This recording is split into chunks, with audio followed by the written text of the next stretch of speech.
Okay, apologize for that glitch there again. I think you should just refresh your browsers. Again, it's 4/1/2022. Phones are open. I'm putting the number on the screen, 833-311-1984. Joined by Celestial Wonders. First one, only one in the chat. What happened here? There we go. It's working for everyone else. Just say hi in the chat. It looks like we had a temporary, I don't know, some kind of a glitch. Okay, phones are open. I'll be addressing some voicemails, but let me go ahead and go through a couple of the notes that I've taken today. Should be an interesting weekend. Trump's gathering in Michigan. I've seen a few things there indicating there might be something worth looking at. Also, here's a creepy video, and I don't know what's creepier about it. I'll let you see it first. A couple elements to it. I know most of you are probably Mandela fatigued, as am I, but here's a guy actually showing real time Berenstain to Berenstein bears. It's actually changing when it exits the bedroom. Now, obviously, this is a hoax, but most people don't think so. This just creeps me out, man. I don't even like to be in this room anymore. But I sleep in here. I mean, look at that.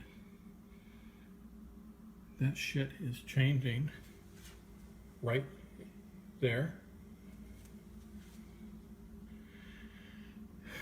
Anyway, this I I just know something weird in that room.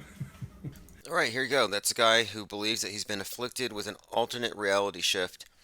Earlier today, if you got my newsletter, I admitted that the Mandela effect's real and that I'm actually gatekeeping the issue in order to prevent people from finding out the level of control they actually live under. And that, yes, they're tweaking with your reality just to mess with your heads. Like, check this out. I mean, whether or not they actually had that power, they kind of do. You got to hear this if you haven't already. Talk about a Getting that reality shift. vaccination is to get infected yourself. And So she should not get it. if she really has the flu, she definitely doesn't need a flu vaccine. If she really has the flu, She should not get it again. no, she doesn't need it because it's the most potent vaccination is getting infected yourself. So there you have it. Again, reality shifts as the norm. We've been discussing a number of things this week. I think a lot of people also are tired of the Will Smith getting slapped in the face thing. But, behind all of the drama, there is a context in which it makes sense. And it can be directly correlated with this slapping of the king ritual from ancient Babylon, story, myth, whatever you want to call it, that involved the king getting slapped in the face and being brought to the point of tears. Well, we saw that. Albert Frederick says, you should probably ban me because I'm a silly little attention whore. You're allowed to say whatever you want. We're not going to ban you for that. I mean, we live in the age of what, TikTok. And it's nothing but people just competing for attention. Just, I mean, really, there's very little you could do in the chat that would get you kicked out. You can call in 833-311-1984. Roger Stone, and Roger Stone has a tramp stamp of Richard Nixon on his lower back. Roger Stone hits Kevin McCarthy for denying Cawthorn's claims, adds fire to GOP's drug-infused orgy controversy. This whole thing has gone full swing the other direction. I seem to remember a time when the right was accusing the left of this type of activity, but every time I look, it just seems like projection. And Roger Stone, they call him a political trickster.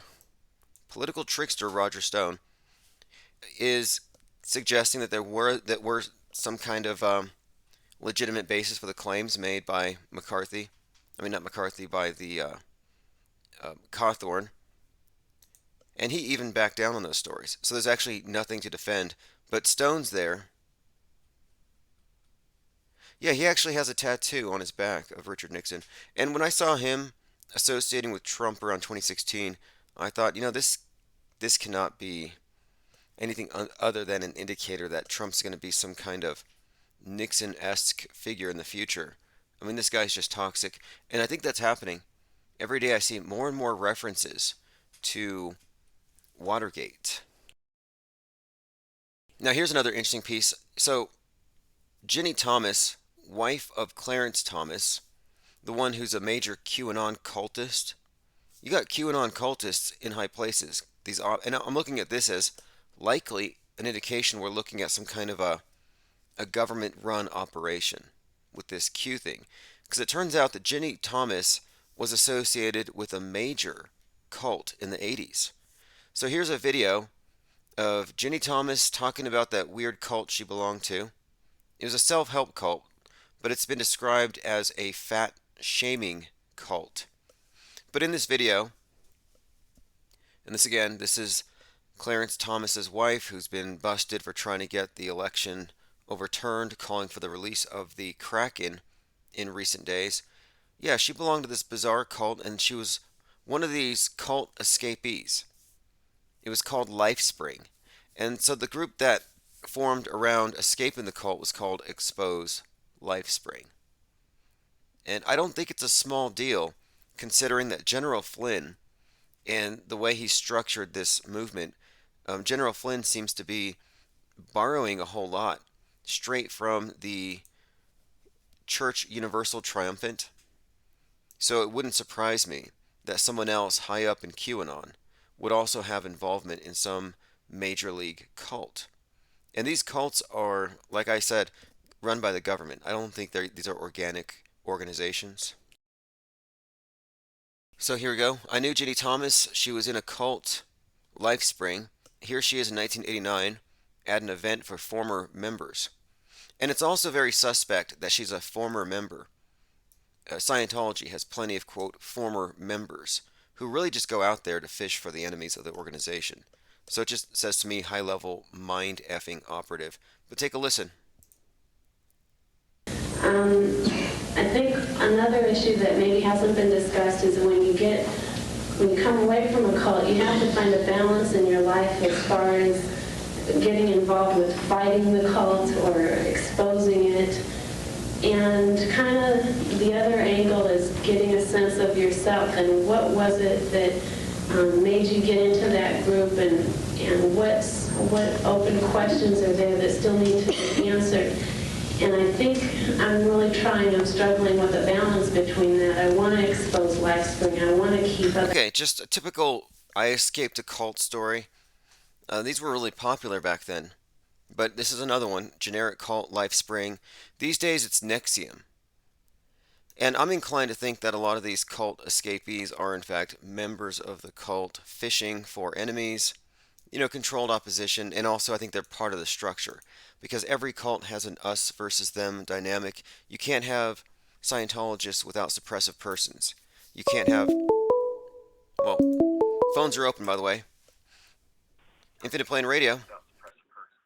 Yeah, hey, I'm about to have dessert with my wife and some. It's a coital smoky mirror. How are you, sir? Oh, very good. I thought this was Albert Frederick, who seems to have some complaints he wanted to voice. But anyway, good to hear from you, Coyote.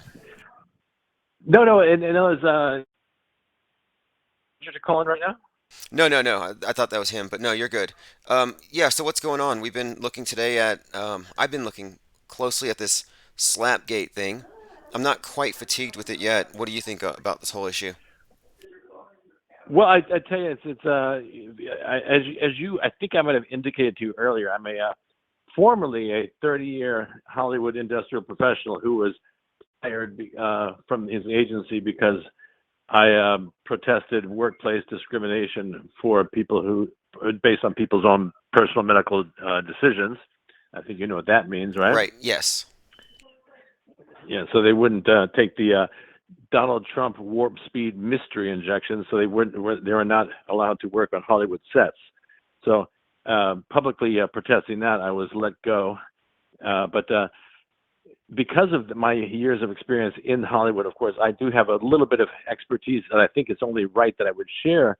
And what's bizarre to me, and of course anybody who listens to you or in our world knows that it's very strange how people are willing to accept who are in the profession, much like we might say physicians, medical research scientists are willing to accept pretty bizarre um,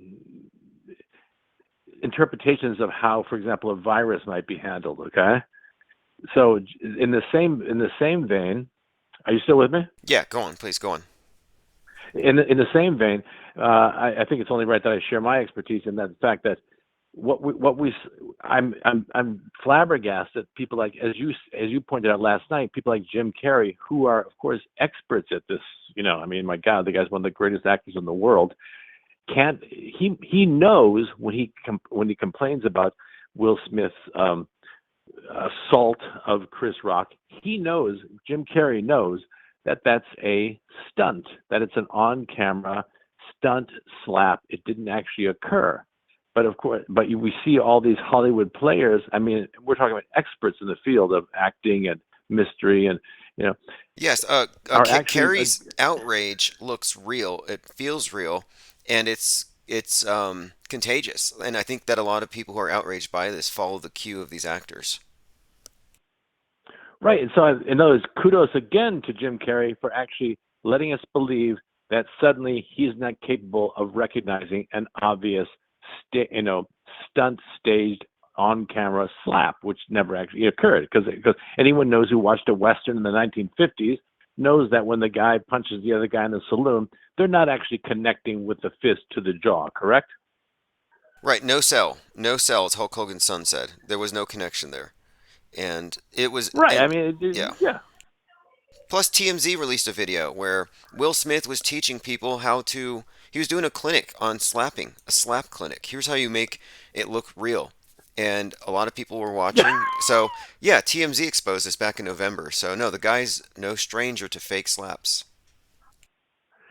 So once again, we have literally experts in the field, which would be every single person in the Hollywood industry, going along with a imaginary agenda, much like we saw in 2020. They're playing much like we saw scientists and medical research physicians going along with what's an obviously incorrect assessment of something that happens every winter and every fall, which is the sniffles and the coughs and the achies and the fevers and the whatevers, right?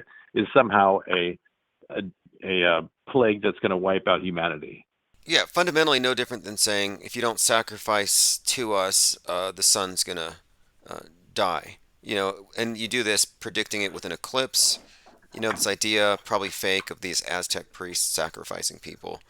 Um, Yeah, and that's a fantastic example. I mean, as a matter of fact, I'm literally a half-breed redskin. I'm literally 50% Mexica, which is what us Aztecs call ourselves. In real life, I'm actually half Mexica, half European.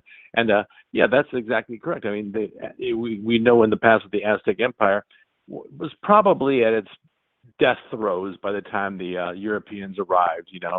And we're, if you want to know what's going on right now in the United States of America and the Western world, go back and study my ancestors from the, the 1400s, late 1400s, what we're and you'll talking see about, what yeah, it, it's a priesthood yeah, that what claims power because, a failing empire. Just, yeah, a priesthood.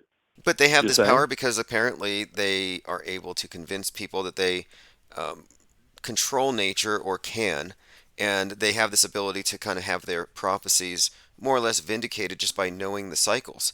And they can predict the sniffles, they can misattribute the cause very easily. And it seems like people have no attention span to really follow along with all these various psyops. They just replace one with another. Yeah, that's yeah, and kudos to you and all your listeners, at Infinite Plane, who who can kind of. It's almost as if are we. Here's the question I have: are we almost also playing along by even discussing the preposterous nature of this obvious fallacies? Right, that's a good question, because it does seem like the conspiracy theorists who seem to be opposing the system are a part of it. Like it creates its own opposition. But I kind of think that what we're doing almost exclusively is somewhat separated from most of those who are actually just countering what they're saying. Because I like to think of what we're doing as being a little more objective.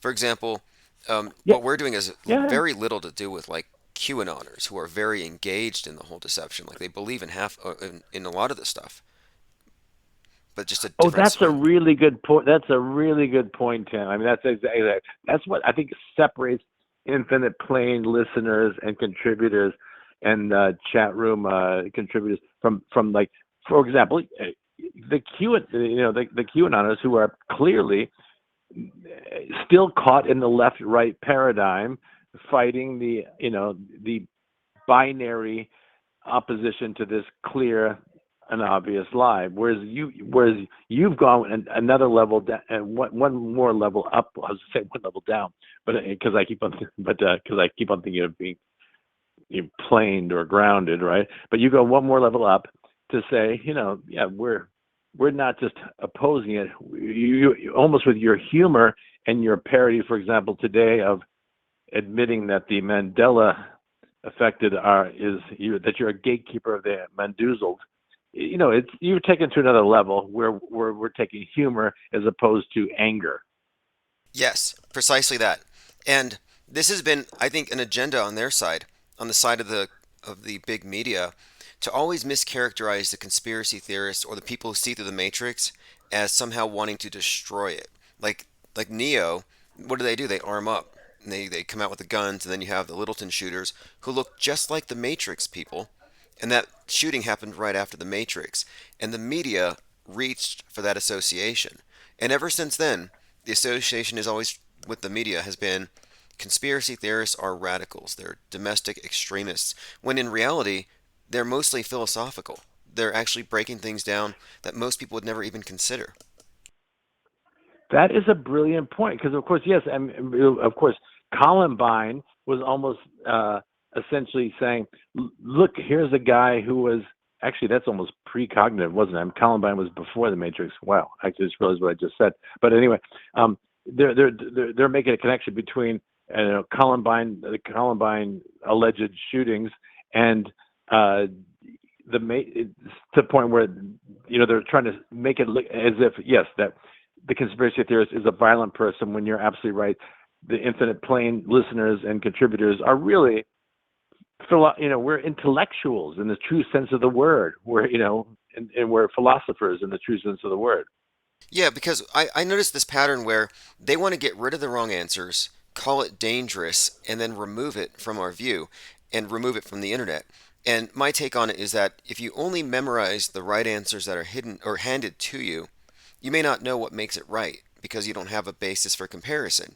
So they don't want us to know the difference between right and wrong. They want to keep us in this type of um, ignorant state where we just believe the right answers and disregard everything else. And that's just I think that's their ideal, an ignorant population that doesn't even have a concept of wrong. You can't get wrong because those answers aren't there anymore. Very interesting. Of course, one of the Infinite Plane allies would be, of course, the at secretsun.blogspot.com. The Secret Sun points out uh, how I think it's called Knowles' first law, which is that whenever there's a controversy in the media about symbolism or about symbolism, usually that controversy cloaks the exact opposite meaning of what the controversy is really hiding. So, for example, sure, Pfizer sponsored the Academy Awards. Sure, Jada is supposedly has alopecia, and sure, the next day Pfizer shows a cure for alopecia. You're supposed to go that one level down. Pfizer sponsored. The slap brought attention to Jada Pinkett Smith's hair, but actually it's just Pfizer selling a drug. See, that's one level down, right? And that actually it dissuades you from actually seeing the deeper controversy, which is the deeper meaning of the whole thing, which you've actually showed in the Infinite Plane. Yeah, exactly. There are layers to this thing. In fact, someone mentioned last night that the husband of Venus is Vulcan, and he's a blacksmith and a protector. And if Correct. you listen to the speech, Will Smith mentioned protection multiple times. And Will Smith, Absolutely, he's a yes. Smith, and he happens to be a black Smith in this sense. And so he's defending Jada in her green dress, who is a Venus stand-in. Venus is in the audience, Yep. Venus Williams, and he defends Venus in the movie. And even when he walked up to Chris, Chris called him Richard at first, as in King Richard. So this is obviously theater, but it also has these characters are playing on a deeper level where, yes, they're embodying archetypes. And it is 100% consistent with what we've seen in the past. Like when Janet Jackson exposed her breast and it had the solar symbol piercing on the Candlemas holiday, well, that was mirrored because Venus was there during Will's speech showing her chest. I mean, to a T. That's right. In fact, yeah, you might. In fact, I think you might have seen my tweet where I showed you. I cut and pasted the picture of Venus Williams. If you'll notice, her right arm is above her left breast, okay, and in a 45-degree angle above her left exposed breast onto her shoulder, and her right hand. No, sorry, maybe that's opposite. Her left hand is reaching underneath her breast, and her right hand is her right elbow is touching her left hand, and her right hand is touching her left shoulder. So it's making a triangle around her nipple. Correct? If you look Exactly at the that. way this Yes, photo was it taken, right? is. Right. So if you look at that as in astrotheology, for example, what you're seeing there, if you'll recall my tweet, is that you're seeing a triangle. Okay, she's making a triangle with her nipple. Okay, which I feel, based on the work of Secret Sun, is that that is the eye in the pyramid. All right, the eye in the triangle, which is different than the eye in the pyramid. If you look at the constellation Triangulum, to the right of that constellation is the constellation Perseus, which includes the star Algol, okay? The demon star Algol, which is where the word algorithm actually comes from, because the star Algol is a binary star that blinks, okay? It goes in and out, right? And that is probably what is, that is a key to the astrological worship of these folks, all right? And so Venus is showing you the triangulum, the eye. So if you can even search eye in the triangle or eye above the pyramid are two different eyes. Do you see what I'm Okay. saying? Yes. In fact, I have your very tweet up on the screen, and I posted a link in the chat so people can follow you there. And yeah, I saw this, and yeah, this was done during his speech. And it also should be pointed out that while Will was speaking, one, he quoted Denzel Washington, which is interesting in itself because Yep, Denzel Washington recently played Macbeth. Chris Rock had mentioned Macbeth before the punch. And then he said, "This that's is," exactly. he said, "This is art imitating life." In his speech. I mean, that's a dead giveaway. If nothing else, that alone should tell you this is self-consciously pointing out that this is some kind of a play, and he's earning his Oscar in front of everybody, crying on cue. That's where the Oscar came from. And to your point just a moment ago about protection, is that if you look at the difference between the eye above the pyramid, the people call the Illuminati eye, right? The eye in the triangle, okay, in the constellation Triangulum, and to the right of that, the star Algol in the constellation Perseus, right? That if you put the eye of Horus, or Algol, in the triangle, okay, that is a amulet of protection. All right, Oh, and you were yeah, just talking that's about Will right. Smith talks about protection. So that's why go to see. I continue the tweet. So go two tweets down, two continuations down, and you'll see that link to the eye of Horus in the triangle, which is an amulet for protection. And and it's almost as if it's not about Pfizer and alopecia. This routine was really about, after all this shit they put us through, pardon my French, about this virus and this Ukraine stuff and blah blah blah. They did themselves a protection ritual at the Oscars. Does that make sense? It does. And I'm looking at and it's very consistent because he emphasized the word protection, and that was used repeatedly. And I watched the movie King Richard right after, and having watched the movie, Hmm. it completely reiterates everything that you just explained. In fact, the movie has a subtext that connects to um, the present appointing of Justice Jackson on 4-4. She's moving through the Supreme Court, and in many ways, it parallels the journey of Venus moving through the green tennis court. And then you have, of course, the consistent use of royalty here. King this, king that. And the court, of course. Yeah, that is. I can't tell you, Tim. That is spot on. I heard that last night in the was that, yeah, I think it was just yesterday. Of course, it had to be. About the king, the court, the thing, and of course, even just like you said, the exclusion of, which is a great point, by the way, which you kind of brushed over. I think you should have emphasized that great point you made earlier, which is that sports like tennis or golf allegedly keep out the better, stronger players, and they make a smaller circle of people within their kingdom and court to become the best. When they're not allowing in the subjugated races and peoples and classes into their golf club or their tennis club. Do you remember Yes, saying that yes. yesterday? And the reason I brought that up is that this movie was illustrating the critical race theory's take on America and the structural bias that excludes. And so, what King Richard did is, in a very Machiavellian way, which I think ties into this movie, but his character, he gets them into the system, and they basically become the first. So you have a parallel with the first black woman Supreme Court justice and Venus Williams, first on the tennis court to fulfill a parallel kind of role. And what's more is that this particular justice is coming up at a time where one of the conversations is the Crown Act, which is all about black hair Yes. culture. Okay, go. So you got the Crown Act, and then Jada and her hair. In fact, I found an article where Jada was talking about how in the movie The Nutty Professor, she had to put on a wig that wasn't her natural hair, and how she used a quote, she said, "Our hair is our crown." So, Crown Act, the crowning of a new appointee, the recurring theme here of royalty, it ties in, I'm saying, and this is the parallel between the justice in the Supreme Court and the tennis court story, and why these two stories actually kind of track together. And by the way, she gets appointed on Yeah, 4-4.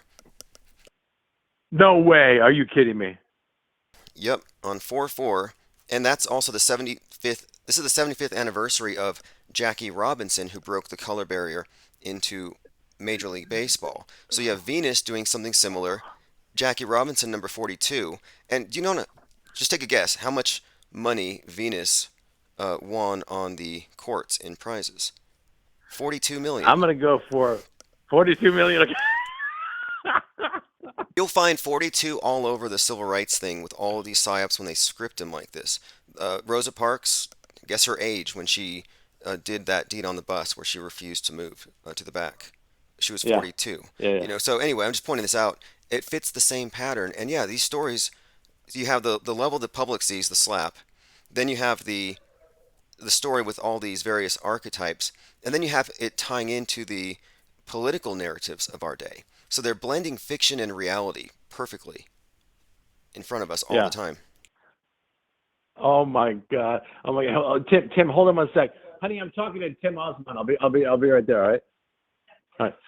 Sorry about it, Tim. We have yes. In fact, I've got a attorney general over at my house for dinner right now. We're having a dessert right now, and I'm getting some good scoops on the January 6th police guided tour of the Capitol building. So I'll tune you into that later Okay, on. hey, All let me right. run one thing by you because I was trying to get a hold of an AG, No, please, incidentally. please, Okay, so please. I have evidence in the form of an email with headers that was sent to YouTube on behalf of this person who had actually committed identity theft against me and claimed my voice in order to get me kicked off of YouTube for a couple of years.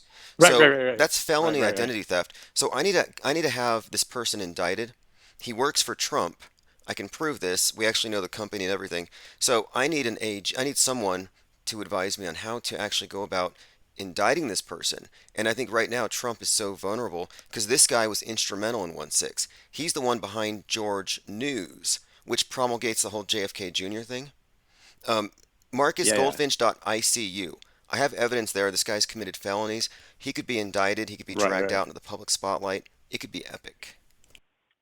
Yeah, yeah. By the way, is assistant, not the AG. But I've got here. Someone So close what enough I'm who gonna would do is know, I'm but gonna put her. Yeah, sure. Yeah. She's a former assistant district attorney. Blah blah blah. From my hood in the South Side of Chicago. I'm a half breed Redskin, born and raised on the South Side of Chicago, by the way. So anyway, I'm gonna get her. What you know how to message me either through Twitter or whatever, but hook me, DM me as the kids say, and I will, and she's here right here in Los Angeles, and we will figure this out, and we'll get some consultation for you about that, which sounds like a very strong case you got there. Yeah, it is. I'll DM you a synopsis. And honestly, yeah, it's ironclad, and there's no rush on it. I think the process will serve. It'll do its thing.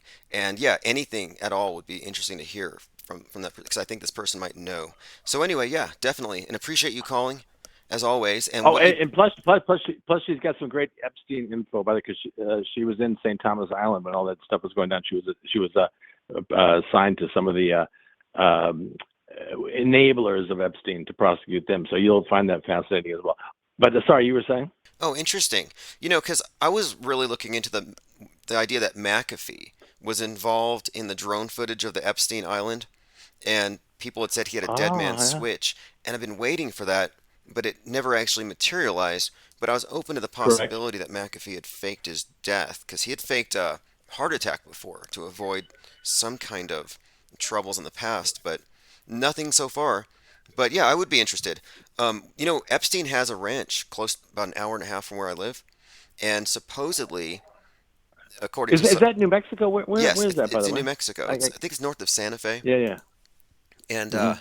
supposedly in the basement there was a life-size portrait of Ghislaine Maxwell naked with a knife, and I would like to see that painting, but it's only been described by contractors who were involved in something having to do with Uh that huh. Uh mansion huh. there. Interesting.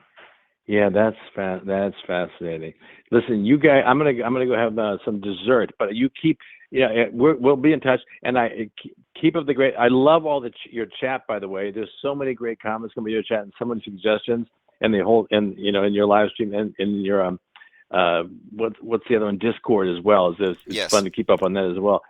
So kudos to all your listeners. Thank you to all the listeners of yours and in the chat, and who keeping the humor going as as Tim Osman and his folks, we decode the world.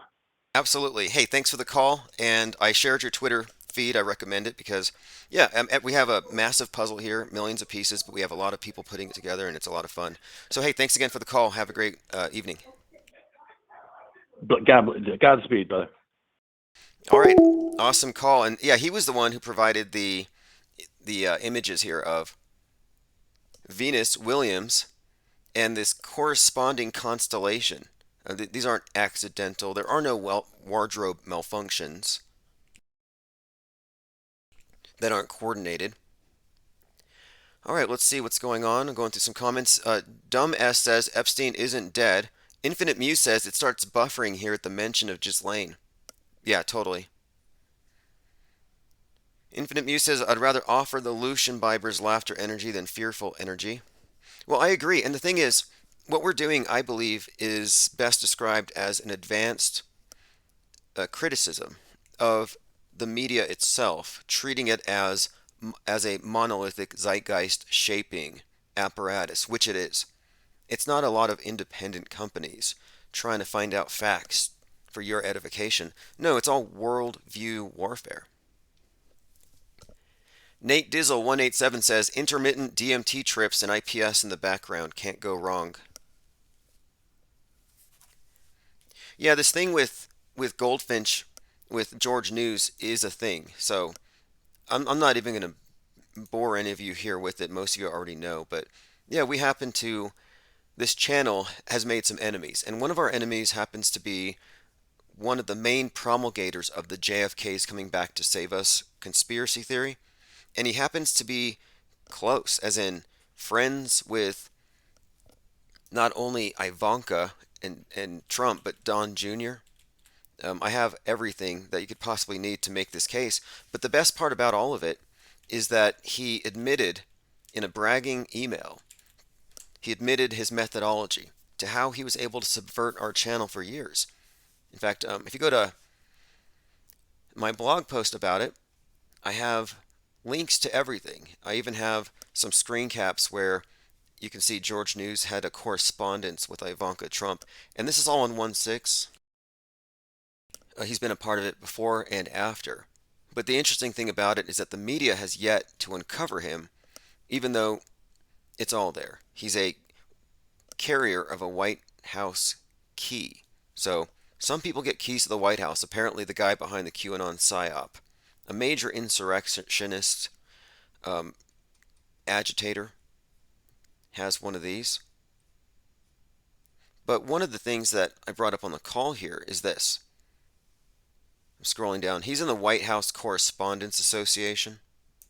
I've actually called them about this, and I was thinking about going to DC later this month. But here we go. I have an email from him where he admits to identity theft. He admits to cyber squatting, and he admits that he used this method to scrub 60 of our channels off of YouTube. I have the email with the headers. I have the recipient of the email, which was YouTube's trademark department, and this was used to effectively kick us off of YouTube consistently for a couple of years. I called the FTC about it. We're talking about identity theft, and I looked into it. Where he is, and identity theft is a fourth-degree felony. So you actually have someone who's in possession of stolen property in the form of several dozen web domains connected to Infinite Plane Radio or Tim Osmond. I hate to name these domains, but he actually buys all the domains that might get. He does cyber squatting and typo squatting in order to divert and steal traffic. But he has admitted, again, he has admitted how he duped YouTube's legal department. So this is a conviction. This guy can be indicted. He needs to be brought before a jury. He probably needs to serve time for this. And the best part about it is I have a 29-page damage complaint for the cyber squatting, and where he is, it's $100,000 per domain. That's statutory damages, max. And I think I can get the max because this is a very obvious case of malice. It's not some accidental thing. And they take this stuff very, very seriously. Cyber squatting. It's not a minor crime. So he's in possession of stolen properties, committed multiple felonies. He works for Trump, and he is behind most of the QAnon nonsense, believe it or not. So the sooner this guy gets dragged out into the light, the better. Because what it'll do is it will probably be very entertaining for all of us at a minimum, but it'll also help this channel get the reach and maybe even possibly even bring us back to where we were originally in our original forum, where it was also about organizing these art shows. We were kind of more active at one point before the demonetization. All right, let us continue. Let me go through the comments here. Mom with Son says that was an interesting call. Art of Thinking Out Loud says they all fake their deaths. It's world stage Hollywood ritual every day. Yeah, and you notice that all these comedians being hit in the head. There's a common theme here, but with Rock in particular, he was smacked across the face, and his response was very classy. He didn't really even react in a way. He didn't escalate the situation. You could say he didn't really react with any ego. Well, his comedy tour that kicked off a couple nights later is called Ego Death. The Ego Death Tour. Again, that kind of reiterates the whole thing, that this idea that the entire thing was faked. And then what's more, I was reading from the Jerusalem Post about this slapping the king ritual in Babylon. Something about slap in the face, a rite of humility, but that the tears would be an auspicious sign for the country. So after he gets slapped, he goes on stage, and listen to this from the Sun. Chris Rock breaks down in tears on stage in first show since the slap. So before he even tells a joke, he walks out on stage, there's an applause, standing ovation, and then tears start pouring out of his eyes. So again, this is a very scripted event, obviously very elaborate. All of this undermines the idea that somebody actually got slapped because someone else got triggered by a joke. Another angle that they may have with this thing too is, again, maybe we need to put a mask on some of our speech. You put a mask on so you don't spread COVIDs. Maybe you got to put a mask on so you don't spread hate speech or misinformation. And comedy. Nate Dizzle 187 says, "Hope you win." I already won the cyber squatting one. It's just a matter of getting an address. So, and there's no trial with that one. SpongeBob77 says, "If you need a caller, I can call in." Sure, but let's keep our conspiracy theories 20th century. I think nobody here is all into the make Hitler great again thing. Although the werewolf story, I totally believe it. And I've had a number of people comment about that. We had a caller who called in serving drinks to someone out in Germany, and it appeared to be someone afflicted with lycanthropy. 833-311-1984. Phones are open. Yeah, earlier today I put out a newsletter about how the Mandela effect's real and I gatekeep. And, basically, it's like this. Yes, the elite are controlling reality and they don't want you to know. So sometimes they tweak with things. And of course, people like me, I come from a family, when I was a kid, I always knew about Ed McMahon and the big checks. That's where our family fortune came from. But then one day, I was told that it never happened, that Ed McMahon didn't actually pass out checks for Publishers Clearinghouse or their prize patrol.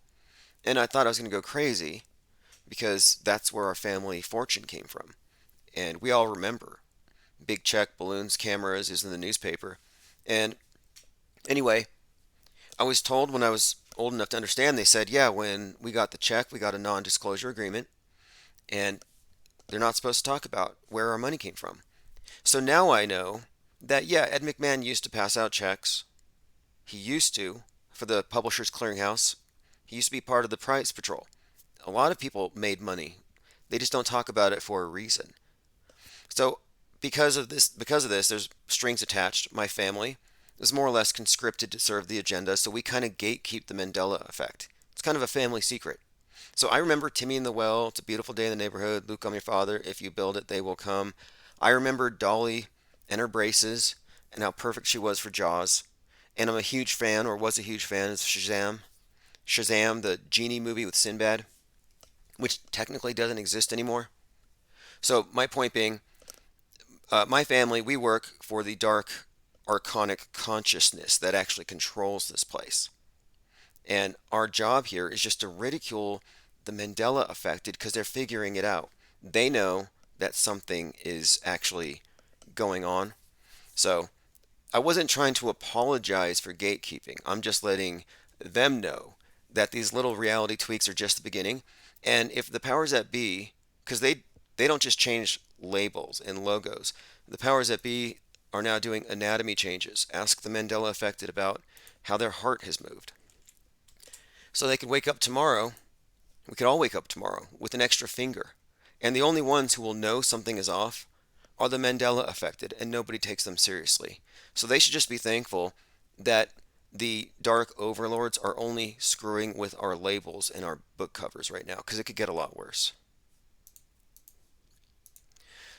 Chalk Body Outline says, Publishers Clearinghouse has a real marketing team. That's why people remember them instead of AFP, just a paid celebrity. Salty says, you're going to give them Mandela mares. Right. Well, hopefully they hear this while it's still April Fool's Day. Wouldn't want them to get conflicted. Somebody takes this out of context. And if you think about it, most Mandela effects really are nothing more than just out of context sound bites. I mean, the whole thing's been very well deconstructed. I don't think anybody here is really falling for it. It's kind of well, we've already discussed it at length. All right, let me go through my minds really quick. Make sure we haven't passed over anything crucial. Okay, again, with the last caller, I brought up the Crown Act. Very significant because, again, the crown, the hair as crown, and the significance of Jada being called out. And this should also be noted here too, just on this topic. There are a couple of examples of significant predictive programming. The Wayans brothers did a skit where they beat up Chris Rock on stage. Like, this has already happened before. But even more noteworthy, in The Nutty Professor, Jada has Eddie Murphy go up and beat up the comedian. But what's more, and this ties into the Crown Act and it ties into Jada today and the hair. If you look up Jada Smith and Nutty Professor, there's an article I was reading yesterday about the wig that they made her wear. Jada Pinkett Smith reveals why the Nutty Professor wig was so bad. There's a few articles about this thing and about how rough it was. And so this ties in because here she is wearing this wig that she years later complained about and had nightmares about and had problems with the whole premise of wearing this hair that wasn't hers. And it seems to me that this ties in perfectly. As in Nutty Professor, she sends a guy to beat up the comedian. At the Oscars, because of a hair joke, she sends her guy to beat up the comedian. And then add to that, Rock himself has made a documentary about black hair culture, so he would know the sensitivity of that issue.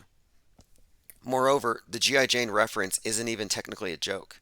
It's not even slightly funny.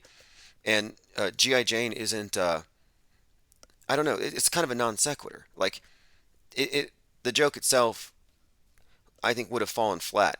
It was all a setup, and it wouldn't have made sense anyway if she wasn't sitting up front row.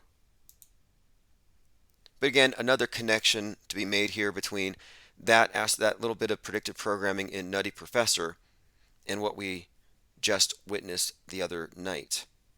The actress opened up about her Nutty Professor gig and donning some crazy wigs. The wig was a quote rough one.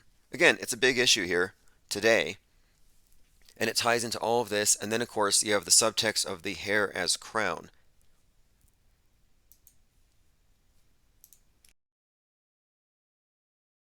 Psyopsicles has a recollection of Skiffy peanut butter. No, the only Mandela effects that actually count are the approved ones that fit into the established binary. I don't know if there's a board of Mandela affected or how they come to it. Like, for example, if you have a miracle, the church has to send someone to verify it, and it goes through a process of being documented.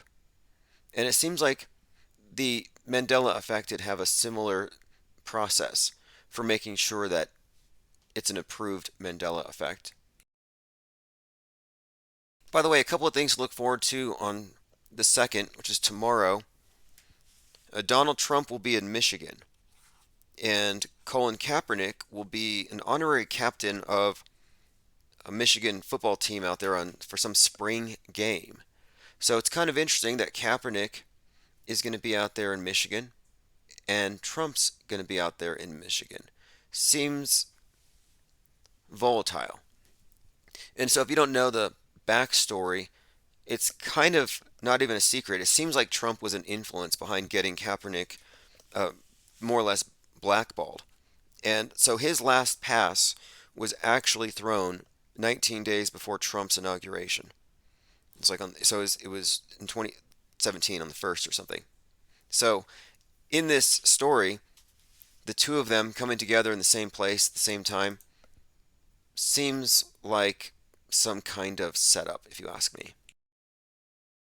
I have a few other things I can add to this, but I don't want to get too deep into that character right now. I'm working on a series in my Metascript decodes where I will be going through each character and showing the typecast. So for example, we've talked about the typecast of Elon Musk, basing him somewhat on Werner von Braun, because we all know he's from von Braun's book, The Mars Project, a technical tale about the Elon on Mars. But I think his persona is even somewhat modeled off of Werner von Braun. What's more, they've merged him with Iron Man, which has a lot of interesting connotations there, which I'll get into. And then you also have him merged with this Willy Wonka kind of persona. So you mix up Willy Wonka, Tony Stark, and Werner von Braun, and there you have it, Elon Musk. Jeff Bezos, yeah, Dr. Evil, combined with the man who fell to Earth. SpongeBob, you want to call in? Please call in. And yes, he's going to be at the Wolverines. And hey, the group that's sponsoring Kaepernick is called WAR. Wolverines against racism. So I'm like, I'm seeing some interesting build up here, narrative wise. I don't want to go specifically into that too far right now, but it will be a topic tomorrow. We'll be monitoring the situation real time. Yeah, phones are open 833-311-1984 if you want to call in. I want to see if I can find that clip from last week where someone who sounded like Kanye called in order to do a Kanye West style freestyle thing.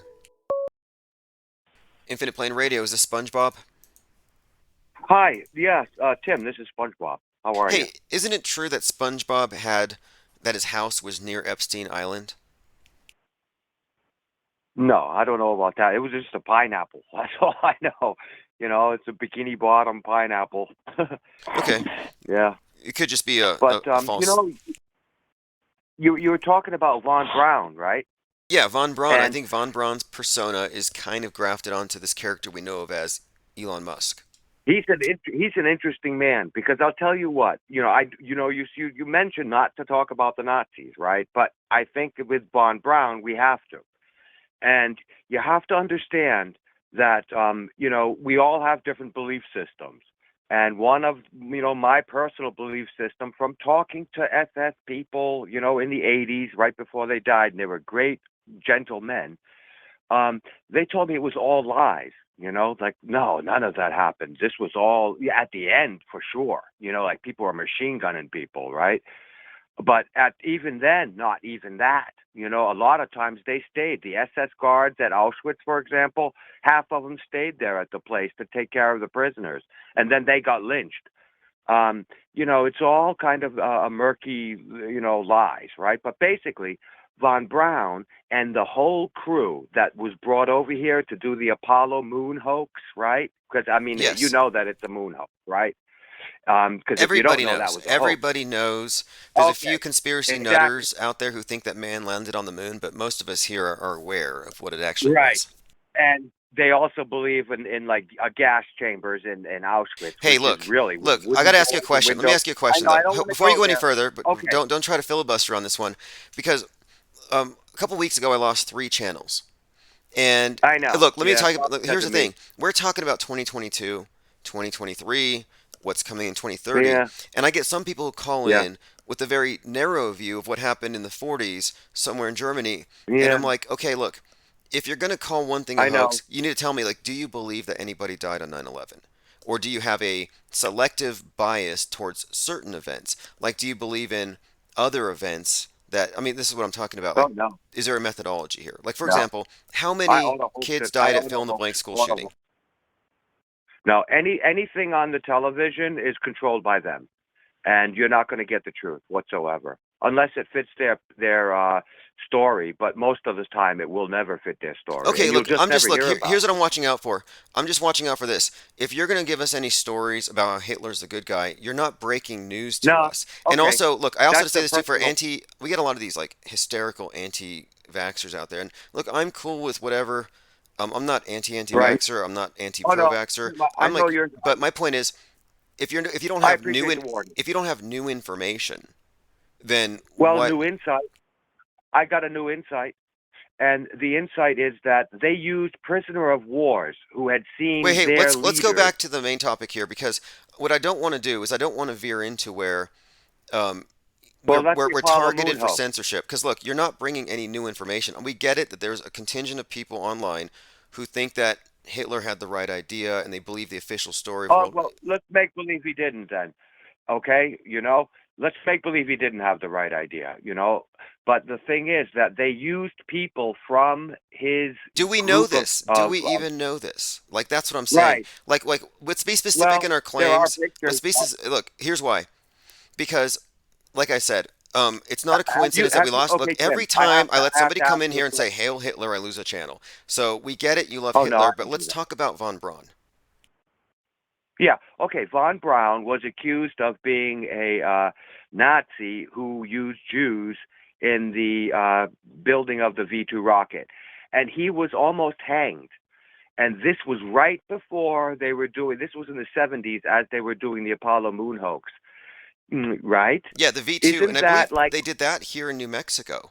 And so von Braun, a bona fide Nazi, was brought over to do work, and I have a picture of him here with Walt Disney. What do you make of this Walt Disney von Braun connection? I don't know that connection. I do know that they might have tried to befriended Von Braun. Right? They will always want to get you in on the group, right, to control you. But I do know that Von Braun had personally witnessed what he at the time thought was the greatest man on earth, right? We're not going to talk about it. And then they use him to perpetrate a hoax, a You mean moon Walt Disney, hoax. right? And no, I mean Von Braun, No, I and get it. I get it. Like I don't I get this part because this is all very fascinating and it is pertinent.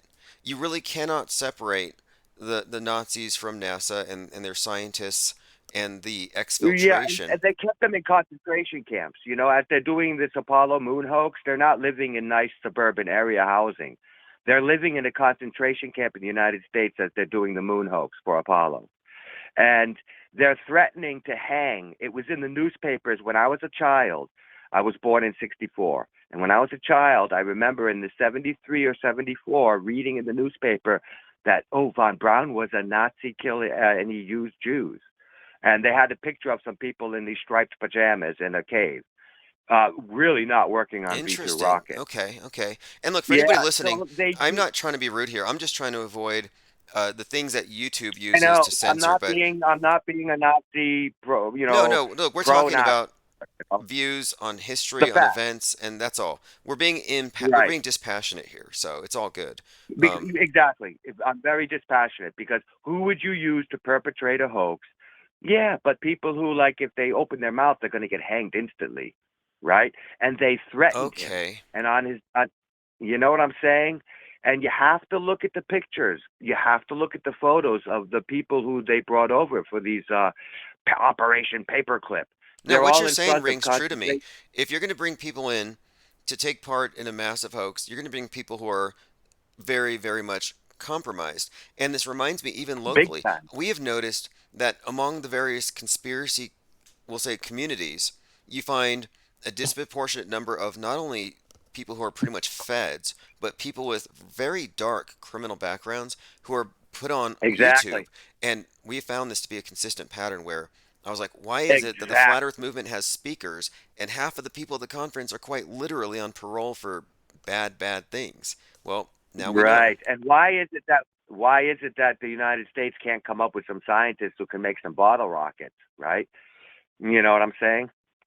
You know, Instead they have to get really compromised people.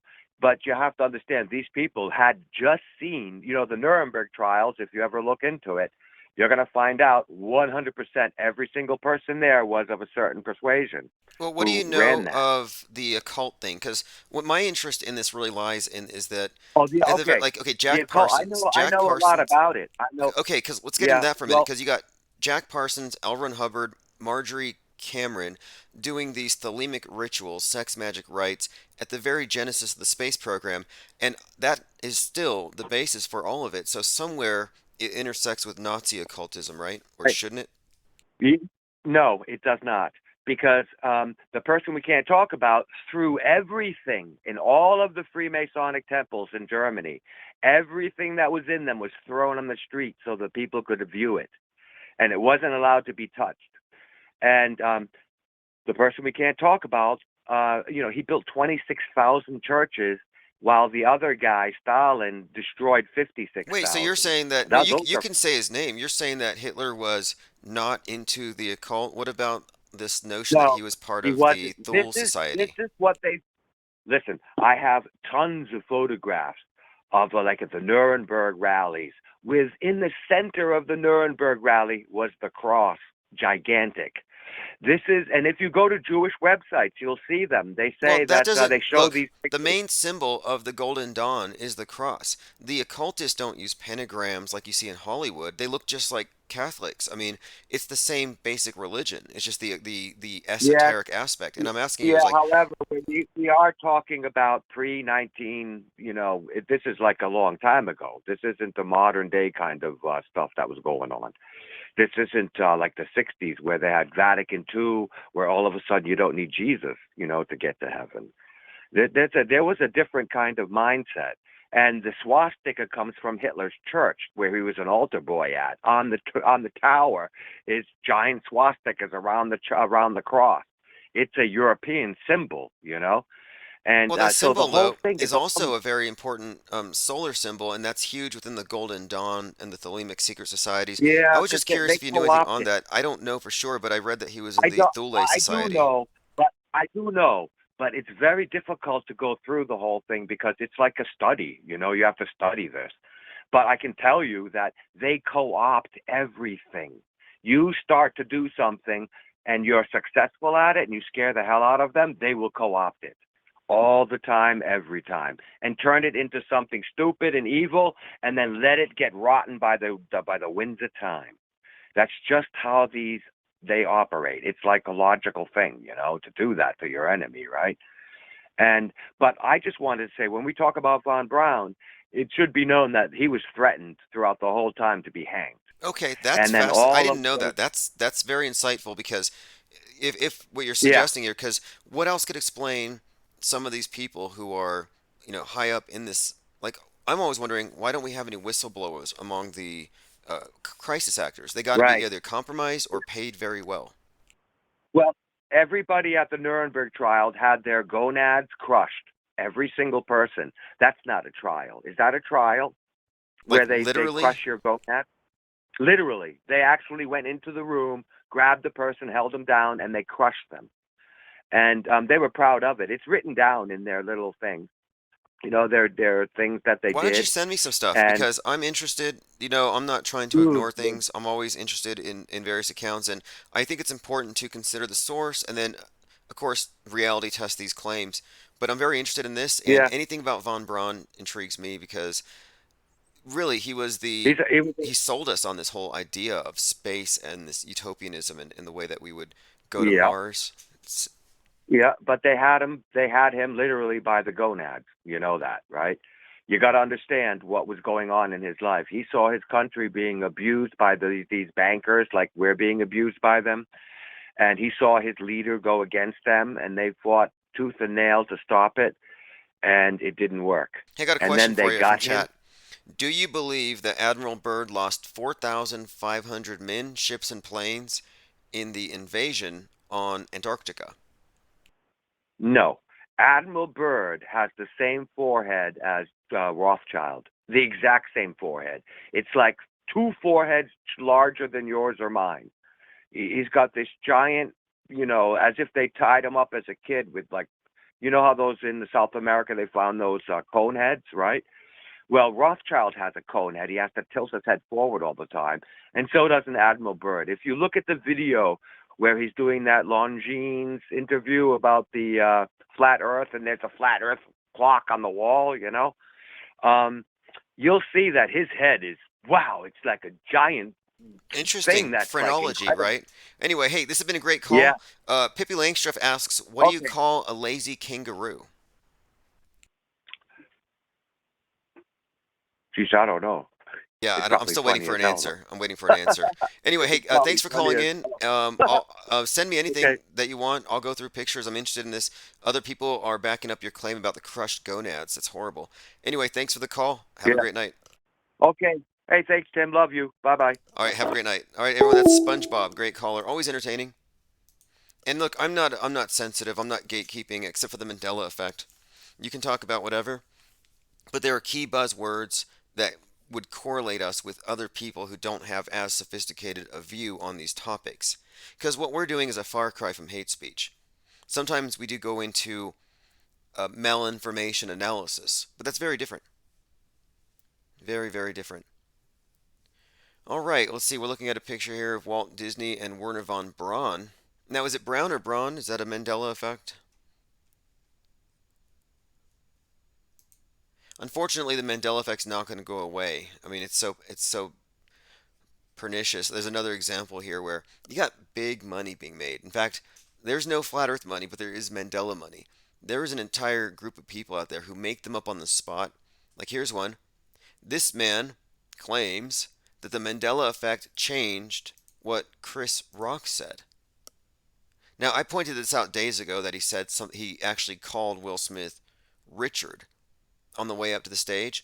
But no, here you have these YouTube channels. This is Moneybags, where it's like every day, I guess, he just makes up a new Mandela effect. Back to the channel, everyone. Thanks for joining me for voting video number 388 in the incredible Mandela Effect voting video series here on the Moneybag 73 channel. Okay, Mandela effect number 388.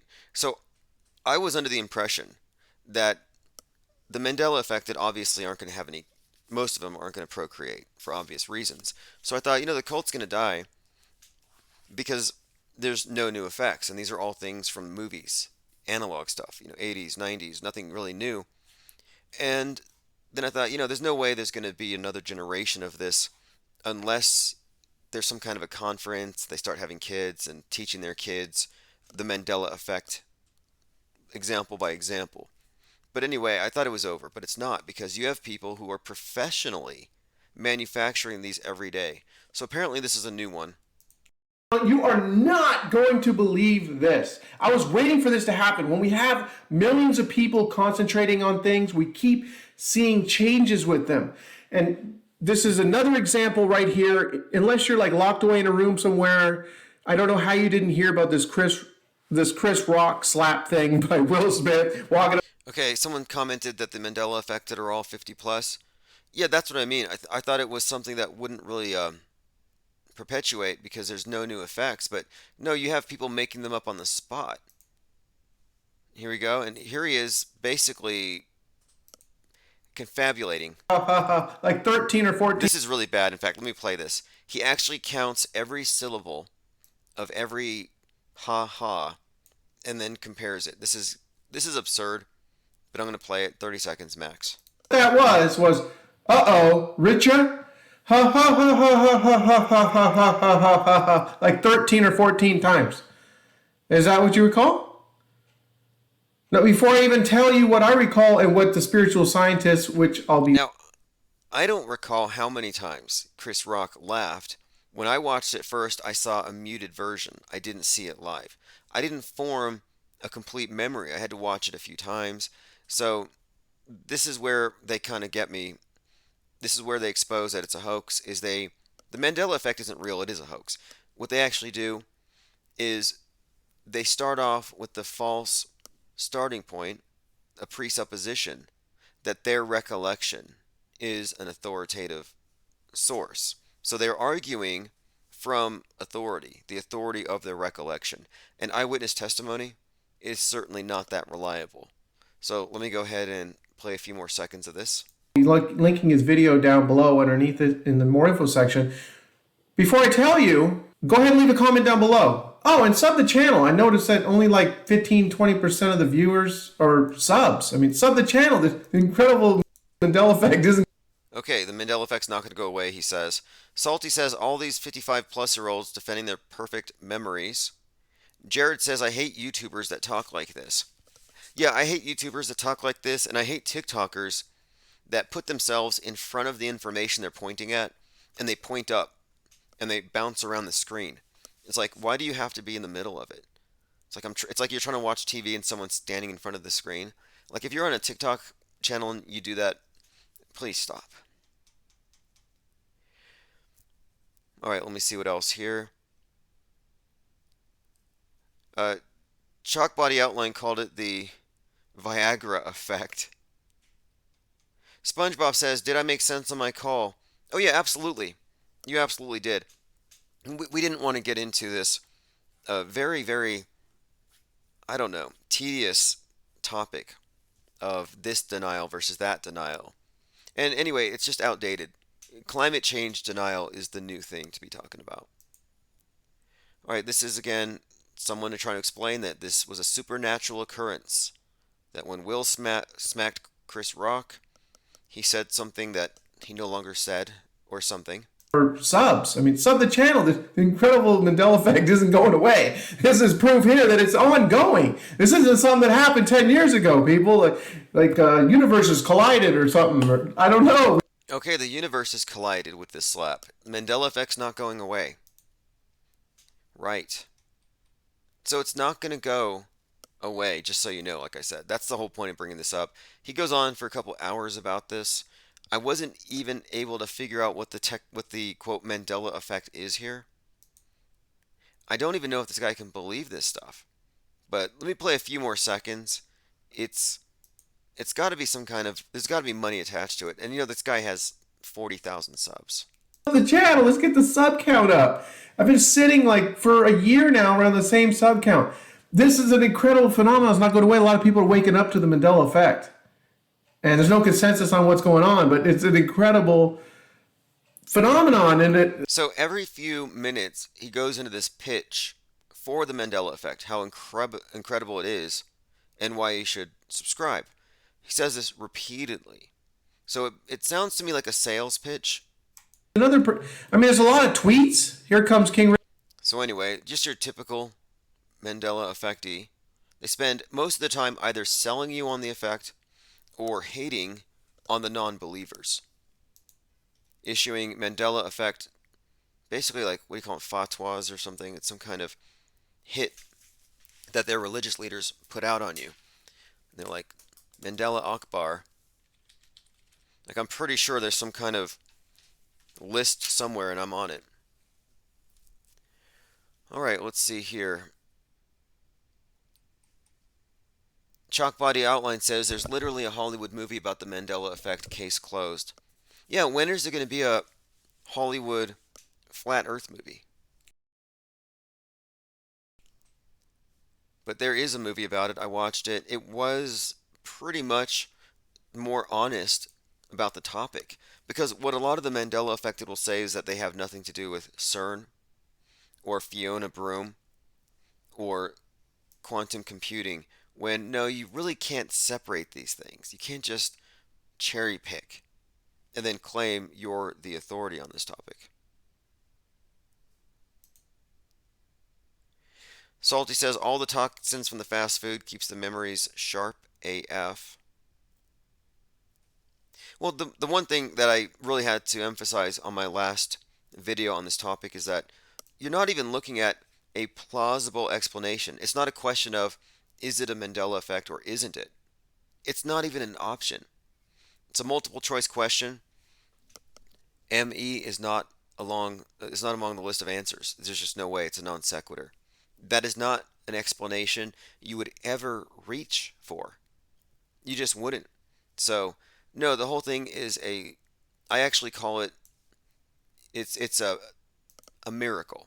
It's basically a religion, but it's a miracle that they're positing. Fake miracles. It's a magic trick that's been miscontextualized. Rich Flat says the dollar menu causes Mandela effects. Well, it's not even a problem with their recollection necessarily. It's not like it's not an organic brain dysfunction. It's not even aging. It's not bad memory. It's just a misunderstanding of a recollection versus an actual authentic memory. And along with this, you have an incentive to lie or confabulate or just go with the flow.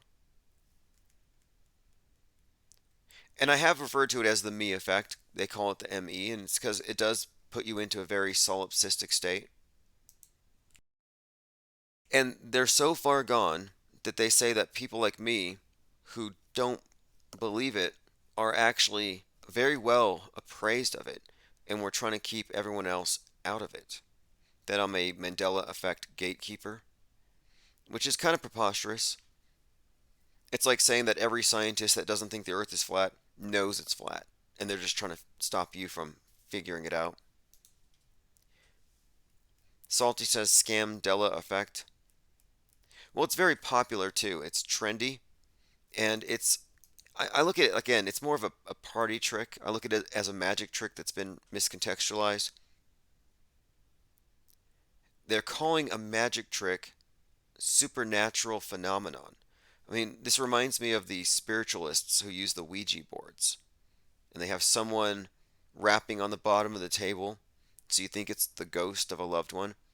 Like this is yeah, I guess scamdella is what someone said here. Yeah, we could go with that scamdella effect. I was saying lidella. Again, just to reiterate on this one, this is an article from Jerusalem Post. Slapping the king on the cheek in ancient Babylon is a humiliation rite that serves a dual purpose. The custom of striking the king on the cheek and bringing him to tears on the fourth day of the Babylonian New Year deserves some attention. And that was from an article I found from 2014. Noteworthy because of this recent event, and then Chris Rock did, in fact, follow it up with actual tears.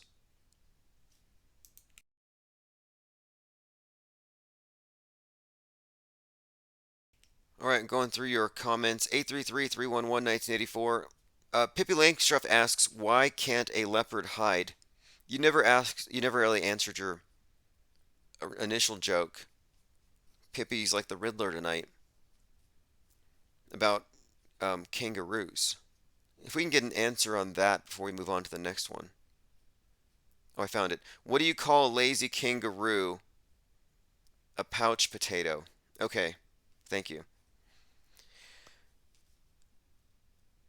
Why can't a leopard hide? Pippi says. 100 and as many washing machines as you can carry. I'm sorry. I'm getting distracted by the chat. Oh, by the way, Babylon Bee, they came out with an article where they apologized for calling Rachel Levine a man. It says Rachel Levine is 100% a woman. We're sorry for calling her a man. And this is a very bold thing they did here. This is from Seth Dillon. I want to personally apologize to everyone we harmed when we misgendered this brave, beautiful woman. I'll be stepping away from my role as CEO of the Bee to reflect on why we got it wrong and how we can do better. Now, I thought it was just low-hanging fruit. I didn't really see this as all that great as far as satire, especially now. I mean, it's kind of old at this point. But I thought, interesting. Babylon Bee is taking this time to just back down. And I'm looking at the date, April 1st, and I'm like, would they actually pull an April Fool's Day prank like this? You know how many people this is going to outrage? The usual crowd. And yes, it does seem that this is just another one of their bits. It says, we have decided to issue an apology after being caught in a culture war, whirlwind of hatred and bigotry.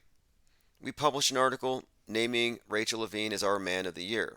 Sometimes even satirists make mistakes. Our misgendering was hateful, insensitive, and cruel. We were wrong. We understand that our attempt at comedy was really punching down at a wealthy and powerful government official. We had no excuse. We went too far. So anyway, the sarcasm kind of speaks for itself, I'm pretty sure.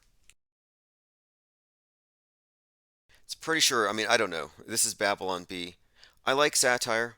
I like The Onion, but they're always partisan. But the Babylon Bee is actually more often than not on target.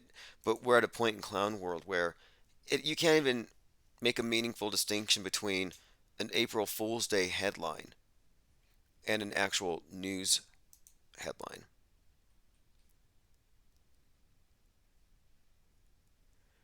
OG Fepe says obviously a Mandela effect. Another one of these things that came true, one of these jokes. We used to joke about how the space station transits were so detailed that you would be able to see Chris Hadfield strumming his guitar. Just making the point that these things were fake. That you're looking at a space station is the size of a football field. It's 285 miles above your head, 17,000 miles per hour. You take out your camera, take a picture, no motion blur. Crystal clear detail. I always found that to be problematic. Well, now it's actually a thing. Ground-based imaging showing astronauts on spacewalks. I find this to be very incredible. Like if you zoom in on a plane, are you going to be able to read someone's, Instagram from their phone? Like this is some exquisite detail, and we're talking hundreds of miles. a moving object. Lil Galaxy says Babylon Bee is a present day oracle.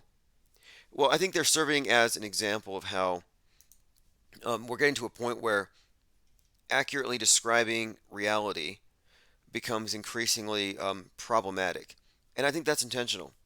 I think we're meant to have a language that doesn't accurately describe what we see. I think we're meant to be experiencing cognitive dissonance. I mean, that's how this thing works. What else could explain Hollyweird magic disguised as mere drama?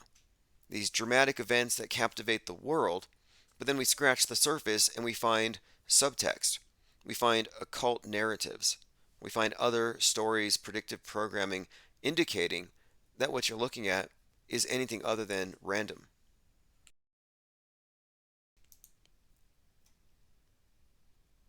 Cubstar says amazing clarity at 17,000 miles per hour. Yeah, that's kind of my point. And when you ask, is this real or fake? We're coming from the position of it is fakeable. It's well established that people have faked ISS transits and actually fooled NASA. NASA ran with one that was called, well, I think it was a Saturn. It was an ISS Saturn transit. They listed it at their astronomy picks of the day, and they all fell for it. It took a while for somebody to debunk it. So NASA can be fooled, the average person can be fooled. And my contention is that they weren't even fooled. That this was just one of the few that they actually inadvertently had revealed to be a hoax. It got exposed. I think all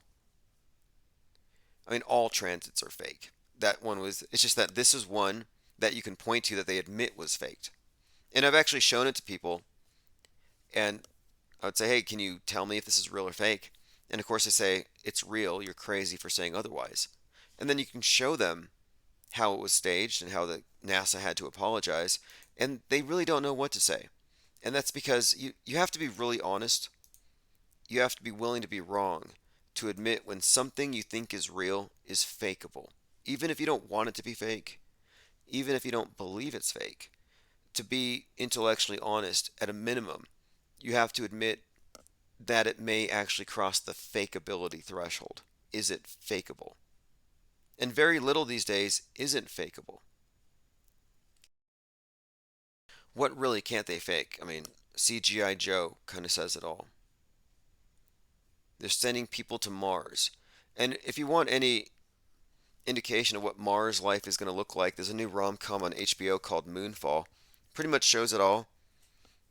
People today have such a low standard of evidence, it's not going to be hard to convince people that they're on Mars. And that's why I love this picture of Von Braun and Walt Disney, because I think the connection here that I make out of this is Mars is basically a Disneyland-like total environment. And to get there, they're going to have to simulate space travel, which is something that Disney specializes in. Rocco says, can you give me a brief rundown on Discord and how to use the platform? Yeah, absolutely.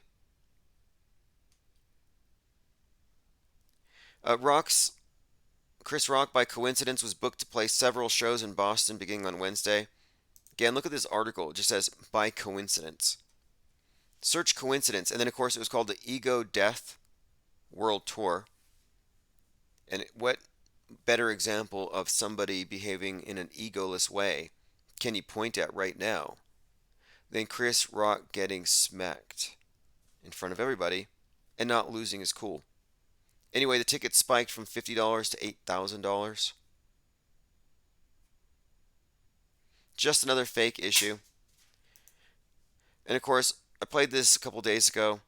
I'm going to play a couple seconds of it. It's worth hearing because this is a great example of somebody who is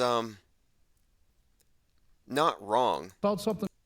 I don't know what you would say about this, but Nebraska State Senator Bruce Bostelman, he got the memo that the furries in schools are demanding litter boxes, and it just didn't seem improbable to him. So he went to complain about it. He didn't even question it. And I think we're at this point where the notion that students are identifying as cats and are requesting litter boxes, yeah, it's not off the table. It's not unbelievable. It's very disruptive within the school system. I think it's very disruptive within the classes. I even heard from one person here recently said that a student identified as a cat and wanted a litter box, and the school didn't provide the litter box, so the student went ahead and defecated on the floor. Really? Really? School administrators, what is going on? Nebraska Department of Education, what is going on? State Board of Education, what is going on? Exactly. Now, again, can you fault this guy for thinking that it's plausible that students would actually be not only demanding litter boxes, but protesting by not using the human facilities, creating a bit of a biohazard? Yeah, you got human furries running around the school defecating everywhere. And this guy doesn't question that. He doesn't question the premise of this whole joke that he fell for. So I don't really find myself laughing at this guy. I really don't. Here we go. This is from John Kipper. I found the PNC post from last month. I blacked out the school name so they wouldn't get attention. And it appears the school secretary said this wasn't true. I've recently heard that there's some kids who identify as cats and have requested litter boxes in the restroom and the school has acquiesced. Can anybody confirm or deny this rumor? I'm praying it's not true. So the school says it isn't true. Alright, so I'm going to go ahead and open up the Discord server. I had a commenter ask how that all works. So to join Discord, you either get into our Patreon or go to infiniteplanesociety.com, join the newsletter there. Any one of these newsletter sites will pretty much give you Discord access. So I'm going to go ahead and put it up on the screen. So if you have not been to the server, we'll do a little quick guided tour.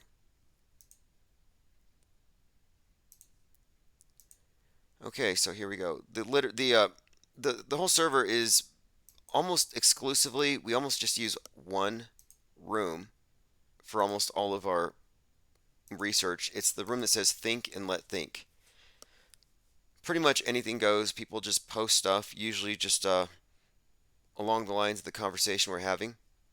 Then we have these fake space room, which I highly recommend, which is focused exclusively on space. Infinite Plane Radio. Hey, what's up, caller? Hey, yo, this is the Art of Thinking Out Loud, Cincinnati. Hey, what's up? Yeah, I was interested to see what you thought about this ritual at the Oscars. Oh, I was just listening to you talking about that, and when I saw the whole situation with like Chris Rock and with like Will Smith, first thing I thought was this is fake as hell, and I went to Facebook and I made a post. I said that fake ass slap or something to that ability. I said, man, y'all all fell for it. And then I said humiliation ritual. Now, the reason I said that was because I feel like that's what we've been seeing for the longest. We've been seeing these like don't play humiliation rituals with the Jussie Smollett, with some of the other folks and everything. I think it's just we're seeing them, and it's like now they're getting more ridiculous. Because it was like the first thing I told people was, we're talking about Will Smith, Chris Rock, amongst a lot of other A-list celebs. And not only are we talking about like just having these celebs in one place, we're talking about this event, the Oscars. Now, think about the level of like security that goes into these things. Do you really think if somebody had an outburst and started storming to the stage that they wouldn't have some type of security rush in? That's how, like I told everybody, come on, man, that was staged to begin with. Because it's like, you mean to tell me that when you get, and this is something else I saw, You get all these black folks at the Oscars coming for this, and Will Smith just happens to be winning, and then he makes this dramatic event happen right in front of everybody, him and Chris Rock, and now the footage has come out from a different angle.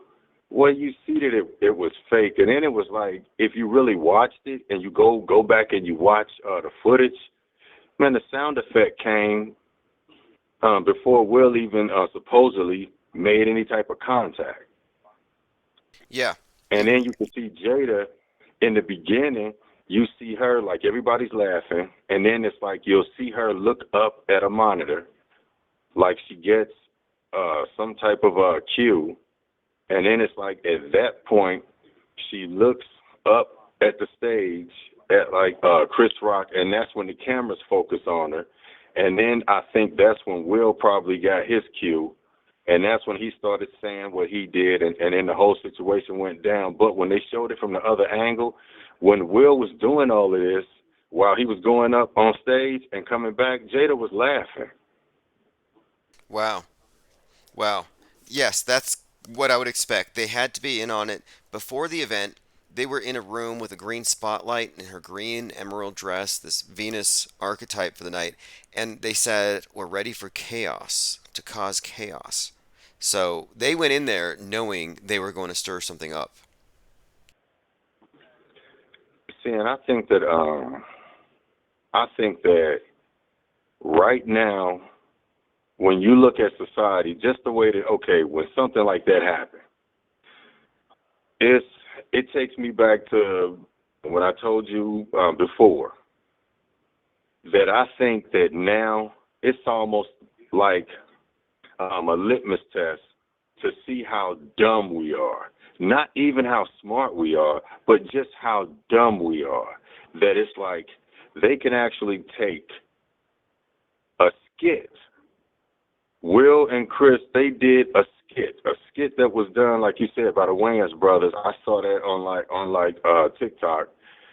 Amongst a couple other skits, him and Chris Rock have worked together, man, several times. They did on the Fresh Prince, and it's like, so I told people when I saw it, I thought it was another Will and Chris Rock skit. I didn't even think it was anything serious. When I saw that the media was trying to make it serious, I'm like, man, y'all kidding me. That slap was fake as hell. I thought it was, and I think that, okay, have you seen the still shots of the different celebrities' faces? No, I haven't watched the still shots. What do they reveal? Okay, when you look at the still shots of the different celebrities' faces,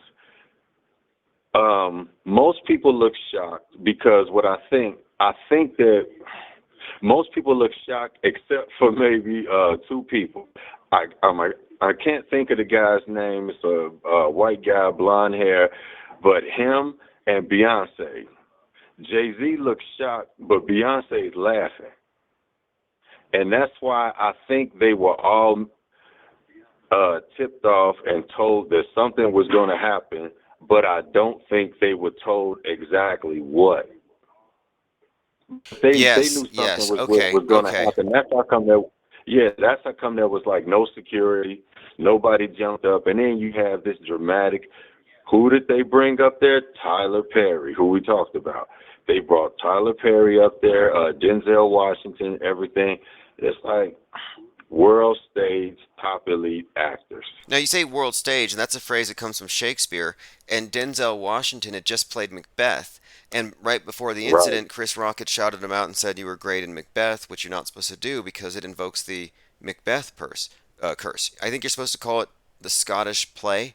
So there were reports or stories about how this was the Macbeth curse, and I'm like, well, there's just another one of these inside kind of jokes or whatever.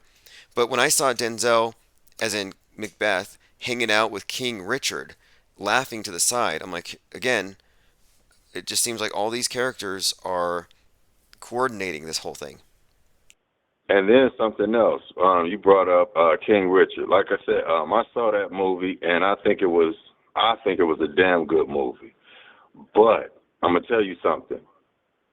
what I think really should have tipped off the public was the fact that Will got up on stage, conjured up some tears. He's a top tier actor now. I don't know why people don't get this. He cried on cue, and he made references to his character in playing Venus and Serena's father. He made references, and he got a little laugh, ha, ha, ha, he there. That's the reason I was still that dude in the room that's thinking, okay, nobody else knows that this is part of the show. Right, right. It's like it was just too obvious, but it's like the rest of society.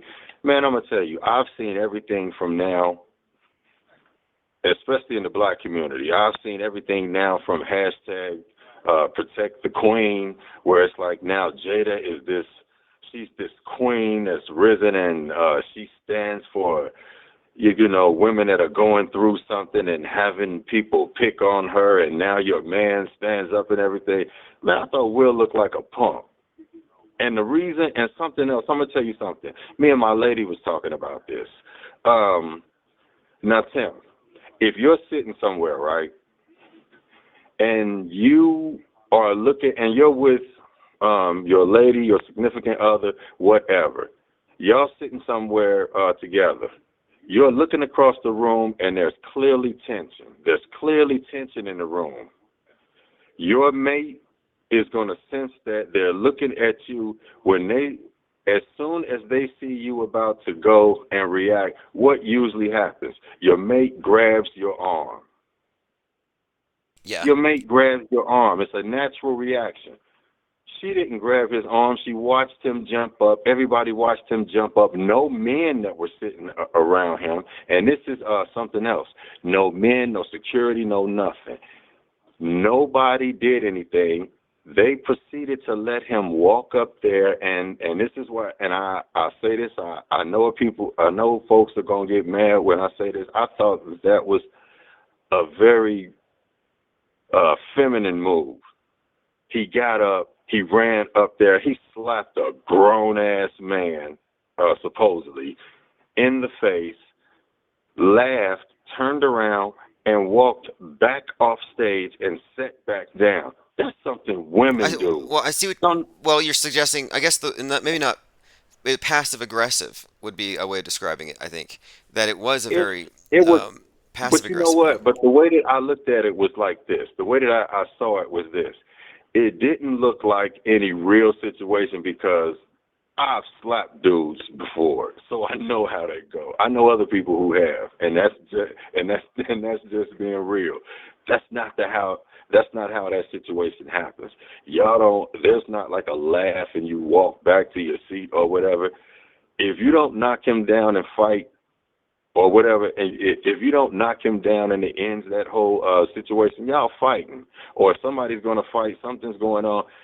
It looked like to me when I told you, when we see these like Shakespearean and you know, we go back and we look at like, you know, Broadway and things like that, at the classical arts, he looked like he was doing like a classical muse where he walked up on stage, he performed a slap, and then he sashayed back in a violent manner and set his ass down, and it looked foolish. And I thought that it looked feminine, it looked scripted, it looked fake, and I didn't understand why nobody else saw that you're at the Oscars, one of the most esteemed, you know, theater, scripted, Hollywood, world stage. This is where they show off their work. They let Will and Chris do a low-budget Saturday Night Live type skit on the damn Oscars. He earned it. And he cried, he quivered his lip, he method acted his way into tears. And what do you make of the name of Chris Rock's comedy tour that kicked off right after, Ego Death Tour? As soon as I saw that, I laughed because I knew what it was. When I saw that it was the Ego Death Tour, and then it's like he stood there on stage like symbolic of the death of, you know, his ego, because he didn't fight back, as they look at that as strength. Man, I would have knocked Will ass out. First off, he wouldn't have made it on stage, because if you see somebody coming towards you, you look over to the side if you're in some place like that to see if security is coming. Especially if you know this person is coming towards you and you think it's violent. This person has just told you stop saying this, quote unquote, and they're coming towards you in a violent manner.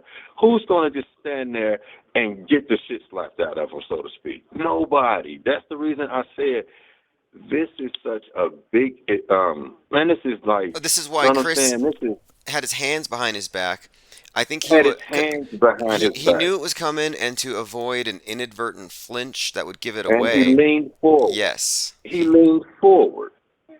And that's what's crazy. Nobody leans into a slap. That's in theater. And then right after that, TMZ posted a video of Will showing a little boy how to fake a slap. yes. I referenced that with the other caller. He gave a slap Yeah. clinic, so he's a pro on fake slapping. And you brought up humiliation, right?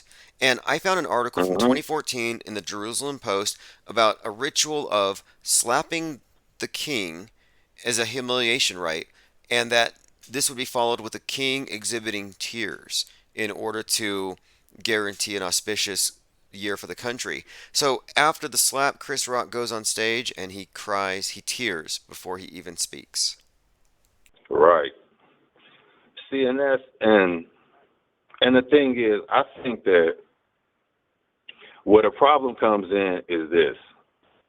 When I called you last time and we were talking about just the whole Shakespearean thing and, in the plays and the world, I think that people aren't making the basic correlation that when we mention things like the world stage and actors and things like that, they aren't really connecting it to Hollywood. They aren't looking at that. It's like we're telling them that your favorite celebrity, whom you see in movies, television shows, commercials, etc., they also they affect world politics. They affect world politics because I'm gonna tell you something. Obama said something years ago when he said in a speech that every black kid won't get to grow up and be the next Lil Wayne. And when he said that, what I got from it was he was making an equation. He was like basically making it to where when you see a celebrity, that was like a basic standard that you want to get to. And every president that we have now, they go for the celebrity because they know that the celebrity is tapped into every level of society, from the older person to the younger person, because younger people are not into politics like that. Yeah, So yeah. you're going to get Great younger point. people when you get celebrities. And then, like I said, celebrities go from whomever, your grandparents all the way down to teenagers with different ones. So it's like you could easily use these NFL players, these NBA players, these rappers, these actors, and now they mingle all of them in together. So it's like, I think it confuses people. They think that you're just seeing little videos going on where you have situations where you have like arguments and things going on. Those, I think, are the real distractions. I think when you see these big world stage like events, I don't think that people really look at something like this Will and Jada situation with the Chris Rock thing as a big world stage event. Even when it blows over, and it's starting to blow because they know we know. So it's like now they're starting to leak more things and everything. So they're going to have Will go through his further aspect of his humiliation ritual while they let Chris Rock go through his. I think is more a promotion. He didn't get humiliated. No, his Not ticket to me. sales went from $50 to 8,000. To Scalpers. $8,000, right? Now think about that. What kind of markup is that? Right. It's I it's mean, it's that that like is that is like for what you you. see when in 2020 the highest earning rappers were all dead. And it's because they Right. died spectacular public deaths filled with intrigue and drama, and it sells records. And you know what else I'm thinking? For tickets to go, now think about something. That's just like, all right, now let's say I call you up and I'm like, Tim, Chris Rock is in town. Let's go check out Chris Rock. The ticket's $50. I got him. I'm gonna go ahead and charge it on my card of $100, whatever. And this situation happens. I haven't bought the tickets yet, but this situation happens. Then I go to buy the tickets, and now the tickets are damn $8,000. What that puts me in the mind of is this insider trading. Think about the people on the back end who knew this was going to happen, and they were already in pocket on the ticket sales. Yeah, look, that's probably fair because every one of these psyops has had something attached to it. And when the COVID thing started, Cardi B had blurted something out about how she thought everyone was faking it for the money, and she said she needed And some she wanted her lipo, check. and she wanted her check. And then right after that, she's heavily invested in PPE, and she's super pro-vax. Yeah, there's money to be made. And I used to spell psyops with a dollar sign, P S Right. Y OP dollar sign because yeah, it's really about money. And you brought up Obama, and he was a student of Alinsky, who really got behind the idea that politics is downstream from culture, and that's why you can see all the children's shows are politicized. You're basically looking at them Right. being educated on how to be good Democrats when they grow up, because yeah, they influence them right away. And we see this very pronounced now with all of these movies that we've been watching our entire lives. And so to find that the Nutty Professor not only predicted this Jada Smith going after a comedian through her spouse thing, but even after and more recently, she's been talking about that movie and the horrible situation it was for her hair, of all things. And you know what? I'm gonna tell you something. I think that with the whole situation surrounding her hair, I think that's been like a long preparation coming. Cause it's like she started dealing with that like some years ago, and she cut off her hair. It wasn't that long ago, I don't think. But it's like at the same time, you know how they kind of interlace platforms. Like okay, they'll start like she'll cut off her hair maybe like 2 years ago, 2 3 years ago, like or whatever. She'll start going through hair problems, like and really start cutting her hair. And then it's like right now something like this happens, and then it goes in the middle of all of these different women's platforms going on, and then you can use it on different other political platforms. I think they stage.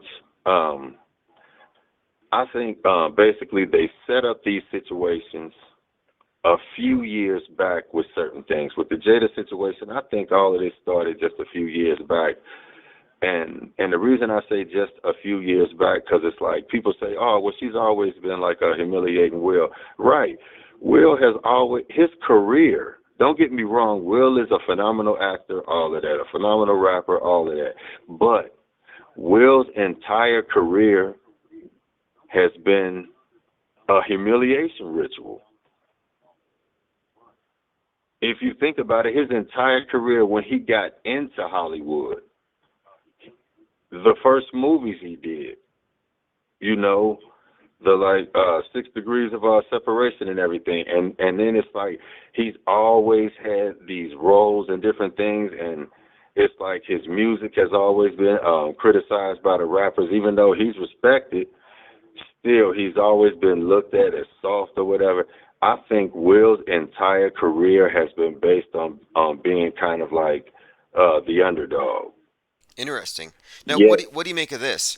So, one of the things that's been brought up in the context of this new Supreme Court justice, and again, we're looking at a parallel story to Venus going through the green tennis court. Here you have this nominee going through the Supreme Court, and right now there's a lot of talk about the Crown Act, and what it stands for is create a respectful and open world for natural hair.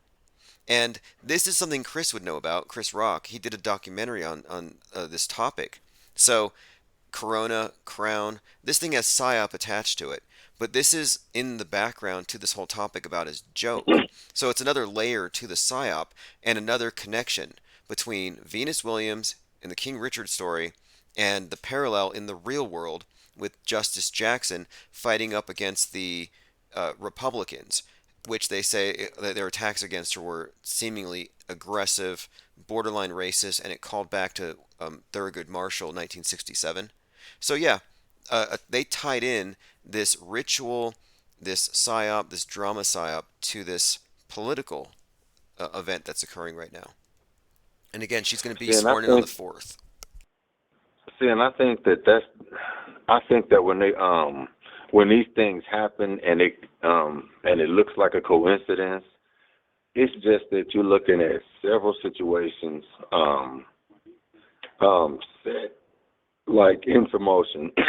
We're looking at like several situations that have been set into motion, maybe like a couple years in advance, to where when it happens now, it looks like a coincidence that it's like, oh, she's going through this. He makes this joke. This happens on the Oscars, so and so.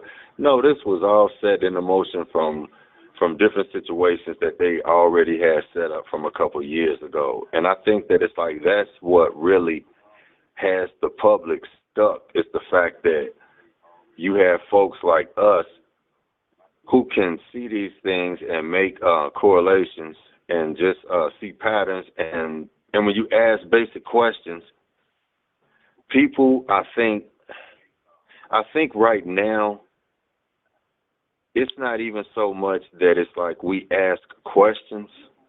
I think that what we're starting to see because of the way censorship has been done, when I told you, I think that there's a censorship on art. And the only way for you to really censor art, don't get me wrong, once the person has created the art, you've already lost. That's warfare. Once the person has already created the art, you've lost. I think where the war is going now is that you're afraid to even be an artist. You have people out here that have very good content, YouTube, for example, very good content, channels that would have a lot more people if they didn't shut you down for having an opinion, for being an artist.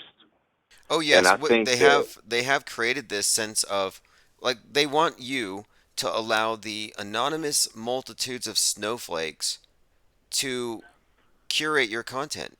They want you to gatekeep right, yourself for fear of offending the wrong person. And even this right, slap to the face, I've seen a number of articles about people who own comedy club owners mentioning that this could open the door to something ugly, that we shouldn't allow this to be a new standard, that you counter speech with violence. And they kind of said nobody in the audience, and Jim Carrey remarked on this, how cowardly they were. They were enablers. Nobody in the audience rejected the premise that you never counter free speech with a force. But that kind of right. didn't even get brought up. See, and that's something else. That's why I said I don't understand why. And see, okay, you just mentioned Jim Carrey. We already know Jim Carrey is he's a damn grand wizard. Oh But yeah. just the fact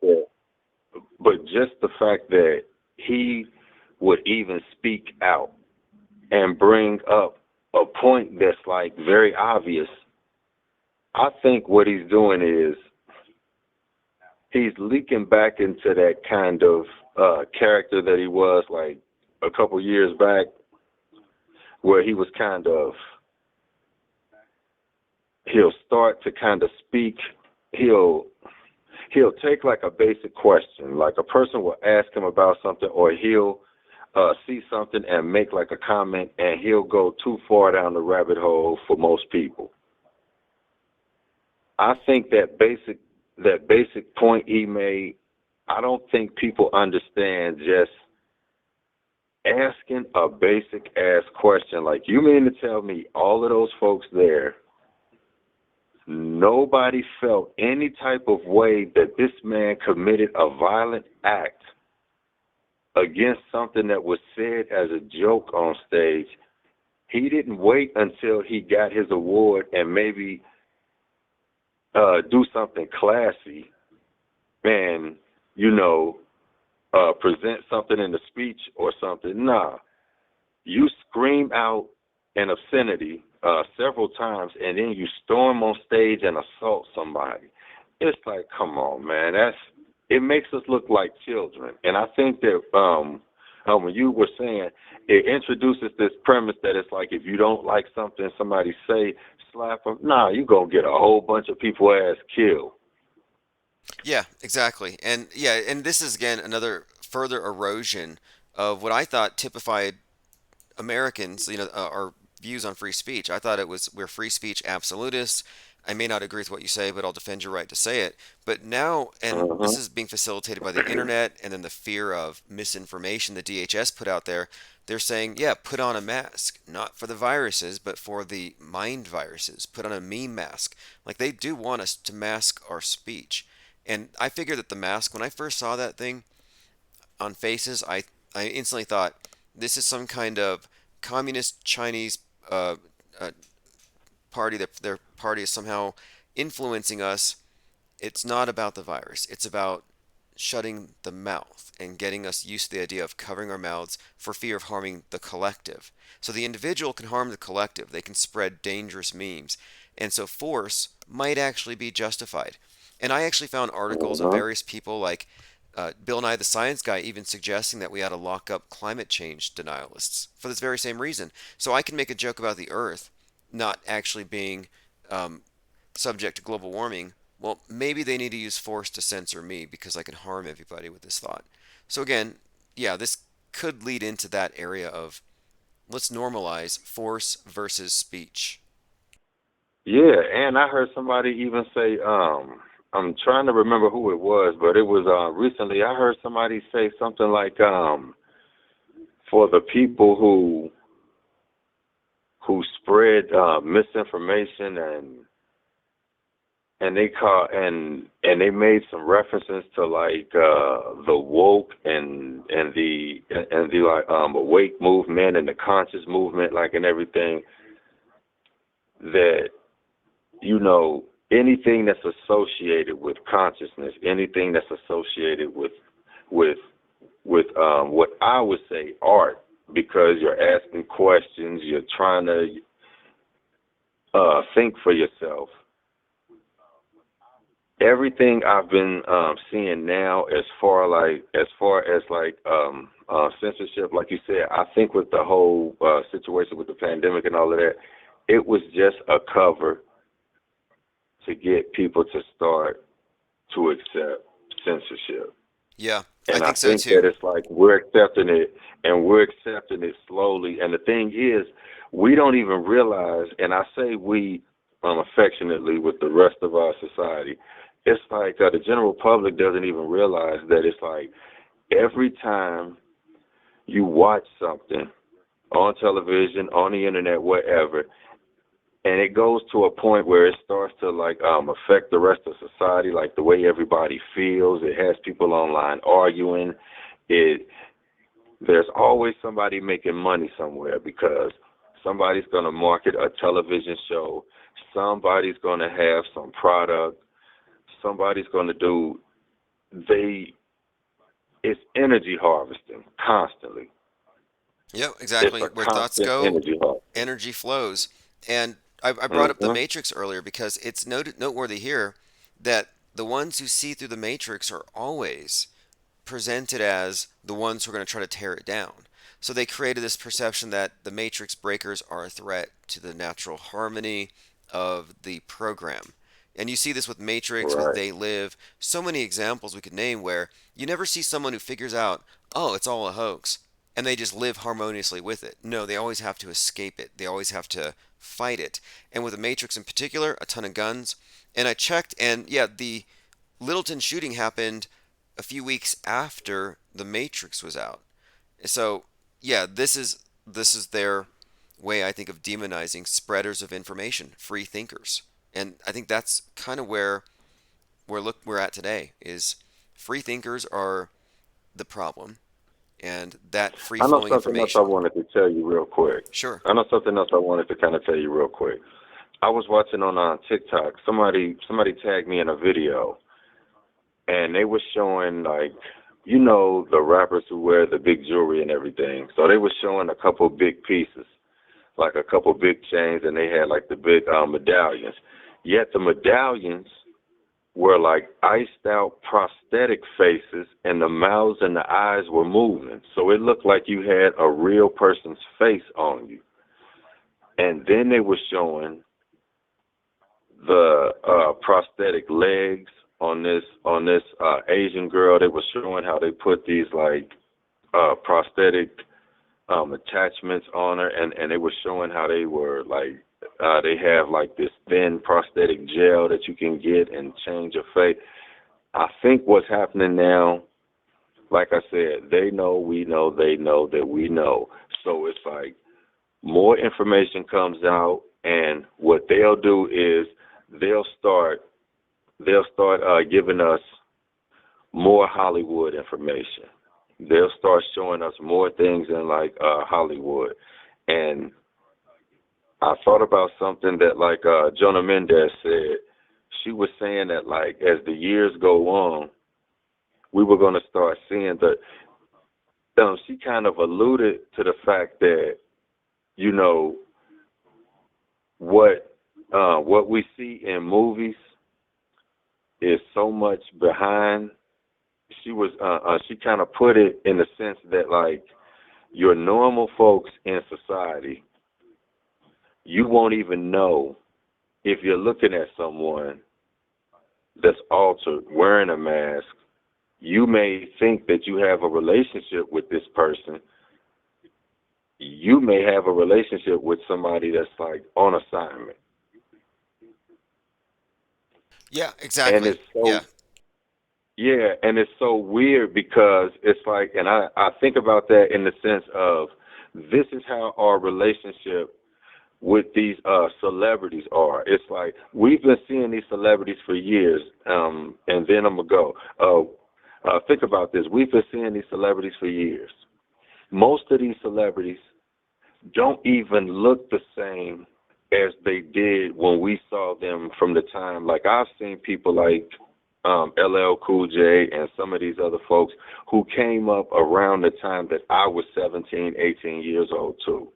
And we've seen these people like not only just gain body mass, like as far as like going and like working out.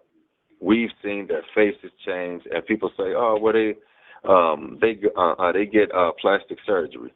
True, but you'll also see where if you watch a person over time, if they become somebody in Hollywood or in the NFL, in the music world, whatever, and they start to grow and become an A-list, they never look the same as they did. I'll put it like this. We know how a person progresses naturally. Even if you go through certain situations in your life, your face still retains a certain look. Your body retains a certain look. Even if you start working out, we see that growth in you. But I think that the reason we don't see it in these celebrities is because we don't see these celebrities every day. We only see what they give us. So we don't know what's going on. We don't know if you may be looking at the same person you've always been looking at, but they may have people playing this person in a different capacity. Because it makes me think about the Will Smith video he did where he says, like, everything is an illusion. Nothing is real. It's all fake, where he talked about the blue screen, like, and everything. And then the blue screen falls, and the blue screen isn't even real. And that's when I say the fourth wall perspective, where it's like he talks about how He hadn't worked out in a long time, but whenever you see him, he looks all fit like and everything. It takes me back to that commercial with LeBron James during the Super Bowl, where you see him talking to like his younger self. I think that was so light that people don't really understand just how far the whole technology is for real. Gotcha. Because Yeah. yeah, Yeah, it's like I because don't think people, because I think if they okay, I'll put it like this and I'll stop. Whatever they show us is just like they're showing us the model that they've already put out. It's just like if we're the people that work at like Apple and we just dropped the Apple 13 Pro. We already got the damn Apple 16 Pro. Know what I mean?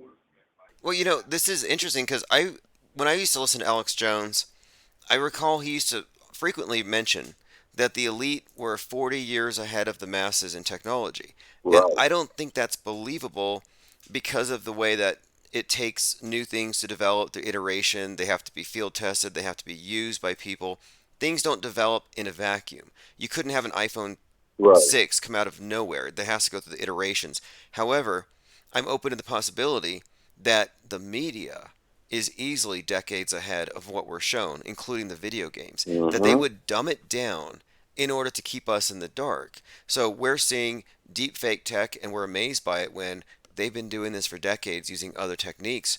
But meanwhile, we don't know. I mean, for all we know, the ISS, which is eminently debunkable, is purposefully Right. dumbed down in order to contrast with whatever's coming next. So, yeah, But you know what? But that's the reason I said, just like in the when I called the last time, that's the reason I said I think that with this whole meta thing that they're giving us now, I think that the reason they're packaging it to us, and when I say packaging it to us with the glasses and everything, and saying, "Oh, well, you could buy property in the metaverse."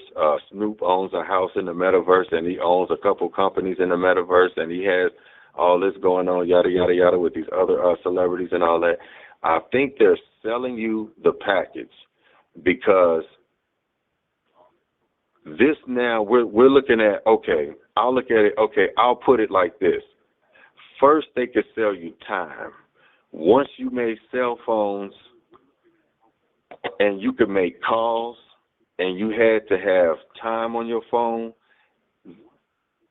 they could sell you time then. Something that you already have naturally. When they took plastic bottles and they made waters and they made it to where you can now buy water, one of the most abundant things on the earth, that. And then they sell you air. When you go to put some air in your car tires, you oh, pay to put yes. air in your car tires. Wait So it's until like now, they are gonna now they take do it to the tax your next air. level. They use the global Right warming now, to tax the air that you breathe. and the next level is hell. Now it's like shit. Let's control and tax how they think. How they think on a deeper level. People say it, but it's like now we can actually see it and can actually explain it. This is it. This meta is it. When I say they're giving it to you in a box, that's all they're doing. Your world is meta. When you showed the video where the guy was talking about how the student wanted to be known as a cat or something, and the student took, you know what I'm saying, a dump or a piss on the floor. And it's like he thought it was so ridiculous. Like, what are we doing? That's the metaverse, meaning that's your reality you're living in right now. All that crazy stuff is going on out here. When with them giving you these glasses, all they doing is finding a way to make money off of it. They put your ass in a box in the black mirror once again. Yeah, absolutely, absolutely, and this it's so hardwiring into us that where people are going to be addicted to it, and I think all of this goes along with other broader agendas, Agenda 2030, getting people acclimated to the Yeah. idea that you never leave your house because the environment's bad enough. You're just making it worse. So the metaverse is like a replacement for the universe. And it's a place Yeah. where you're not going to have actual freedom and options. It might look like infinite options, but if they curate it, yeah, they do indeed control your thoughts. Yeah, I think it's just all they're gonna do is I think like with the whole quarantine thing, I think what that was like I said, I think it was kind of a soft walk, and they got you used to being in the house for a while. So they wanted to see what you were going to do while you were in the house for a while. What kind of creative things would you come up with? And then the thing is, they started guiding people's creativity because they started presenting things to you. Like artists started doing concerts, like the versus battles, where they started having artists come out and do these concerts online, like and everything. And then you had more artists that were doing shows online that were being monetized. It was just they were seeing how they could actually test markets. And now it's like with the metaverse, which Facebook turning meta, like and everything. Now it's like, okay, we know what we can do. We know how to package it. We already have it together. We just wanted to see how you would fare being in the house for a while. Now let us give you another option for being in the house for a while. Not only would you be in the house for a while, but you can be in your own like world. You could actually have your own property. And then that's the thing, and this is something too. What it takes me to is this. Like how you go to the Google Play Store and you download an app, and it says that this app has in-app purchases. Yes, I yes. think I think your in-app purchases are when you buy houses, when you buy stocks, when you buy Bitcoin, when you buy in the metaverse. Like I said, all they did was they found a way to package this crazy ass reality that we live in right now. They found a way to put that shit in a box and package it to you so that they could sell it. That's it. They're selling your ass air, water, time, all this other shit. Now they're selling you thoughts. Yeah, you're right about that. They are commodifying and making everything has a fee attached to it. And what you described sounds like the movie Ready Player One, where You're the right. world's just a Yep. global slum. Everything's just the standard of living, everything looks just so trashy, but the people are plugged into these headsets. So it's almost like a wave of drug addiction allowing people to escape, but the drug Right. is the media. And it's just like when you mentioned the show Upload. When you mentioned the show Upload, I had wanted to bring that show up to you, like I'm saying, some months ago.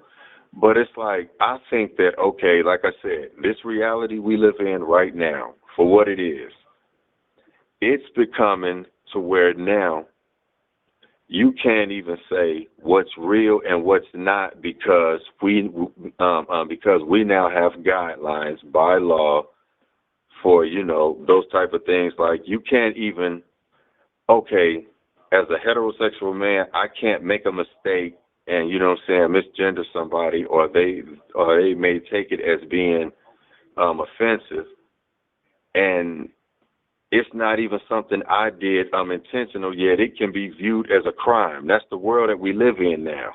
So it's like now not only are like your thoughts being weaponized, your intentions are being weaponized.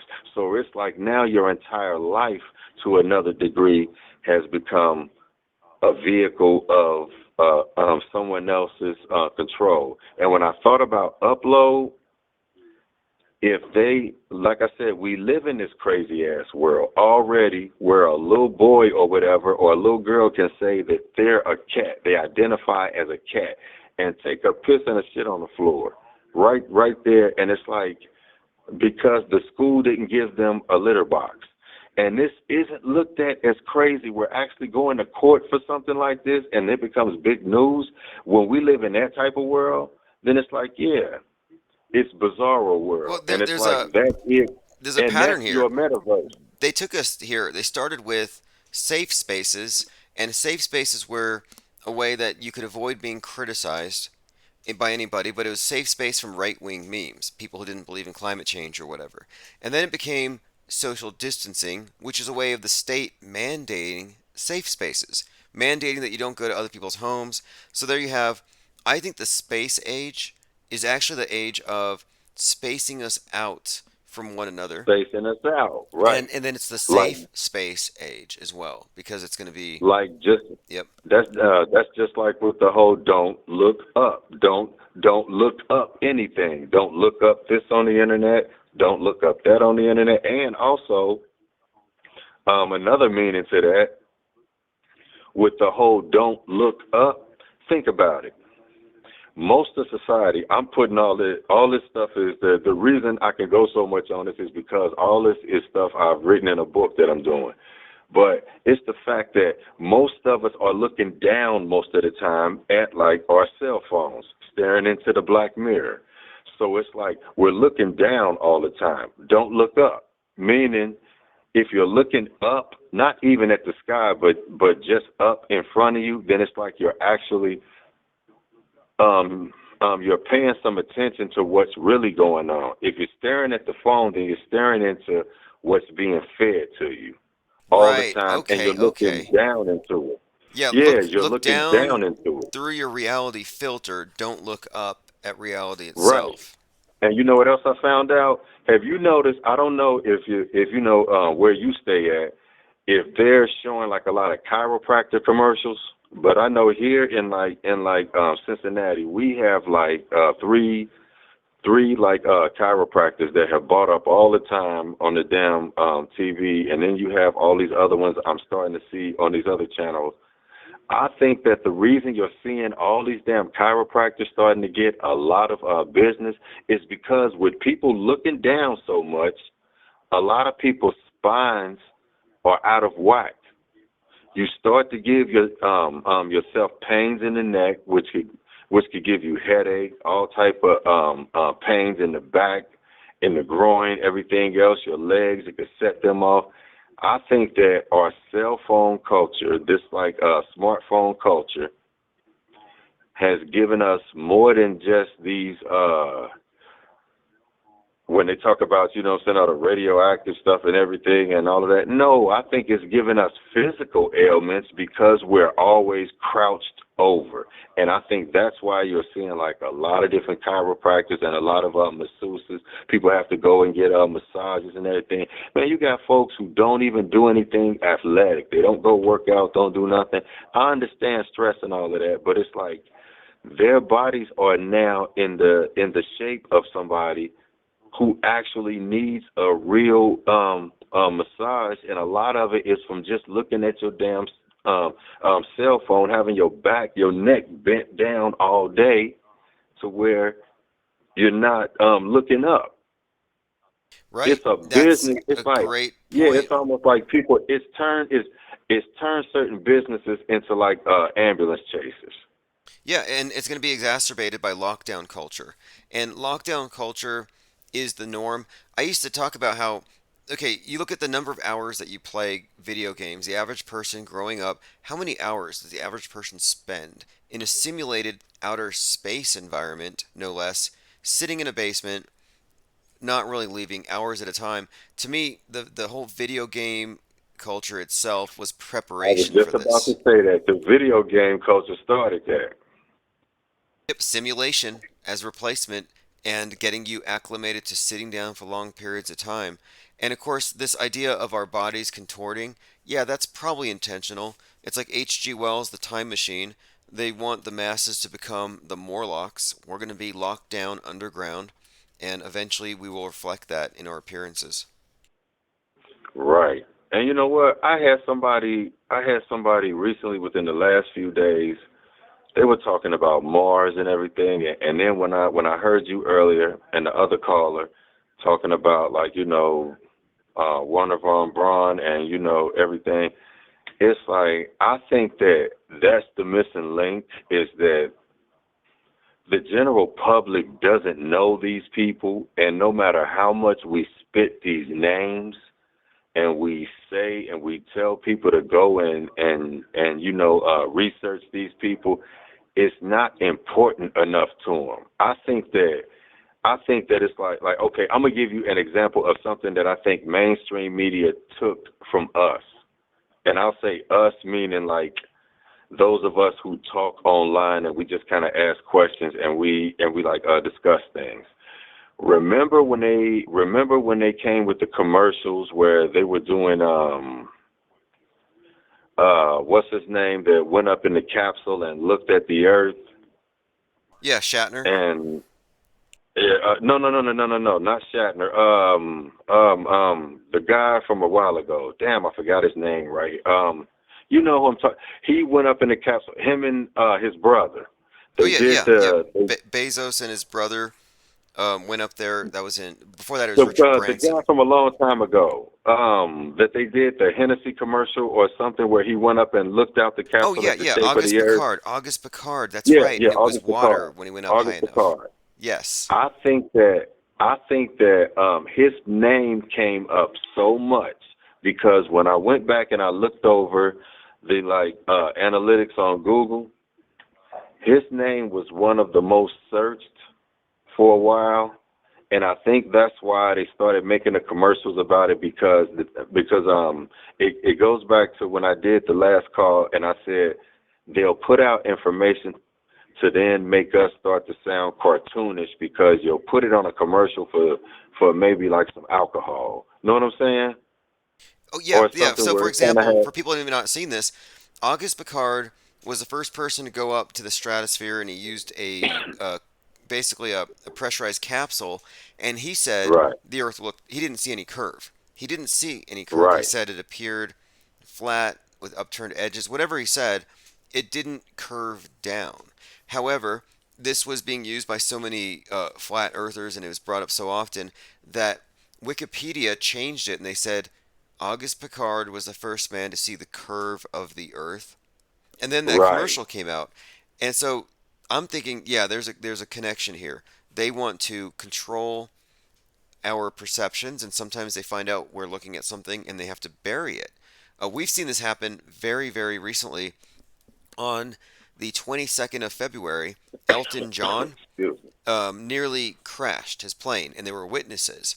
And so there was this headline about Mm-hmm. the horrifying spectacle of Rocket Man nearly dying on 222. Well, coincidentally, this is 2 years from the day that Rocket Man, Mad Mike Hughes, did his launch.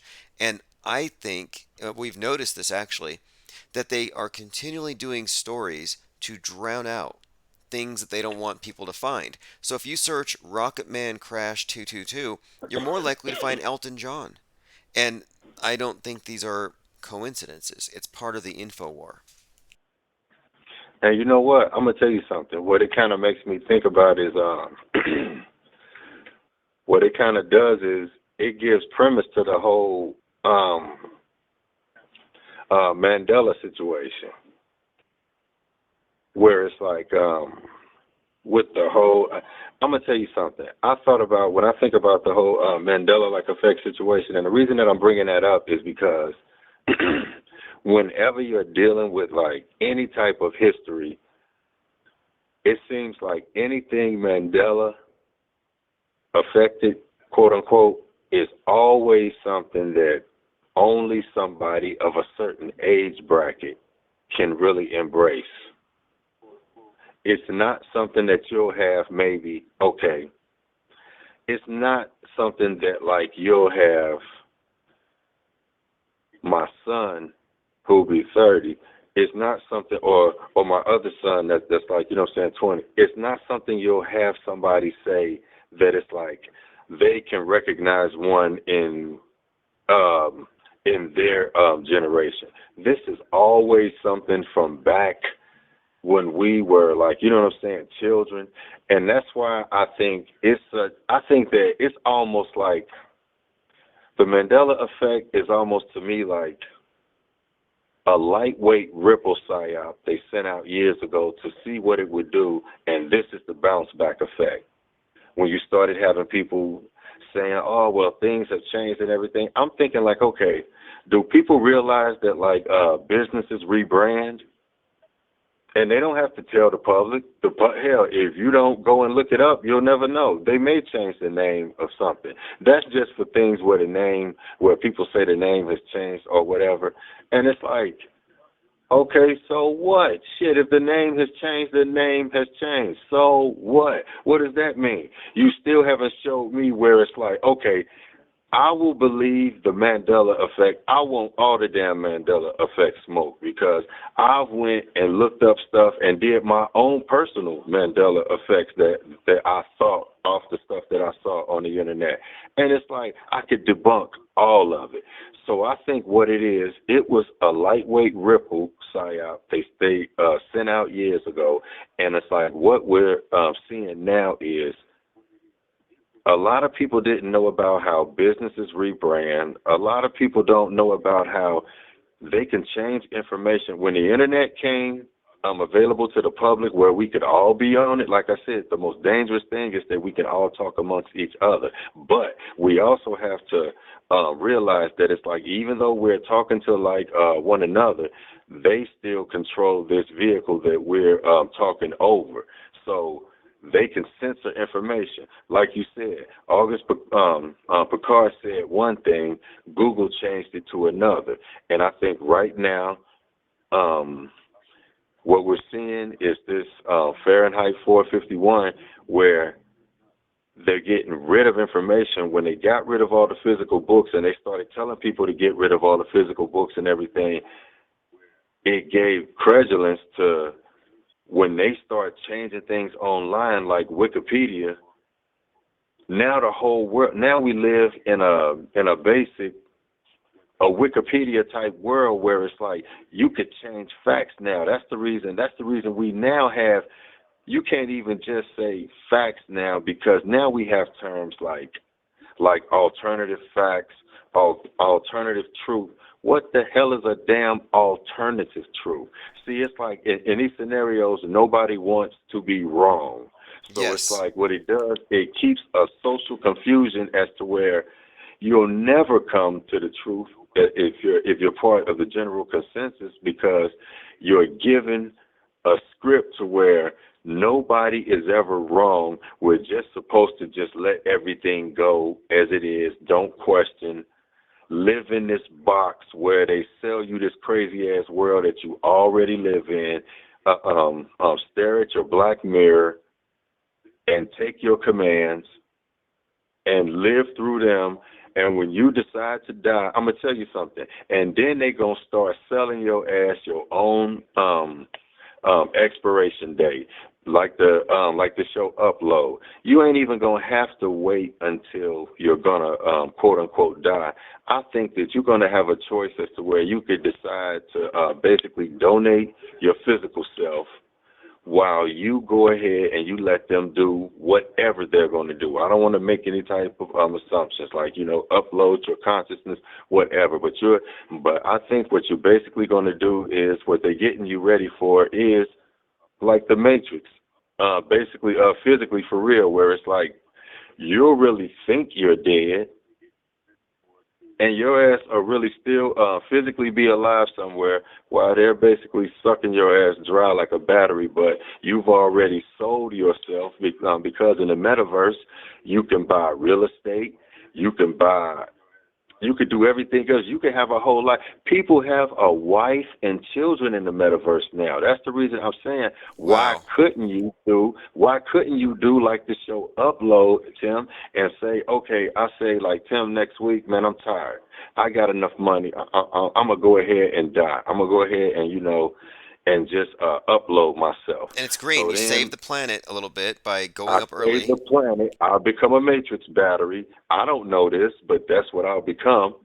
And it's like, and I was trying to like tell somebody about that when we was talking about this Mars conversation. I was saying like, man, listen, you're not going to Mars. What they're going to do, man, they're going to ship your ass somewhere, probably over to like China underground somewhere, in one of those big ass amusement parks that they got underground. You can look them up on Google, all that type of stuff. And I look at it like if they can make a civilization with a big ass Disney style world underground, why couldn't they make Mars? Any place. So it's like they'll sell you these tickets, they'll send you somewhere, maybe Mars maybe even outside of our perimeter of this quote unquote ice wall, which I don't believe is an ice wall. I think it's just the restricted perimeter that we can go. Mars may be somewhere outside that perimeter, or Mars might be right here somewhere where they just have your ass somewhere working. like a gulag.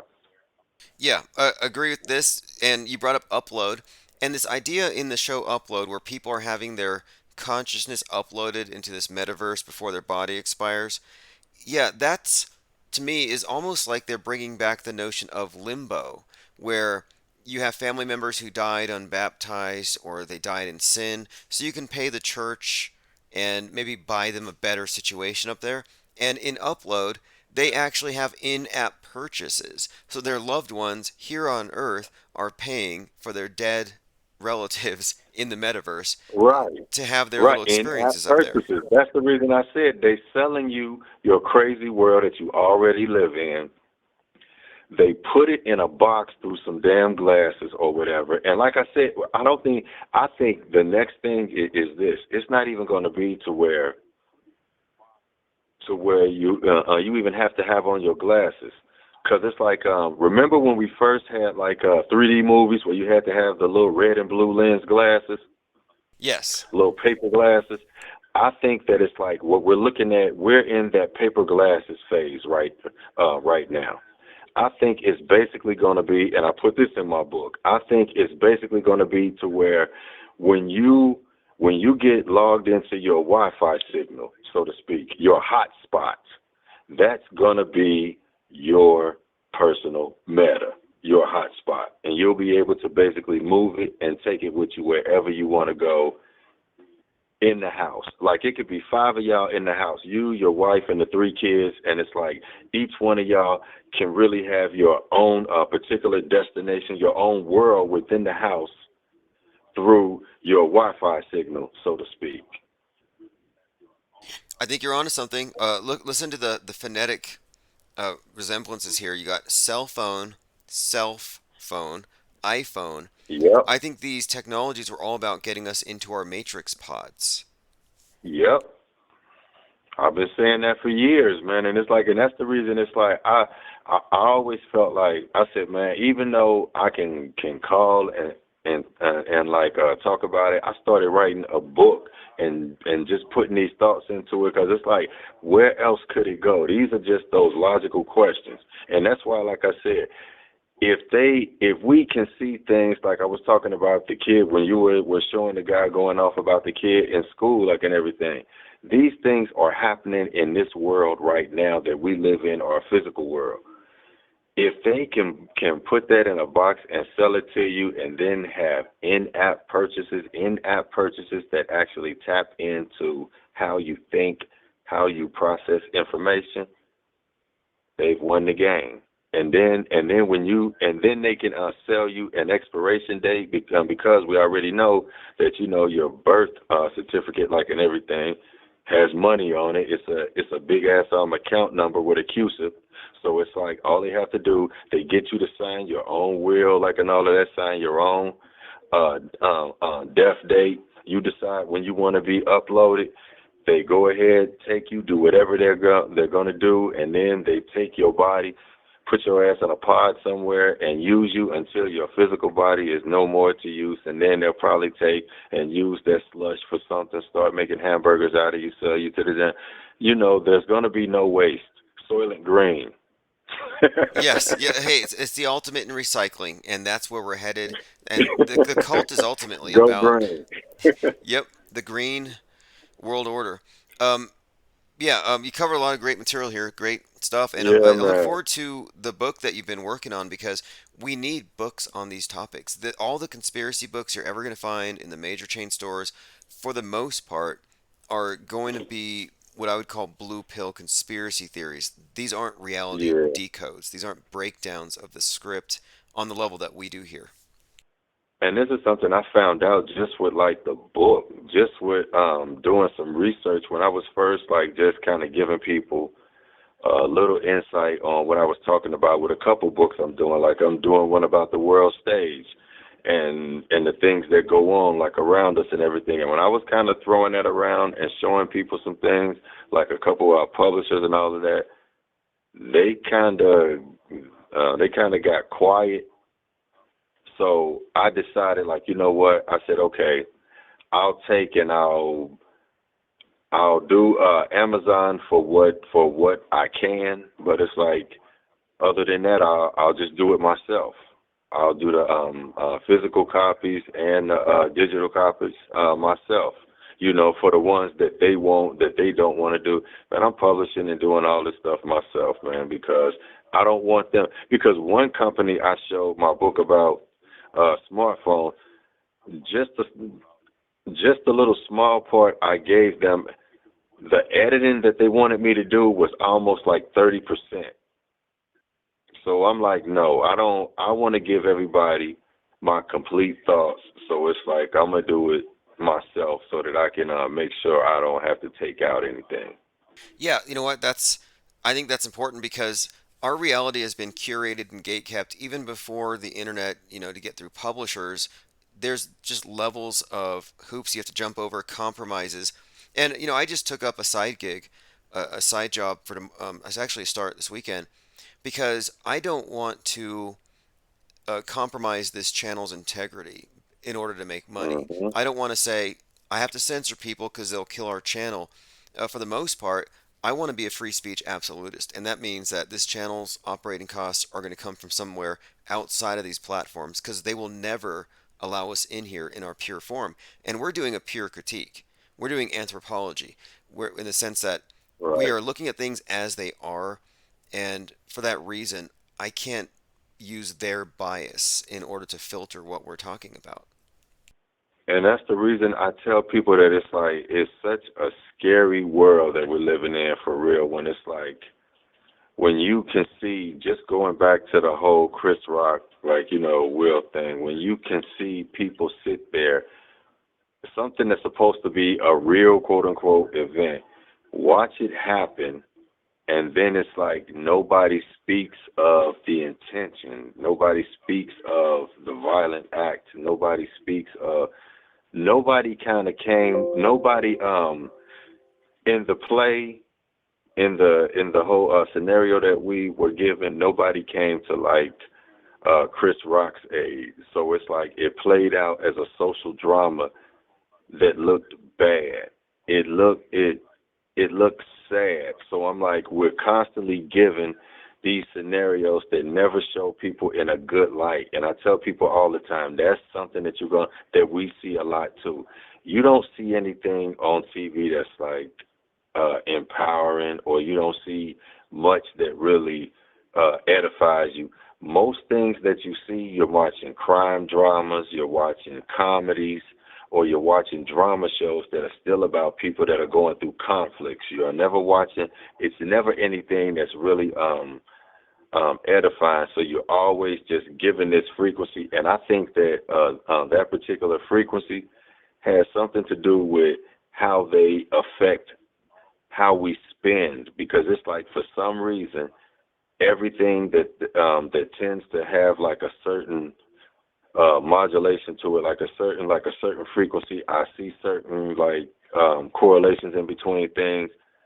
This is always where you see the money making coming in. So I think that it's like we're kept at a certain level, remedially as well as emotionally, so that we'll need to be medicated in some type of sense.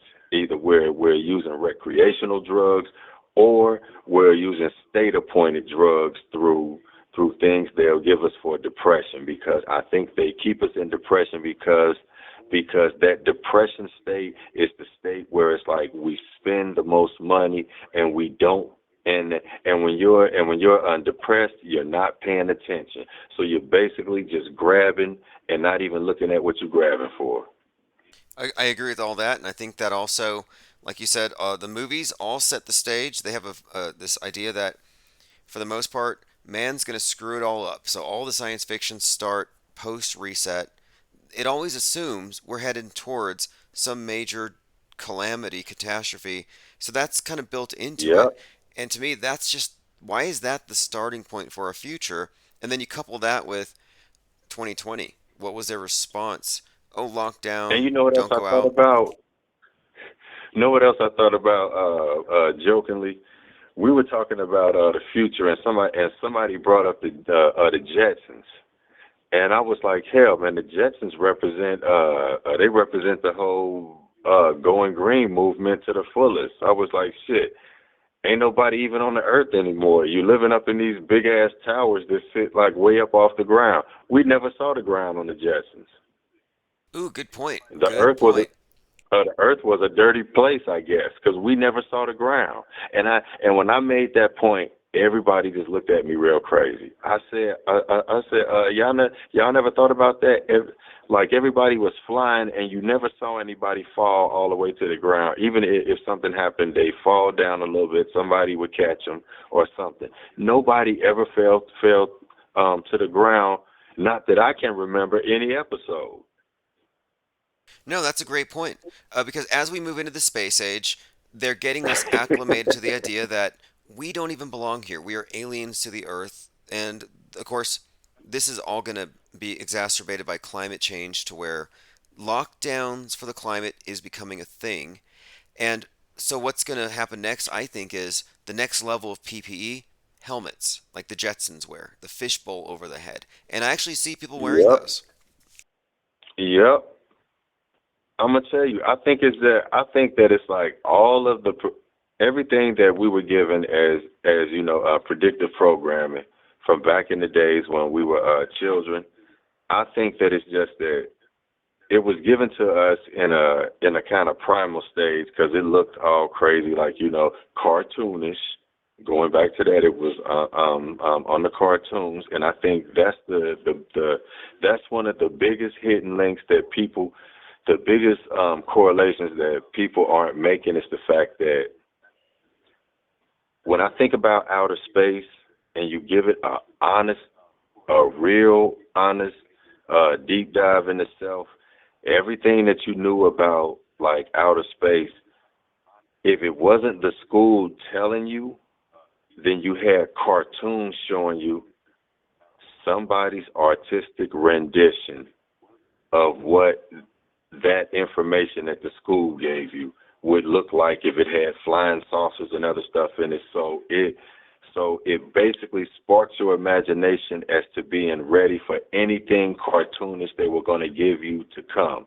So now we go fast forward. They could tell you all about planets made out of diamonds where they like rain sideways, and they can tell you about a planet that looks like Earth that's over here, and a planet that looks like Earth that's over here, but the atmosphere is like this, and give you all the scientific equations to make it work. Why? Because they make all the variables. And if you made the game, then it's like you control what can be made in the game. They put it back in the box again. So it's like when they give you these planets and they give you this space, like and all that, this information, this basic information as a kid, and then they give you cartoons. And we've never seen actual footage of space. We only see what they gave us. So it's like now, we're living in the year 2022. We still haven't seen actual footage of anybody flying something from this atmosphere, breaking through, and going into space and turning around and looking at the Earth. We should have that type of technology. Come on, man. We have smartphones. We have Wi-Fi. We have all this other shit. They But we still don't do have anything that cartoons. can... Even today, they'll say, "Oh, there's It's a only meteor that's going cartoons. to hit us," and it's a cartoon. And you are onto It's a something here. cartoon. You really are, It's because a cartoon. And that's why I think it leads us into, Tim, the CGI and the metaverse. Think about it.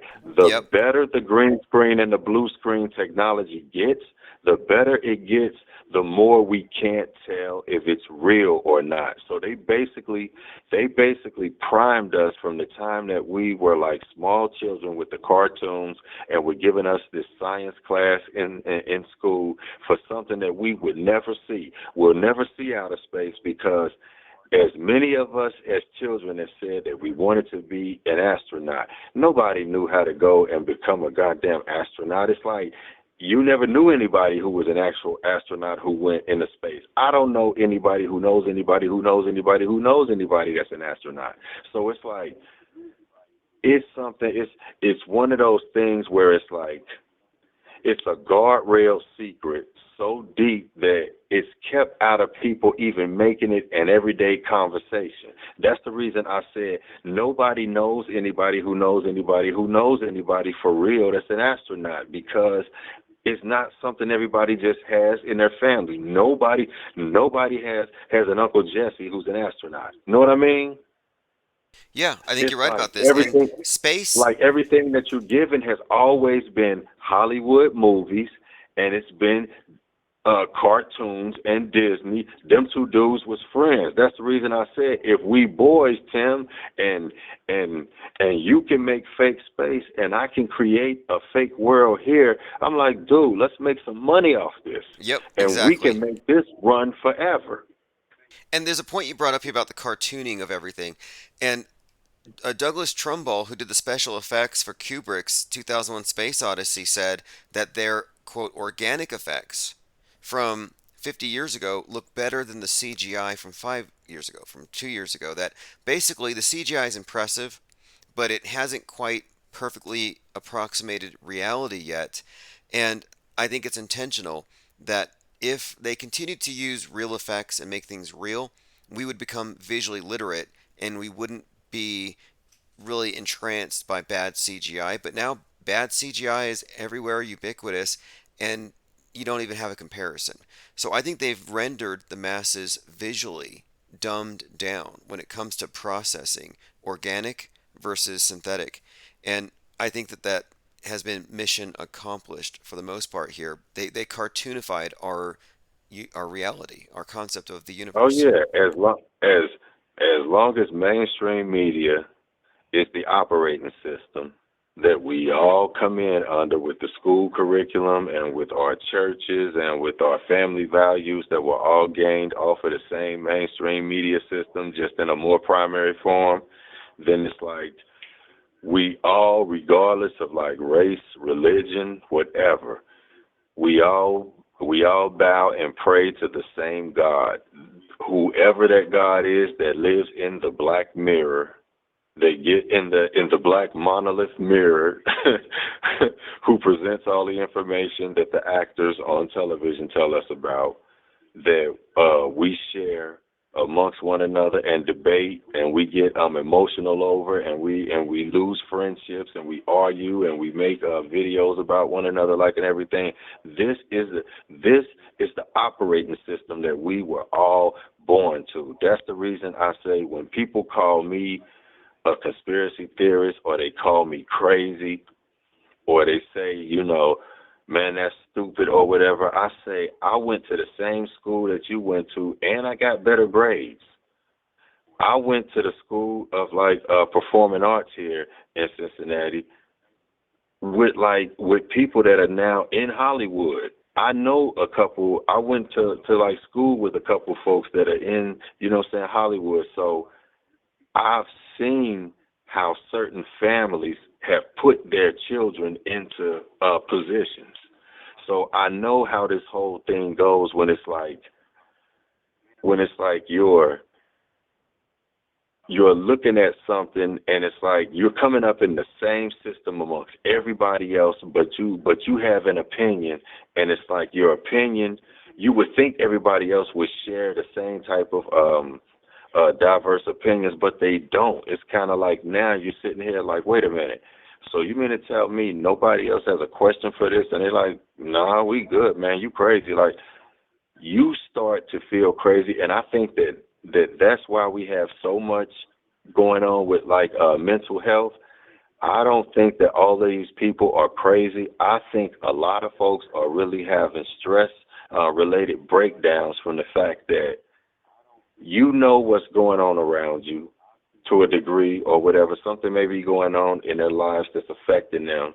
And it's like everybody else is trying to convince you otherwise, or they're trying to give you a remedy that goes against your common sense. And I think that's where the war is basically against your common sense. When they can turn your common sense against you, they can then turn you into anything, because you no longer question, you just blindly go. And that's why I say with the meta thing and them putting it in the box, soon you'll be in your house, your box, or you'll be on your property, your box, and you'll be Wi-Fi'd in and be able to create your own world, because it's going to even the field where you'll have the little meat guy, the little weakling type dude, like, or whatever. You'll have the big muscular guy. You'll be on the same field when you get into these realities where it's like they've already controlled society so much. We're so depressed that we now need these realities as a way to get away. Smoking weed don't work no more. Having a drink don't work no more. Doing other recreational drugs don't work no more. Now you have to have the drug of a reality sequence. That's where we're going. The world is on a drug right now called the internet, smartphones, and they don't even know it, and they're just upping the dosage. You know what? You're on to this. Meta. World Economic Forum, their blueprint for this post-reset world, the fourth industrial revolution, would have it that only 20% of the population need to work. So they're creating a situation where there's a vacuum. What are people going to do with their lives? And there are limits that are going to be imposed because of the climate. Even before the lockdown started for the COVID, you had Greta out there saying, "Don't fly home for Christmas." So I think, yeah, they're basically corralling or coercing the masses to go into their own little subjective universes, their own little, basically, it's Brave New World little pods where everything is true, nothing is permitted, total subjectivity. And that seems to be a way of, I think, getting us out of sight, out of mind. Every time I go to the theaters here, I'm the only person at this big megaplex, and I look around and it's almost like there was a plague because they actually Hmm. changed people's habits in so many ways. And it's been a major it is a revolution, this fourth industrial revolution, and they fast tracked many elements of it. And it's all been about also, of course, making it more attractive to have everything at home and making it more Yeah, attractive to see, not and then think interface. about that, and think about what you just said. What you just said when you said that you went to the theater, and it looked like it was a play because it was nobody there. Think about that, Tim. They've affected us so much that it's like, even though they hoaxed this entire situation, they were able to create a large world scale. I'm gonna keep using these words: a large grand scale world stage, big ass. I'm gonna tell you something. They basically turned the entire society into like one big ass, like a big ass shoot for a movie. They turned it to a big ass movie scene, because I understand that feeling, because I know here in Cincinnati when everything was supposedly locked down, what it took me back to, and if it's anybody that was here in um uh here like in the city when the riots happened, 2001, where you weren't supposed to be on the street, and the cops would come in, like, pull you over, like if they caught you driving, like unless you were going to work. It took me back to that, because our streets looked like a ghost town. All you saw was like police cars and like business vehicles and a few other, like, vehicles like making a commute. It looked like that, and this whole pandemic situation looked like that on a whole national scale. So it's like, I take it as, in Cincinnati, we kind of had a test run with like shutting down a city's transportation. So I've seen this move on different levels. That's the reason I say I think that the war is for us to give a different perspective and to be able to give other information. Because think about it, if you weren't here back then, you would never know about that they shut down or like transportation like that. Anybody from here, man, to tell you, for 3 days, man, they only wanted, the police was like pulling people over if you wasn't going to work, or you wasn't like coming from work, or you wasn't in a like business vehicle. So I know how that feels. So when this whole pandemic shutdown thing happened, those of us in the city, I know it kind of gave us, like, what I'm saying, PTSD to the days when we had to spend, like, what I'm saying, 3 days stuck in the house, basically, watching Yep. the news until we could come outside, until the God on the news told us it was time to come outside. Right, exactly. And what I like to point out too is what 2020 revealed isn't that at any moment they can turn us all into an unwitting participants in a major psyop and turn this whole thing into basically a big movie production, like you said, but that it's always been that way, and they made it obvious in 2020. So we've always been participating in a mass movie, a mass production, and I think this is the main concept behind Kubrick's work and why he figures so prominently in all this predictive programming, even including 9/11. It was the idea that we were being dragged into the TV, that we are already in Mm-hmm. something of a metaverse just from this from day one. You're on the stage, but 2020 made it very obvious that okay, this is in fact a world stage, and we are participants Hey, I'm here. gonna tell you what. When you get a chance, go check out the show, American Gods. Check out, like, I think it's like the last. It's one of the last, I think, two episodes from the first season.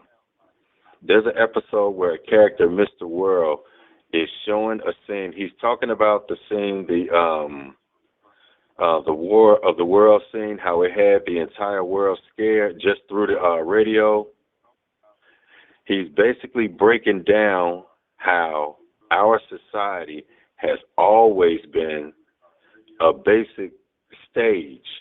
And it's like, and they do this scenario where it's like this character, Mr. World, as he's narrating everything, they're showing this scene of a town and people walking around in the town, and then a bunch of violence breaks out in the town, and a bunch of UFOs come out of nowhere, like, and everything.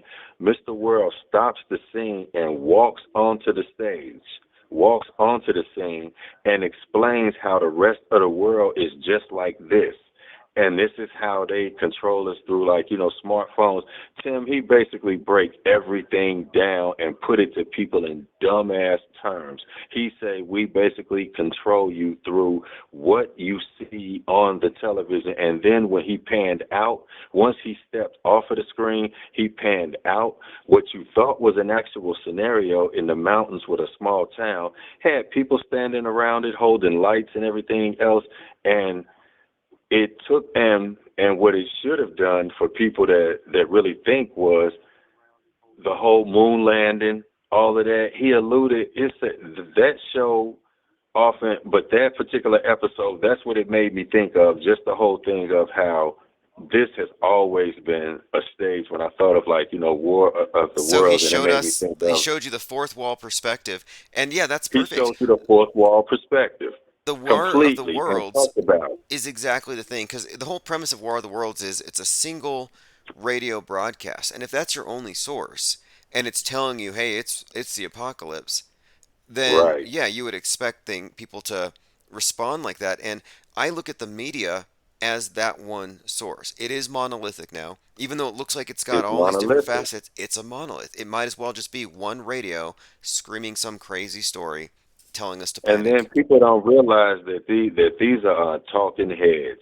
It's the associated media for a reason, and that's why, like I tell folks, this is why they changed the sports to entertainment. Is because when everything falls under the umbrella of being entertainment, because if you look up, excuse me, if you look up most of these shows and you look in the like last credits, if you see that small print that comes up and other stuff, it says that the show is entertainment. Even when it's something that's showing actual events, like, a reality show or whatever. Even on the news at the end, I'm willing to bet that you could probably take some type of legal, like, what I'm saying, a legalese book or whatever, or somebody, and find where it says entertainment somewhere, because it's the same basic wording. But they put this in basic, in mainly every program that's like on television, because if it falls under the auspice of being entertainment, then it could be dealt with in certain ways. Right, so they're not It could actually be crying dealt with out fire in a crowded theater. What right, they're and you doing is never and you okay. and you never have to have certain content. It's just like if you're a news network, yet you have entertainment listed in your contract, Entertainment Tonight. You know what I'm saying? TMZ, all that. These places are news networks, but they're categorized as but they have themselves promoted as being entertainment for the people. We give you like some entertainment news. That's the way they hide theirs, by saying that they're giving you entertainment news. They're telling you what it is. It's entertainment. It's scripted. Well, what about this? It's When they co-opted. say it's another tragedy at this school, a tragic event, I wonder, a tragedy is a very specific word to use. They're not talking about a Mhm. mass murder. They're talking about, in the strictest sense, you're talking about a play with an unhappy ending. Mhm. See, and I'm gonna tell you something. Now think about that. You just made that point, but it would take somebody like myself that has an artistic background, or somebody that's like into art, to even know that a term like tragedy is usually associated with some type of satire that's going to end horribly. It's not going to have that good ending, like when they say a tragic love story, Romeo and Juliet. I tell people I think they've misogynistically, they have us in this like romance with death. Like people think Romeo and Juliet is a romantic story. I said, man, that's crazy as hell. If she are already dead, then it's like, damn, I'm gonna cry, hit the funeral, but then life goes on. I'm not about to kill myself. That shit don't. That's not romantic. I'll think about you. I'll take a damn picture, might get a damn tattoo. I don't know, but I'm not about to kill myself. That's not logical. But this is what they give us as being art. Logical. That's the reason I say we have to look at what they consider the fine arts, who control those fine arts, who's in control of the moderation of those fine arts in its distribution into our society today. Like you look at, okay, who's in, like, saying, control of, Broadway, Hollywood, everything else. Once you know that, then you know that who's in basically who like, what I'm saying, your When we talk about the who metascripters, you're like who who who you're like sitting in the hands of, the metascriptors. You know who they are. And the thing is, the metascriptors to me are like that group of kids like sitting around a table, or a group of like writers that's sitting around a table, some younger, some older, and they're trying to come up with this scenario. And the younger ones are saying, let's go listen on the internet to see what the hell, like, the art of thinking out loud, or, IPS is like, talking about, they seem to be a little bit close on the things.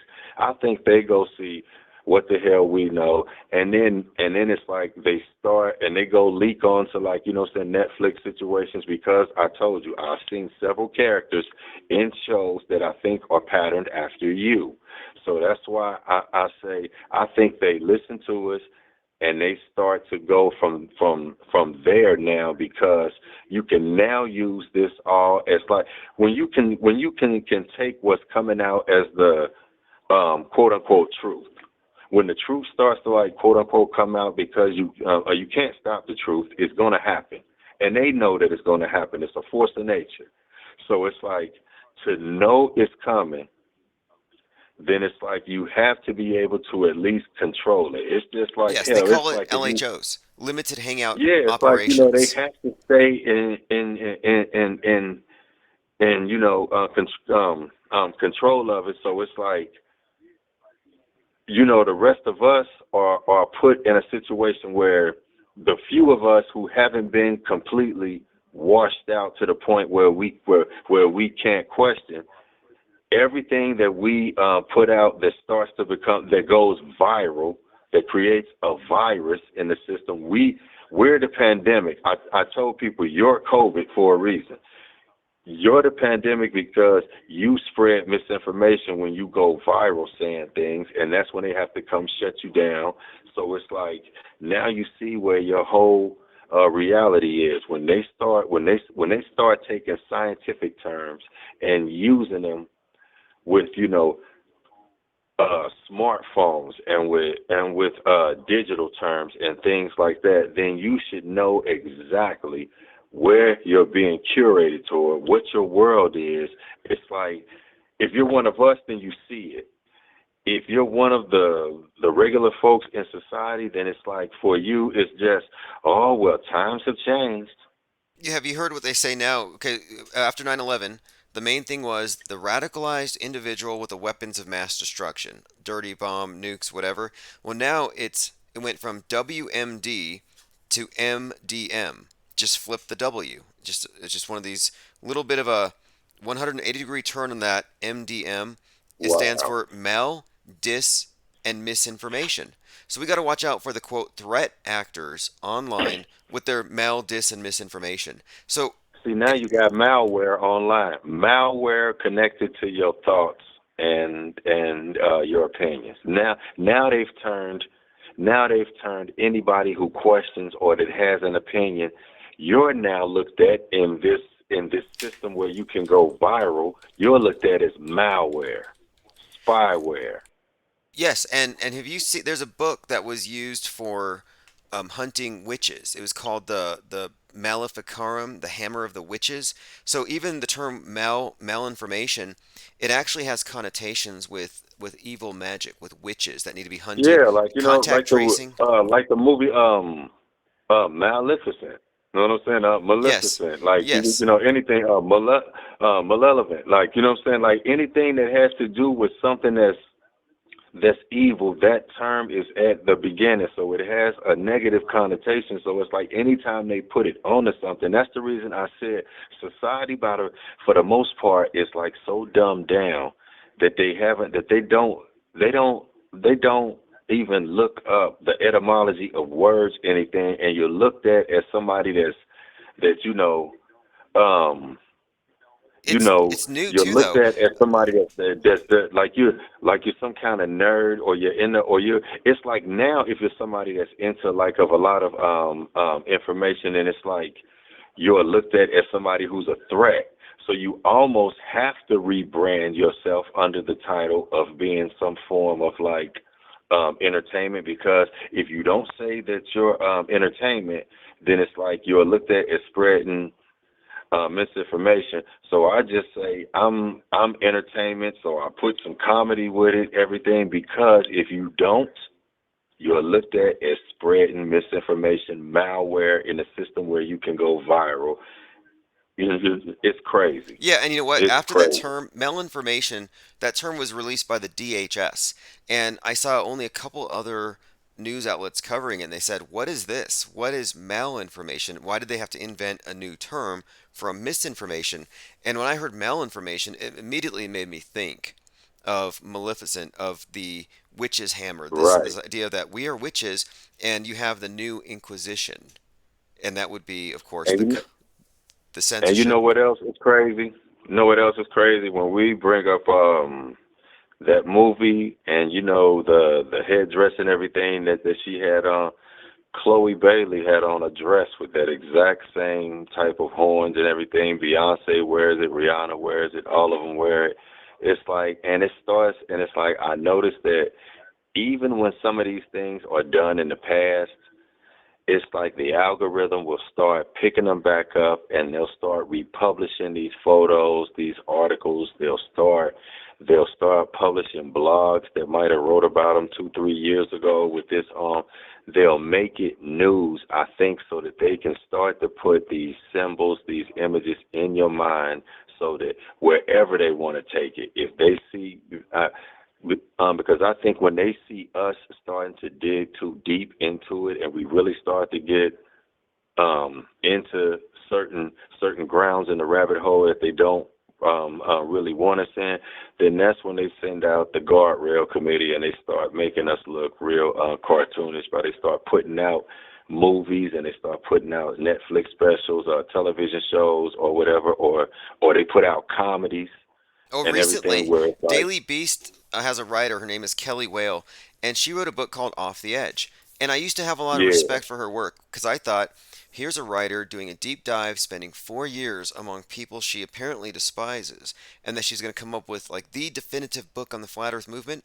And no, it was all a hit piece. And her final distillation was, oh, flat earthers are a bunch of Nazis who are really bad at rapping. And I'm like, that wow, does not reflect anybody other than Eric Dubay. And Nazis have nothing to do with questioning the shape of the earth, but what they have done is they've just mastered this way of demonizing the outsider, so the masses don't even right. look. It's just like when we said on the last call when they attach Candace Owens to it. And the way people feel about Candace Owens is the way they'll feel about anything she speaks on. So if she says I like the color pink, then it's like anybody who doesn't like Candace Owens now hates the color pink. You know, they've mastered real deep levels of like psychology and how to like manipulate people, Hollywood magic, psychology magic, to where now all they do is like we were saying last time, they associate things with certain characters whom they know may not be as favorable to the public, and then it's like whatever it is they associate with them, now it becomes a part of that person. And if you happen to have any views on that may be favorable, like if you happen to question if the earth is flat, if you happen to say anything else, and this person, if you question the NASA situation with the moon landing, then it's like if Candace Owens said, now you must agree with Candace Owens. Hell no, I don't agree with Candace Owens, but that's the way the public will do it. Oh, That's the way yes. they'll make it sing. Look at the heroes they give us: Greta Thunberg and Kyle Rittenhouse. So you have a hero for each side, and each side finds the other side's heroes repugnant. Then you find out that Greta and Thunberg, the most popular child crisis actors, were born on the exact same day, January 3rd, 2003. It's manufactured. And if you follow either side, those characters have puppet masters. And if you're following them, Oh yeah. it's your puppet master too. And then it's just like when I was telling you the last time about the book, COINTELPRO, it talks about how in the book it's like J. Edgar Hoover talking about how they're going to crush any type of black messiah that may try to rise out of the ghettos and everything like that. So I take that and let's just move that on a larger scale. Let's move that on a larger scale. This is where I tell people I take that book now. If they had a government program, the counterintelligence program, COINTELPRO, if they had a program dedicated to watching quote unquote black folks in the ghetto that they felt were doing like a lot of things like that may have been questionable, making too much money here and there, yada yada yada. If they had an organization that was doing that, wouldn't you think that that would just be a splinter cell organization from something much bigger? If this is an organization that's coming out of the FBI and the CIA, then why wouldn't it be, if it's just something that they have going for the black community, why would it just be something for the black community? Why wouldn't it be part of a larger, more grandeur scale as to say, like, okay, we're gonna go and we're gonna make sure that we don't have the rise of like any, in a modern day terms, it would be, let's make sure that there isn't a rise of any auto hoaxers. We can't have successful auto hoaxers out here because they may go spread a virus in society, go viral, and the information, their malware they're spitting may get into the system and affect our groundwork that we've already set up. And it's like, so I think that now what it is, like you said, I think that it's a situation where they have to control how we perceive things, because if they can control our perception, then it's like I said, they're already in our heads. So, you know, I think you're right. Got to be yeah, extensive we're too. just They here. they control every potential threat demographic. Timothy McVeigh was obviously an FBI creation, and all Right. of yeah. So any person that might offer some kind of legitimate challenge to the system is likely to be controlled so that they can control everybody behind them. And that's been the case. And I did see an example. The guy that burned those three Masonic lodges last year, well, all of his social media postings looked like he was quoting us from here, but badly. So I think they do, in Right. fact, invent characters to demonize entire think tanks. I think they invent characters for think tanks, and I think they also, I think what they'll do with this character invention, because I've seen like a few folks, no story in particular, but it's like I've seen like a few things happen over the years with certain people, like an event may happen and a person's face is plastered all over the internet. For 2 weeks, this person's face is there and they're talking about it, but it's like in the second week, it's dying off a little, and then it's like by the end of the week, it's gone, and the story is gone, and you're not even hearing anything about it. And it's like I think what a lot of people aren't really like thinking about is it's not that the story died down, that people stopped talking about it. It's that they stopped giving you access to the information that people were talking about to where they control what's now online. So it's just like if you know that somebody got shot up the street from you and you're constantly talking to the people in the neighborhood, then you're getting the updates. So you know what's going on with the person, what's going on with the situation. The rest of the world only get the initial update. So it's like if there are any other updates, the news, if you don't get mainstream media pushing it as to where they become that vehicle for it, they know that the rest of society won't even go look for the story if it's not something mainstream media or one of their smaller outlets is pushing. So it's like once that week goes up, because it's like now something don't even get 2 weeks. I would say if it happens on Monday, by Thursday something else is happening, and you're not even thinking about that anymore. Oh So it's yeah, like like look, they radical Islam was cured by COVID. COVID was cured by right, Putin, and Putin seems to have been cured by Will Smith slapping Chris Rock.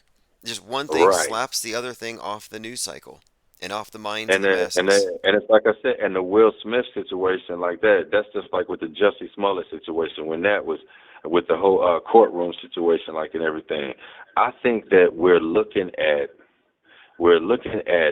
bad acting on the world. It's I'll put it like this. We see it as like bad acting on the world stage. Everybody else is seeing it as like it's just their reality. It's almost like people in the movie They Live. Like it's almost like people are just watching and it's like we have on contacts or something. So it's like we see it like to where we can add and like man, this don't look real. This don't look right. Like, other people are like just really drawn into this, and I think that now they can give us ridiculous situations, and it's not ridiculous anymore. No, It it's looks not. we're It's looking at clown world we're now. looking at now we're looking at now Saturday Night Live level world stage events that could actually be looked at as being comedy. The slapping and everything, that was a Saturday Night Live skit comedy, that type of level. So it's like now we're looking at this is where we're at as to where they could actually use uh like um skit comedy type of situations and affect how people think, how people operate, how we interact online. Because I can't tell you how many times I done got cussed out over saying that slap was fake. People get emotional over what's presented on the world stage. Unbelievable. Unbelievable that they would get emotional over what like I mean this to me this actually says a lot about their acting ability, how effective they are at conveying these simulated situations as real in front of a live audience. I mean, give the guy another Oscar. This is to me, I think that Right. it must be so funny to be in the know on the inside and to know the whole Right. world has no clue. That's why you can see the dupers delight because they get a rush out of this thing. See, and I think that's the reason. I think that's the reason, like I said, with the Will Smith situation, I think that's the reason with all of the other actors in attendance. I think that a handful of them knew that something big was going on. I think, like I said, most people faces, and I don't know what the rest of the crowd look like. I only know the few collages I've seen of a couple like well-known celebrity faces. They look kind of shocked, like they weren't in on the skit. But there are a couple other faces that look like they might have known it was going to, like they may have known something was going to happen. With it being the Oscars, that's why I'm saying I just don't get why most people don't just question first. This is one of the biggest, most esteemed celebration of acting. Everybody in the room is an actor or they're involved in the whole acting industry. So it's like, why wouldn't you think this was acting if you saw no security, no police involved, everything? People like, well, the police got involved later and everything. I said, that's because this story is being written out later. So I'm like, man, it's like, Tim, now it's just a point where they've done it so much. Like I said, with the War of the Worlds and that from all the way back then, it's grown to a point where it's like now they really have us in that same mind frame again, just over reinvented, and it's just a deeper sickness now because I think that now it's become almost a genetic thing because it's like now we have kids that you can give a baby a smartphone and they automatically become attached to it. Won't put it down. Yeah, Hollywood I've been magic. saying that what differentiates those who are still perceivers from the mere believers is the perceivers haven't taken the TV screen or the smartphone screen as their primary sensory apparatus. They still are in the world. And even though we're somewhat metaverse, we're confused intentionally by the way they fuse real and fake. No, the people who are being born into the system at this level, that's an extension of their body. They are transhuman at this point. And um, Mm-hmm. when people are incredulous about the fake, about the slap, how could that be fake, or even any event, I always raise this question to them: is it fakeable? Like, are the people on the stage good enough? Could they have carried that out? And if their answer is no, they're not being honest. When you're talking about actors of that Mm-hmm. caliber, it is fakeable. And Right. that's an important point to raise because if you think it's not fakeable, then you're probably dead set with your presuppositions and you're not open to the truth. And that's an important question to ask. Is it at least hypothetically something that could be faked? And And you know what? yeah, I'm gonna tell you, I get the best response on like if something is fakeable from people that kind of came up with the same background that I have as far as like the arts, like people that have gone to see theater, like you've actually seen people act on a stage. If you've actually seen people act on a stage, like you've seen like actual sets change and you've seen like people have like costume changes and you've seen one person play like three different characters and they actually nail each character where you don't even see the same person playing a different character. Know what I mean? And this is with just regular stage makeup, then I don't think that it's like most people realize that this can be done on a regular street, a regular city street. It could be done in a town on a larger scale. It could be done in a lot of different scenarios outside of a physical stage on a particular, like, you know what I'm saying, auditorium or whatever. It can actually be done outside. Like I said, if you've ever seen actors, like, you know what I'm saying, performing on the street, if you've ever seen like a classical theater and you've seen how the costume changes and the set changes and the sound and all of that and the way you're just seeing this with news cameras. That's it. You're Yes. seeing it with news cameras, and a lot of it has already been filmed in advance, so that it can be placed and it can be repurposed later on, because they'll show you footage from New York City or footage from France, and tell you that it's a whole nother city somewhere else a couple years later for a whole nother situation, and the public is illiterate to it, because who remembers that footage? Who's gonna really think about it like that? It's like you're just gonna take what's given to you at the moment, because they know that the public memory lasts only just as long as like whatever they present to you until the next story. Now, you saw the Now we're that video short. of Will Smith teaching people how to fake a slap. That might be a good way to wake people up. If they think the Right, slap was fake, slap them in the face the way that Will fake slapped Chris. It might shock them, but you're not actually contacting them. And that right there would show them, okay, it's fakeable. right. And like I said, now they have the footage coming out from a different angle, where you actually see that there's no contact. And then I told people, from the time I saw the footage, I heard the sound effect before he even made contact.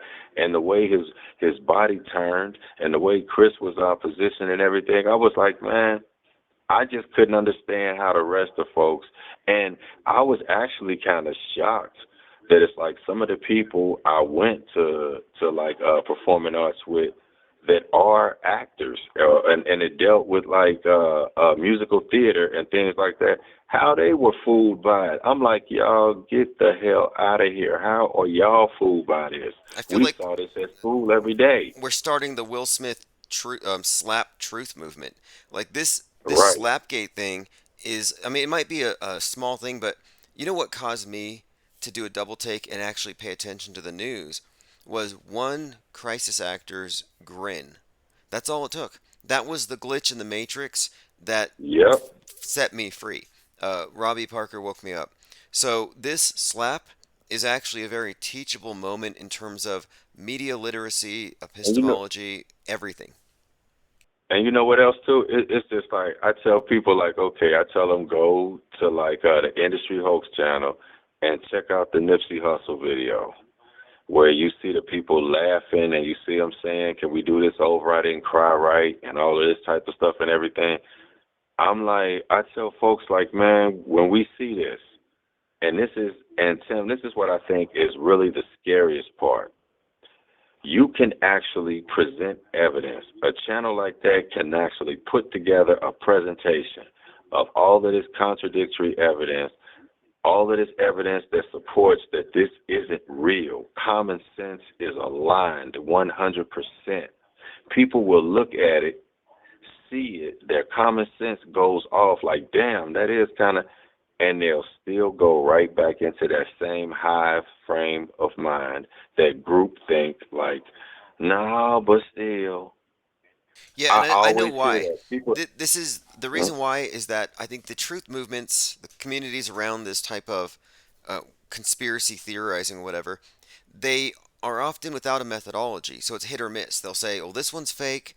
Maybe it's fake. That one is real. This one, I got to investigate." So they don't have a methodology as we do, which is pretty much it's fake until proven real, if it's an extraordinary claim and they don't have evidence.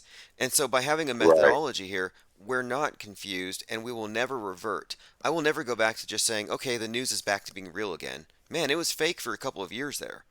No, it's because we figured right, out the game. And the people who are still on the fence, they haven't had that paradigm shift.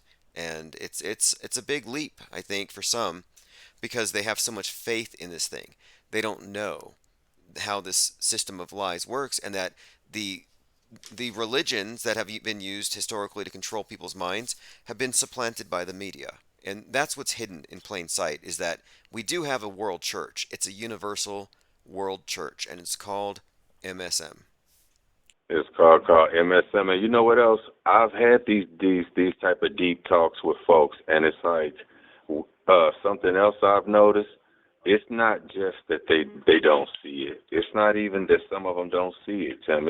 It's to the point now where it's like a lot of them. I've actually had people. I could say half of the people I've had real deep talks about things that want to pick my brain, and we talk for hours. They'll tell me like, man, I'm scared to come out there where you are. They're like, bro, I'm scared to. They're like, man, it's because you know why? Because it's like I think Hollywood, going back to like Hollywood, they've put such a stigma on having free thought with movies like Enemy of the State, The Matrix, the one where people were getting arrested for like thought crimes.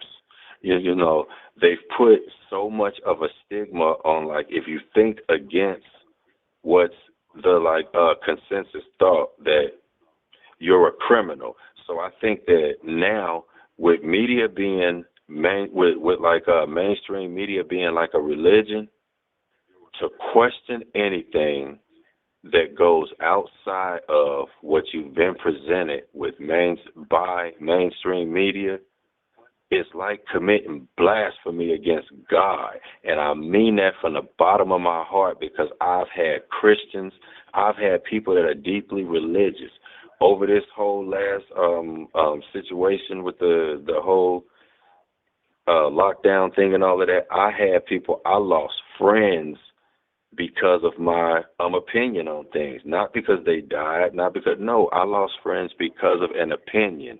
So I know that this runs so deep psychologically and emotionally in people that's another aspect of the virus. It's a fear virus. And as long as they can keep their fear virus at the rate it's a cancer, as long as they can keep it growing and keep it festering, and you don't get people like us who question and we go viral and we start to cure little parts of that cancer, no, they're not going to have that. They're going to keep everybody scared of leaving the situation, like the movie The Village. They're gonna keep people back there, not knowing guardrail by the monsters. If you question too much, those monsters in the forest going to get you. So people don't want to go in the forest, and it's like, and they don't realize that, and they don't realize that it's not even God. I had people that actually equated what they heard on the news to how they felt spiritually.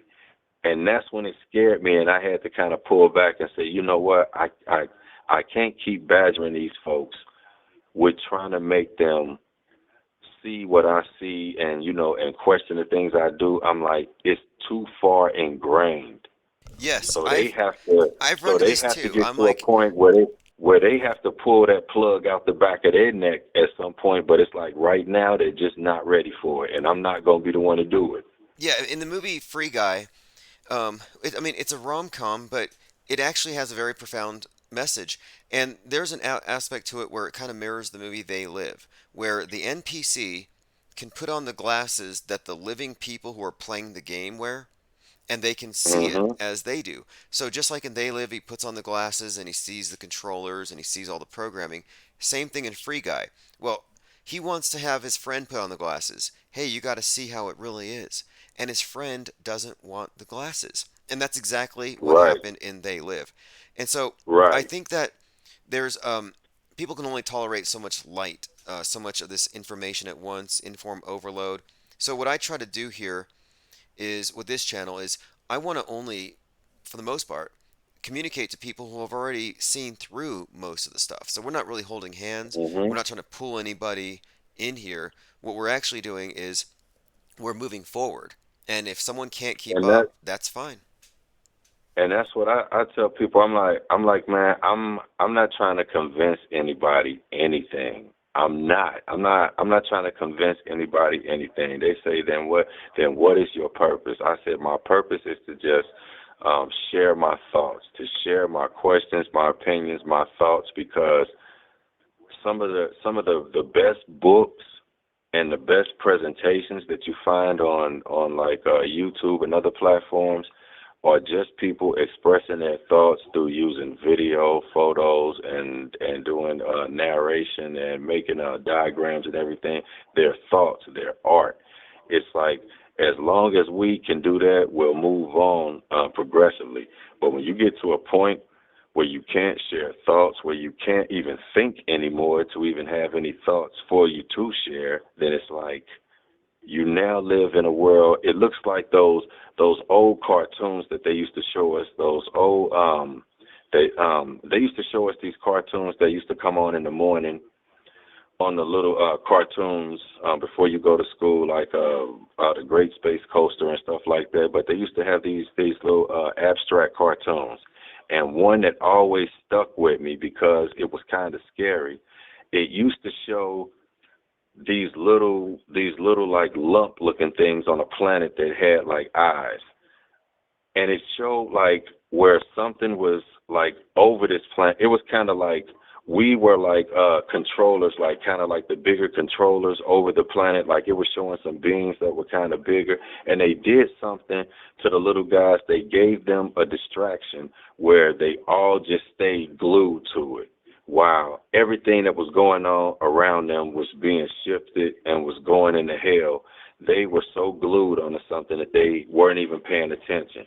And I remember as a child, that kind of like lightly traumatized me because of the way it's drawn and the way like the music and everything is. So I think that it's like we've been given these subtle like kind of experimental programming, because I know for a fact cartoons and everything, especially the ones from back in the day when they would do those like artistic cartoons, most of those were experiments. They were doing experiments on children, on us, to see how we would be affected by those cartoons. And I didn't notice until I started finding information on how they would use cartoons in these like long-term experiments, where it's like they would show children, like they would take certain cartoons that like you would only see if you were from a certain age bracket. And with those cartoons, they would then revisit that person years later. Okay, kind of like the Tuskegee experiment. You Right. infect It's like, somebody and then you see what it does to their lives later. and you And see what it does to their life years later. Like you see what the person's perspective of it is years later. Like, you know, how that car, and they kind of lightly equate whatever happened in that particular cartoon to something going on around them, and you see how maybe that cartoon helped to kind of shape that person's perspective, and they start comparing it amongst others that have seen that same cartoon, and they notice a correlation that it's like people who've seen that must have all been traumatized in the same way I was probably, and now when they see something happen in the world, they equate it with something that it's like they saw as a child. They gave them a traumatic experience that they couldn't understand, that it left them confused to a point to where now when you see something that looks remotely, you know what I'm saying, similar to it, or it gives you a feeling of that, you instantly go back into that child mind state, and that's why I think there's so much of a focus on children. fascinating. And I think you're onto something here. We always talk about the movies and the music and the various ways they influence our decisions through the culture. And cartoons is another one of these areas. I mean, I've seen a lot of interesting bits of predictive programming, cryptic messages in all these films, but yeah, shaping our perspective. Because, when the Nazis that were brought over here were rocket scientists and worldview warfare specialists. So just combine the Right, two. Rockets on TV, the whole right. space age, that's, in a nutshell, what they were brought here for. Worldview shaping. See, and I don't think that that's what. Seeing when they give us that story, that's why I don't know if you saw there was like a Netflix special. I forget who it was on there, the famous actor, but they were talking about those scientists, and they were basically trying to go around the world and kill the ones who were left. And it was like I don't think that people really understand that it's like when they say science, using the term science and the term scientist is now a code term, a buzzword. A scientist and the term science is now like synonymous with just worldview, opinion.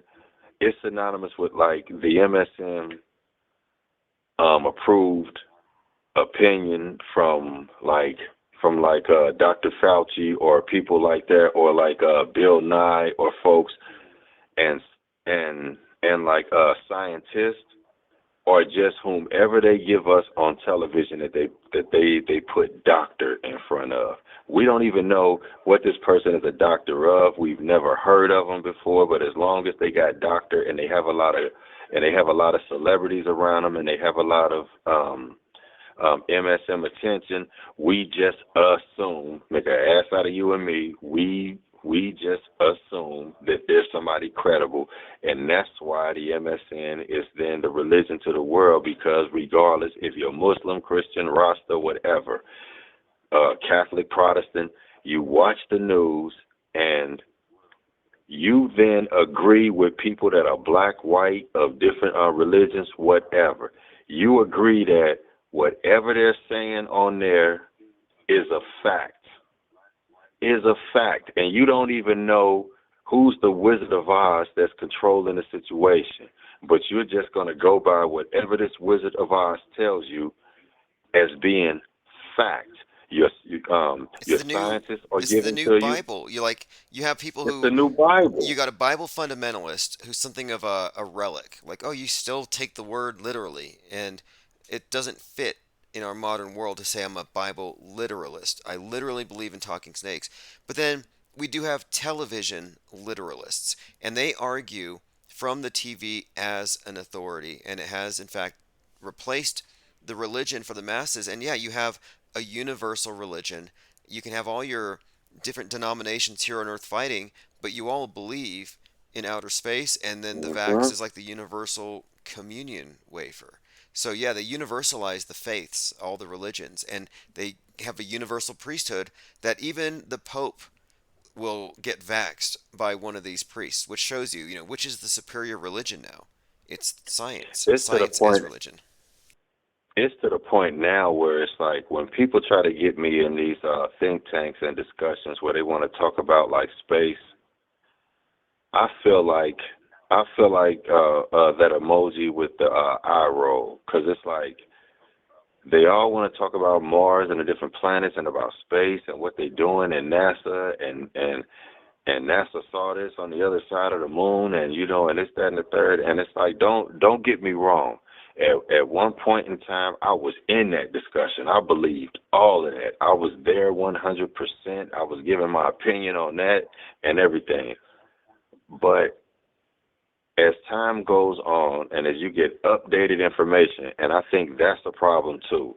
I think even in this quote unquote truther community, this conscious community, whatever you want to call it, I think that once a lot of us find out, like I'll put it like this: once certain people find out some information, they get so excited with the information because it's something groundbreaking to them that it's like they get stuck right there.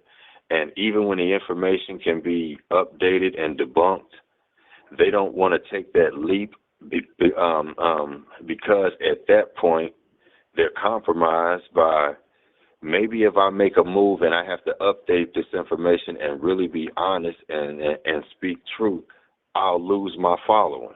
So now we're dealing with a thing as to where this whole internet, it's a currency system of attention, and nobody wants to lose their limelight because their limelight is monetized now, and it also feeds them. It also feeds a bunch of depressed people and ego. So it's like everything is compromised to where we live in a compromised society 100%. Yep, exactly. And again, I brought this up earlier today. That's why I'm doing other things to keep this channel going, because if I played by the rules, we never would have reached any conclusions. We would have always have been more or less corralled into the wrong opinions by trying to go along with a consensus to avoid repercussions, to avoid the censorship. And we lost 3 channels last week, and I have no Yeah. intention. I'm doubling down. I will not kowtow because, again, yeah, everybody's compromised, and I'd like to keep this platform pure, uncompromised, free speech absolutists, no filter here. Right. But hey, yeah, you mentioned when you talk about this stuff, people might think that you're crazy or it's something, it's out of reality. It's why would you even be obsessed with this stuff? The fact is, this is philosophy.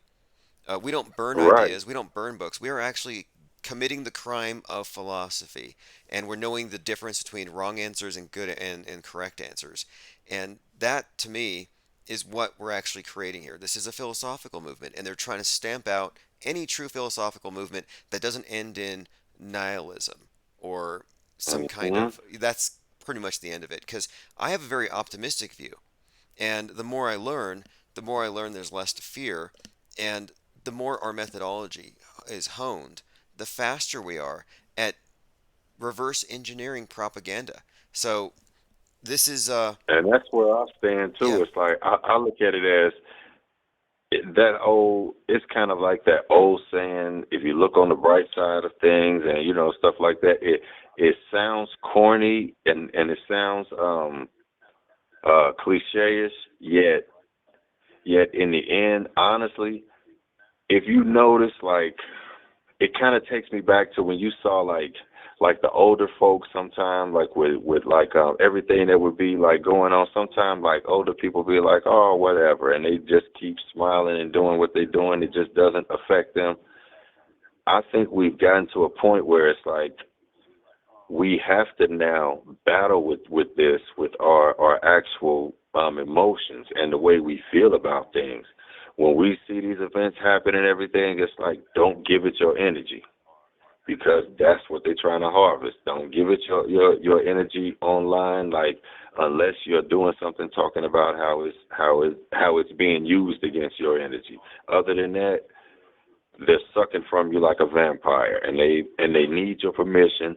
So when they present this information, and you willingly go in and you get emotional and you start attacking folks online, or you start feeling like a part of you is now sad or depressed because of it, you've allowed them access. Yeah, absolutely. And that's what we saw in 2020. They gave you a formula that would lead you to what? Immerse yourself in their negative propaganda. You go into their immersive echo chamber, and all of your contact is mediated through their little nightmare scenario. And it's quite literally like putting you into a movie and allowing them to be your director. And yeah, I think that is the goal here. They don't want to, parasites. The system is very parasitical. They don't kill the host, Hmm. they feed off it, and it's a very Right. effective system. Just just use it. Like I said, I think that when people watch that movie, The Matrix, like I said, in the scene with the folks like a battery, I think that people just look at it too literal. When it's like there are other ways that they can just keep feeding off you. Like I said, it's not to kill you. That's the reason I said I think we're going to get to a point where, in this whole meta situation and the upload thing, where you won't even have to die. I think now nobody wants to die to feel that pain and to have that whole experience that they've seen other people go through, because they know it's scary to them. From looking from this side of it, it's scary. So it's like, if you can find a buffer zone, and they'll give you a digital buffer zone where you can then make a transition into something different. It's like, yeah, no, they're not gonna quote unquote kill you. Like I said, they'll keep your body alive like a host, and use it for something. We talk about Until it's not usable. And when it's astrocrete. not usable, then they'll use the parts, right? And when it's been not usable, then they'll turn it into astrocrete, and they'll get stem cells out of it and other stuff. And you know what? In California, it's on the table composting your dead loved ones.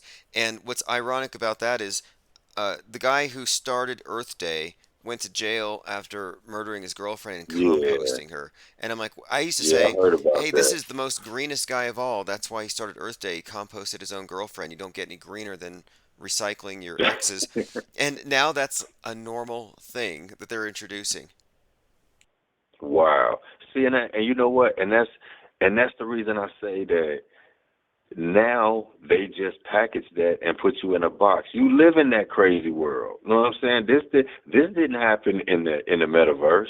You know what I'm saying? This happened where we are right now. This guy, he killed his family out here, and people did this stuff out here, and now they make laws trying to go ahead and make it legal if somebody dies, then hell, you could use your family for compost on your land, keep your loved ones on your land, make them a part of the land. Watch, they gonna come up with all type of crazy, fancy promotional things to make your loved ones really a part of your land. Yeah, we you It's mentioned upload, and these are TV shows we're watching, and it's really dark comedy disguised as lighthearted it is. rom-com, but it's truly dark Black Mirror level darkness. It's like Black Mirror is the It, new standard. and you know what? And I'm gonna tell you something. It's like I've noticed that lately. That it's like with the comedies, no matter how funny some of them are, or even when it's something that's kind of, there's always this dark aspect of it. It's like you'll find yourself laughing at something that's like in an actual situation in this life outside of the television screen or whatever. It's not funny, but it's like you'll find yourself starting to get desensitized, and they'll even start to make you and if you look at it for real, what it's doing is just taking it back to the whole Chris Rock Will Smith slap thing, and we're watching all this damn dark comedy. It's not only desensitizing you, but it's also taking you backwards. It's making you remedial. Yeah, agreed, agreed. Look, I mean, I agree with Jim Carrey. He may be in on this thing or not, but his sentiment stands simply that Hmm. it's it's an atrocity to the First Amendment and the values that we should have. I mean, First Amendment's key. You don't have that, you don't have anything. And the fact that this guy was able to use force to shut down an idea, and that wasn't the main issue, night from the very beginning. And so that tells you there that's a cultural shift. Like in this country, now we snitch on our Hmm. neighbors for coughing right after COVID starts, people calling 911 because their neighbor coughs. So now we know, yeah, there's been a big shift, and I'm glad I know now that not everyone has the same perspective. And that's the crazy thing, is that it's like now and if you look at the Will Smith Chris situation again like this, it's the thing, it's like, okay, not only are they trying to censor what you're saying, but it's like, and they're calling you malware to the system and everything else. It's like if somebody, we've actually seen a simulation, a skit performed on the Oscars of when somebody says something that you don't like, you basically take action. Not saying that you have to actually hit them in the mouth, but it's like hitting somebody in the mouth is actually a term to of suing somebody. Like when they say, like, hit them in the pockets and everything.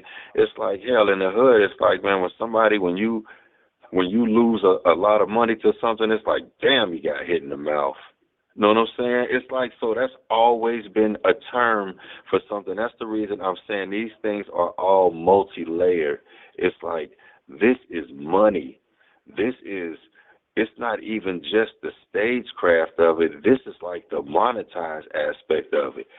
Man, they're going to make money off of this because people don't know, and people are going to buy into it as being something real. And when they could take these Saturday Night Live type of skits and make them real, and they can actually sell it and make us emotional off of it, and they can sell you products and everything, then you wonder why the hell we have such a mental health crisis going on. And they're doing all this on the sake of, mental health. They keeping us so depressed they can give us all this medication, and they can misdiagnose people and give them more medication, and then there's the recreational drugs, and like I said, mainstream media is the biggest drug. So it's like we're constantly fed. Nobody is given any time to sit quietly and actually assess what's going on around them. They keep you bombarded, whether they keep you bombarded physically, whether they keep you bombarded emotionally, or whether they keep you bombarded through your smartphone. They keep you. That's the real distractions. People always say distractions are these like events and stuff. It's not really the events. The distraction is the fact that like you pay attention to not only the event, you watch other stuff, TikTok videos, YouTube videos, Instagram posts, twerking videos, everything else. Pay attention. That's the key word here. Right. You're It's like, paying attention. It is a yeah, currency. you're paying your attention, you're paying your currency to so many stuff. You created so many bills, so to speak, because you got to pay Instagram, you got to pay Facebook, or you got to pay Pinterest, you got to pay all these other platforms because you got to go and check them out and give them this attention, got to pay them, to where it's like you're depressed now when you can't keep up and you don't even realize you're depressed. I had to find this out with just myself with doing business online and trying to keep up with the different platforms. So I know with the average person just trying to post and trying to find out what's going on here, and you're trying to do this and you're trying to do that, it's confusing to the point where it's like you don't even realize you're being depressed about a situation that you could really change by just taking your phone and turning it off. Oh, wait But until nobody turn, like the but nobody QAnoners. turns off their phones. Those guys are But not, and they're that's something else too. that's hopium. So they're being given a drug of Mhm. hope, and a simple meme that says the storm is coming can bring them back in. So they might be cold turkey because Q hasn't talked in a few months. Maybe they have been censored or they've been cut off Twitter, and they might somewhat break free. But then they see some meme that suggests JFK is wearing a Trump suit and he's going to be in Michigan tonight, and it brings it all back in a heartbeat. So it is, to me, it is a relationship that is very much like an addiction. And you know what's interesting too in this context is Mhm. Ginny Thomas, the wife of Clarence Thomas, has been revealed to be a major head of the QAnon serpent, major cult leader in many ways, or believer in this thing. And I find out that back in the 80s, she was part of a big cult in the country called Life Spring.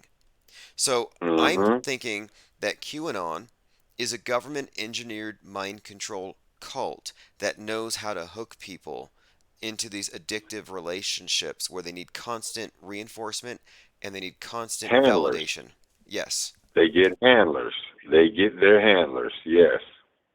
And I think that's why just taking it from like a political figure to just the entertainment world. I think that's why we see so many of these entertainers where they'll get with somebody else. Sometimes it's not even an entertainer you know. It may just be a boyfriend or a girlfriend or a fiance, like, or something that they're with, and then it's like this person is kind of mysterious for a while, but then they start to give you like a little background on the person, so you get a little comfortable in feeling like you know this person. But it's like in the time that they're with this person, you notice change. If you're really paying attention, you'll notice changes going on in the media with this person. Like they may start to get in trouble, or they may be doing this. They may start to make more money. They may do this or whatever. They start to speak kind of different. They may have actions that's different. That's because, like you said, they have these kind of Manchurian Day type of folks that come in and they become handlers for certain people in positions, be it politicians, celebrities, entertainers, athletes, whatever. Because I think that's why we'll see whenever some of these people die. I noticed this. We'll see whenever we only know the person's spouse through them. We really don't know a lot about the spouse outside of like sometimes the big celebrity. So the spouse starts to become a celebrity in the person's demise. Yet they live in this kind of mystery where it's like when everybody was kind of praising Lauren London after Nipsey Hussle died, she became the queen. Everybody was praising Lauren London, and then it's like she disappeared. You know what I mean? It's like these characters have an expiration date, so they know how to get the public on them long enough to where once we're on them, when it comes to the weaning process, all they do is they just kind of take the bottle out your mouth real slow, and they place like another bottle in the baby's mouth. And you don't even miss the Lauren London bottle missing, and the whole Nipsey situation that was never, you know what I'm saying, talked about again for real. They keep giving you these like pseudo updates on stuff, but it's like this has been a couple years and nothing's happened because you're looking at a Hollywood production that they hope you forget about. Yes, absolutely. They're masters of misdirection, and we live in this worldwide short attention span world stage theater. And that's why I think some people say, do things feel like they're moving faster? And they're really not. But we're living Hmm. more than one 24-hour news cycle every day. Sometimes I feel Yep. like we're having 3 or 4 days, every day worth of content, information, and drama. So it does feel like that, and I think that's all part of the Psywar as well. Yeah, I Just, think just that the whole speed up thing is just the fact that it's like when we started. Remember when television used to go off at a certain time, and you would see and you would hear, like, you know what I'm saying, you would see the airplanes and you would hear the military playing, like, that's the trumpets and everything, and then it would go black into the, like, you know what I'm saying, popcorn screen and all of that, which, the static. When television started staying on 24 hours a day was the first level. But then when you started getting all the news networks started running 24 hours a day on television, that was one thing.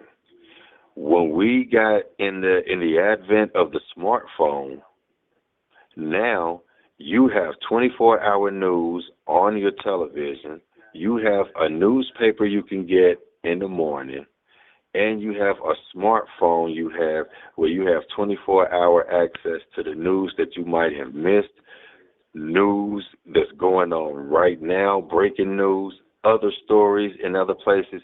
You're given such a bombardment of news that it's like you don't realize you're in a constant state of being overwhelmed.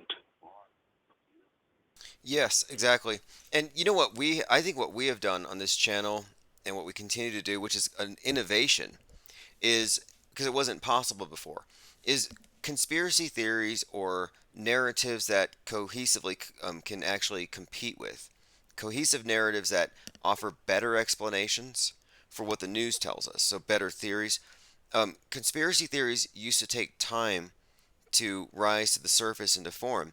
Well, now, and I say the term conspiracy theory the way they use it, but what's changed is now, as fast as they can pump out the propaganda, you have people tearing it apart real time, and Hmm. that's something that's the group of people they hate. That's why they use such disparaging terms, because those of us who are actual philosophers here are causing a problem. Because for our love of knowledge, we tend to find the truth, and it contradicts what they're pouring out. But the real time deconstruction of fake news, it's next level problematic for them, I'd like to think.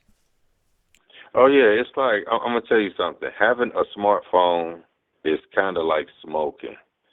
It's like, okay, at one time they used to advertise smoking on television. They used to advertise like they used to put ads about, all the different cigarettes, Joe Camel, everything. And you used to see the advertisements everywhere. And then it's like after a while, when all of the different cancer cases came out and they found all the different health risks and everything, then they stopped running the ads.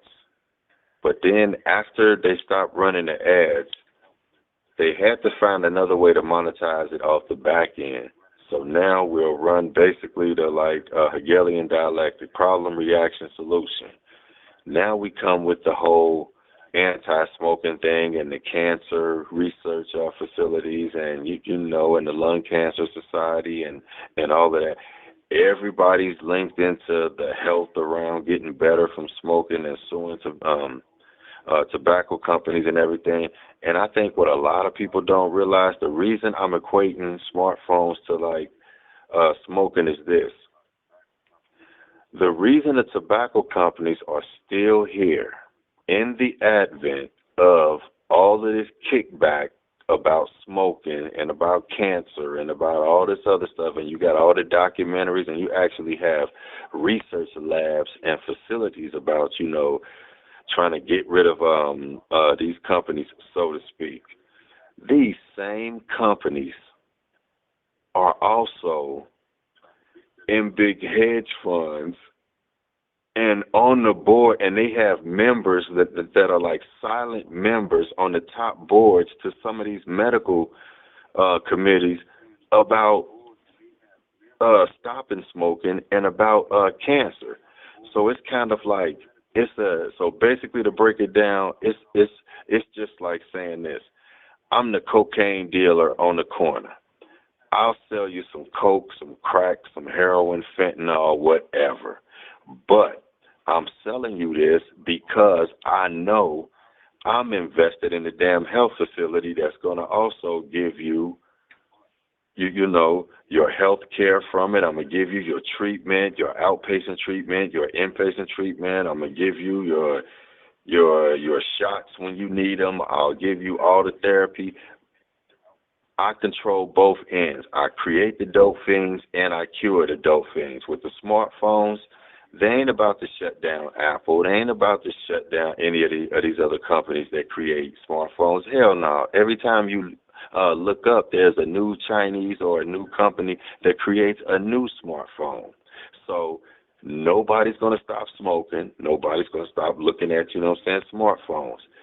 So they basically find a way to make money off of the whole thing and keep it spinning around. It's just like when you look at crime in a city. People always wonder why crime doesn't stop in a city. Crime will never stop in a city because if you watch shows like Power, if you watch shows like all of the gangster movies like The Godfather and stuff like that, or you watch Cocaine Cowboys, a real documentary about things, then the police are always in on it. How will they have a job if there's no crime? There's no money in solutions. There's no money in Right. cures. Ain't There's no a reason. money solution. The money's not in the cure. The money's in just treating the symptoms, stretching them out. The money's in basically taking. What they do is basically take when the ketchup is about to be gone in the damn container, they hold it in the sink and they put water in it and shake it up. And they keep giving you watered down ketchup for your hot dog or your hamburger. Oh yeah, and the public doesn't. The ones who never had it when it was real don't know what they're missing, and they don't know low Right. quality. And this is an example They of don't know why the quality. why doesn't Al Gore ever take credit for saving Florida because they were supposed to be underwater by now? Well, because it was Right. never about curing the Earth of global warming. It was about convincing us of this ever-present threat that we got to pay to remediate. So the solution is throw money in that direction. But the ocean levels were never going to raise.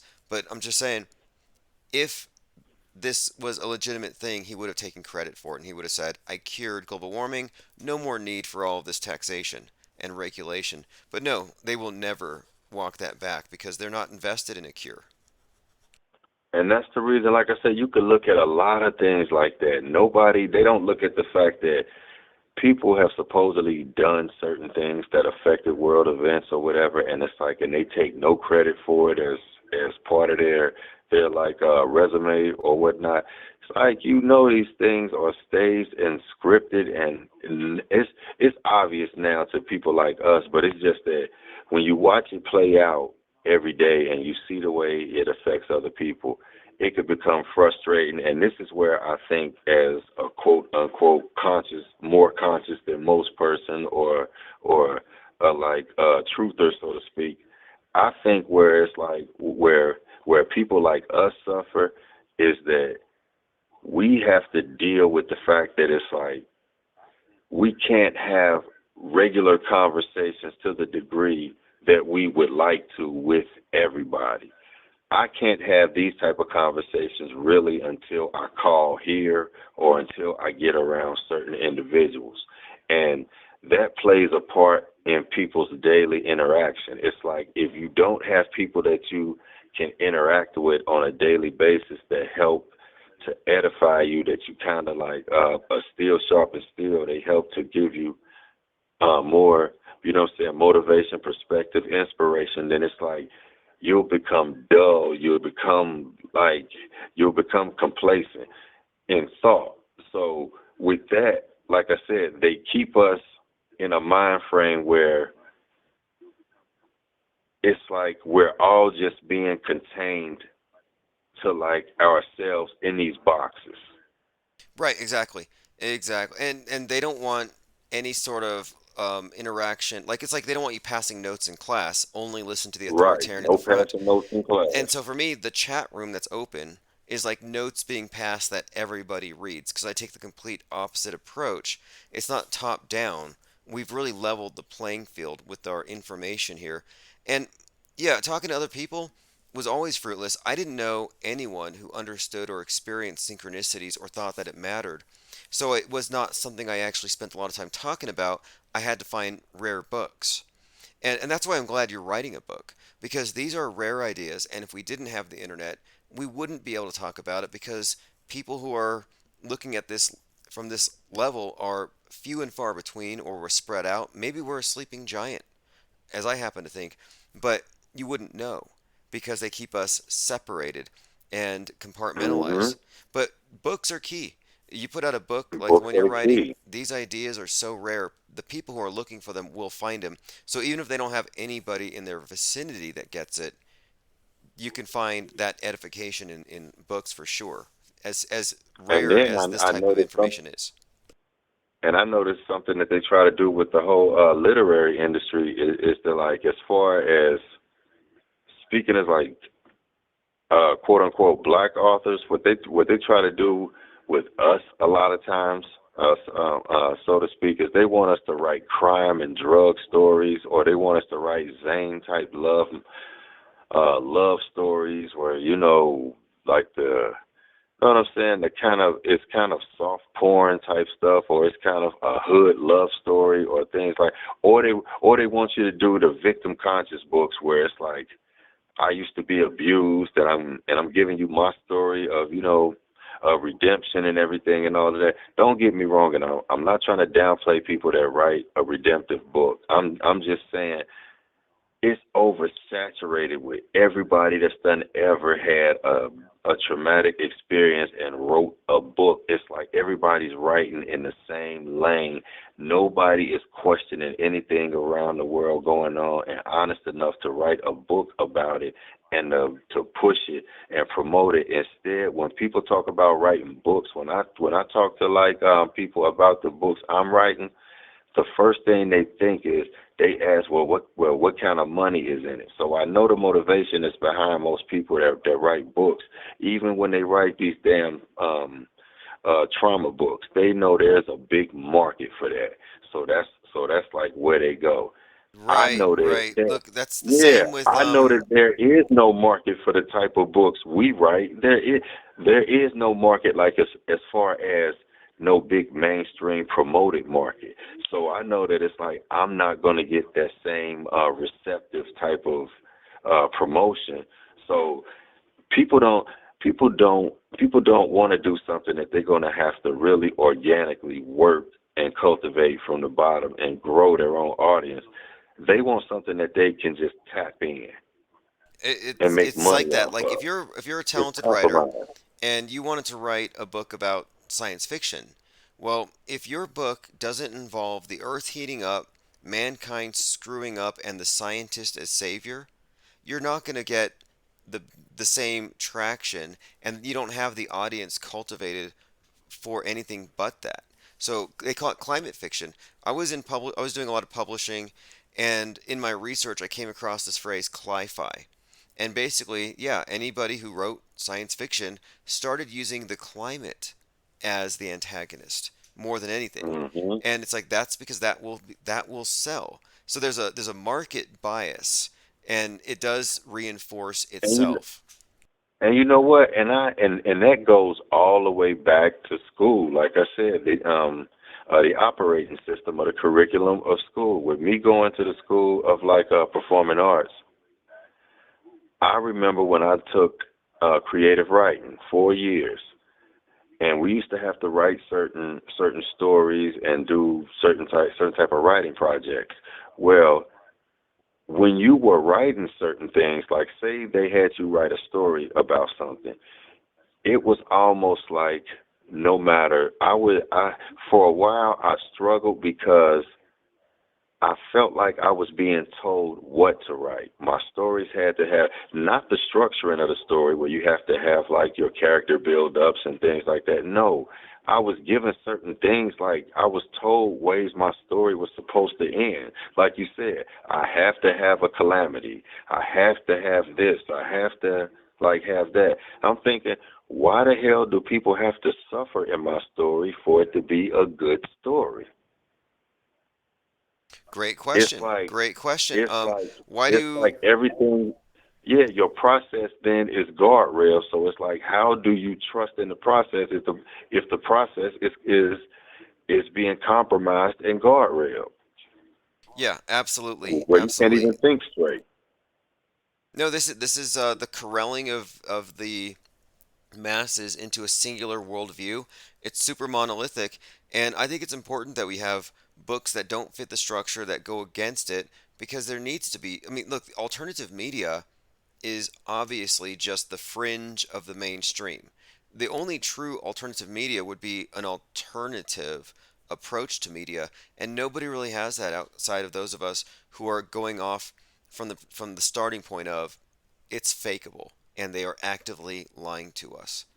But that's our starting Yeah. point. If that's not your starting point, you're in a dysfunctional relationship with media, and that's where most people are. I think they are in bondage of a sort. Mhm. But hey, I But look forward yeah, to your calls are always great, and I look forward to you publishing. I'm definitely interested because, like I said, we've been talking about this, but the censorship agenda is not going to go away. It's super easy for them to digitally burn things. So if you can get something into print, you're that much more resilient. You get it into somebody's hands, right, and there's no censor, no snowflake can cry and cause it to magically disappear.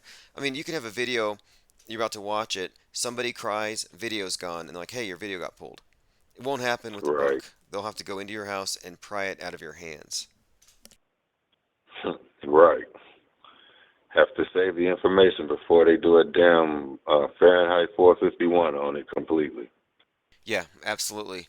All right, well, everyone, this is Art of Thinking Out Loud, Cincinnati. Definitely appreciate you calling again. I just looked at it. We've been on for about several hours here. Great talk, Yeah, though, as man. always. Thank you. I appreciate that. I'm gonna have to really I'm gonna have to start saving these, no doubt. Oh yeah, and by the way, for everyone who's listening too, I'm now taking all of these live streams and I'm having them put through a transcriber. They're all transcribed for SEO optimization. Hmm. So that's always it's a useful thing, just the transcription tool. But yeah, well, I'm hoping to find more people who see things not our way, but see things this way, unfiltered, Right. so that we can kind of pull our talks together as always. But without a doubt, man, I appreciate everything, and hell, I'll be listening in on the next few nights because I really enjoy a lot of the callers that's been calling. They've been giving me a lot of good information, and I'll continue to be out here gathering up information until I call the next time. Cool. Hey, great hearing from you. And yeah, I expect this to be an interesting weekend. Just a heads up, everyone, Michigan, Trump speaking tomorrow, and Kaepernick's going to be there on a football field as an Wow. honorary captain for the Michigan Wolverines. So I'm expecting some kind of interesting drama in one of those two places. Yeah. Cool. All right, good talking to you, everyone. Gonna probably end it here in just a few minutes. Thanks again. I'll put a link to your Twitter account in the if you haven't yet in the chat. I also have coyotals there as well. But Yeah, um, without a doubt. Okay, great. Thanks. Have a great night. All right, everyone. That's Art of Thinking Out Loud, calling from Cincinnati. Let me go through some comments here. Yeah, we had a caller earlier. I believe he was getting a little, I don't know, glowing is the term. He was glowing in the other server. But if I ever have problematic people, I delete them from the screen. Because, yeah, we are a targeted channel. They want to conflate philosophy with flat earth Nazi rapping or whatever.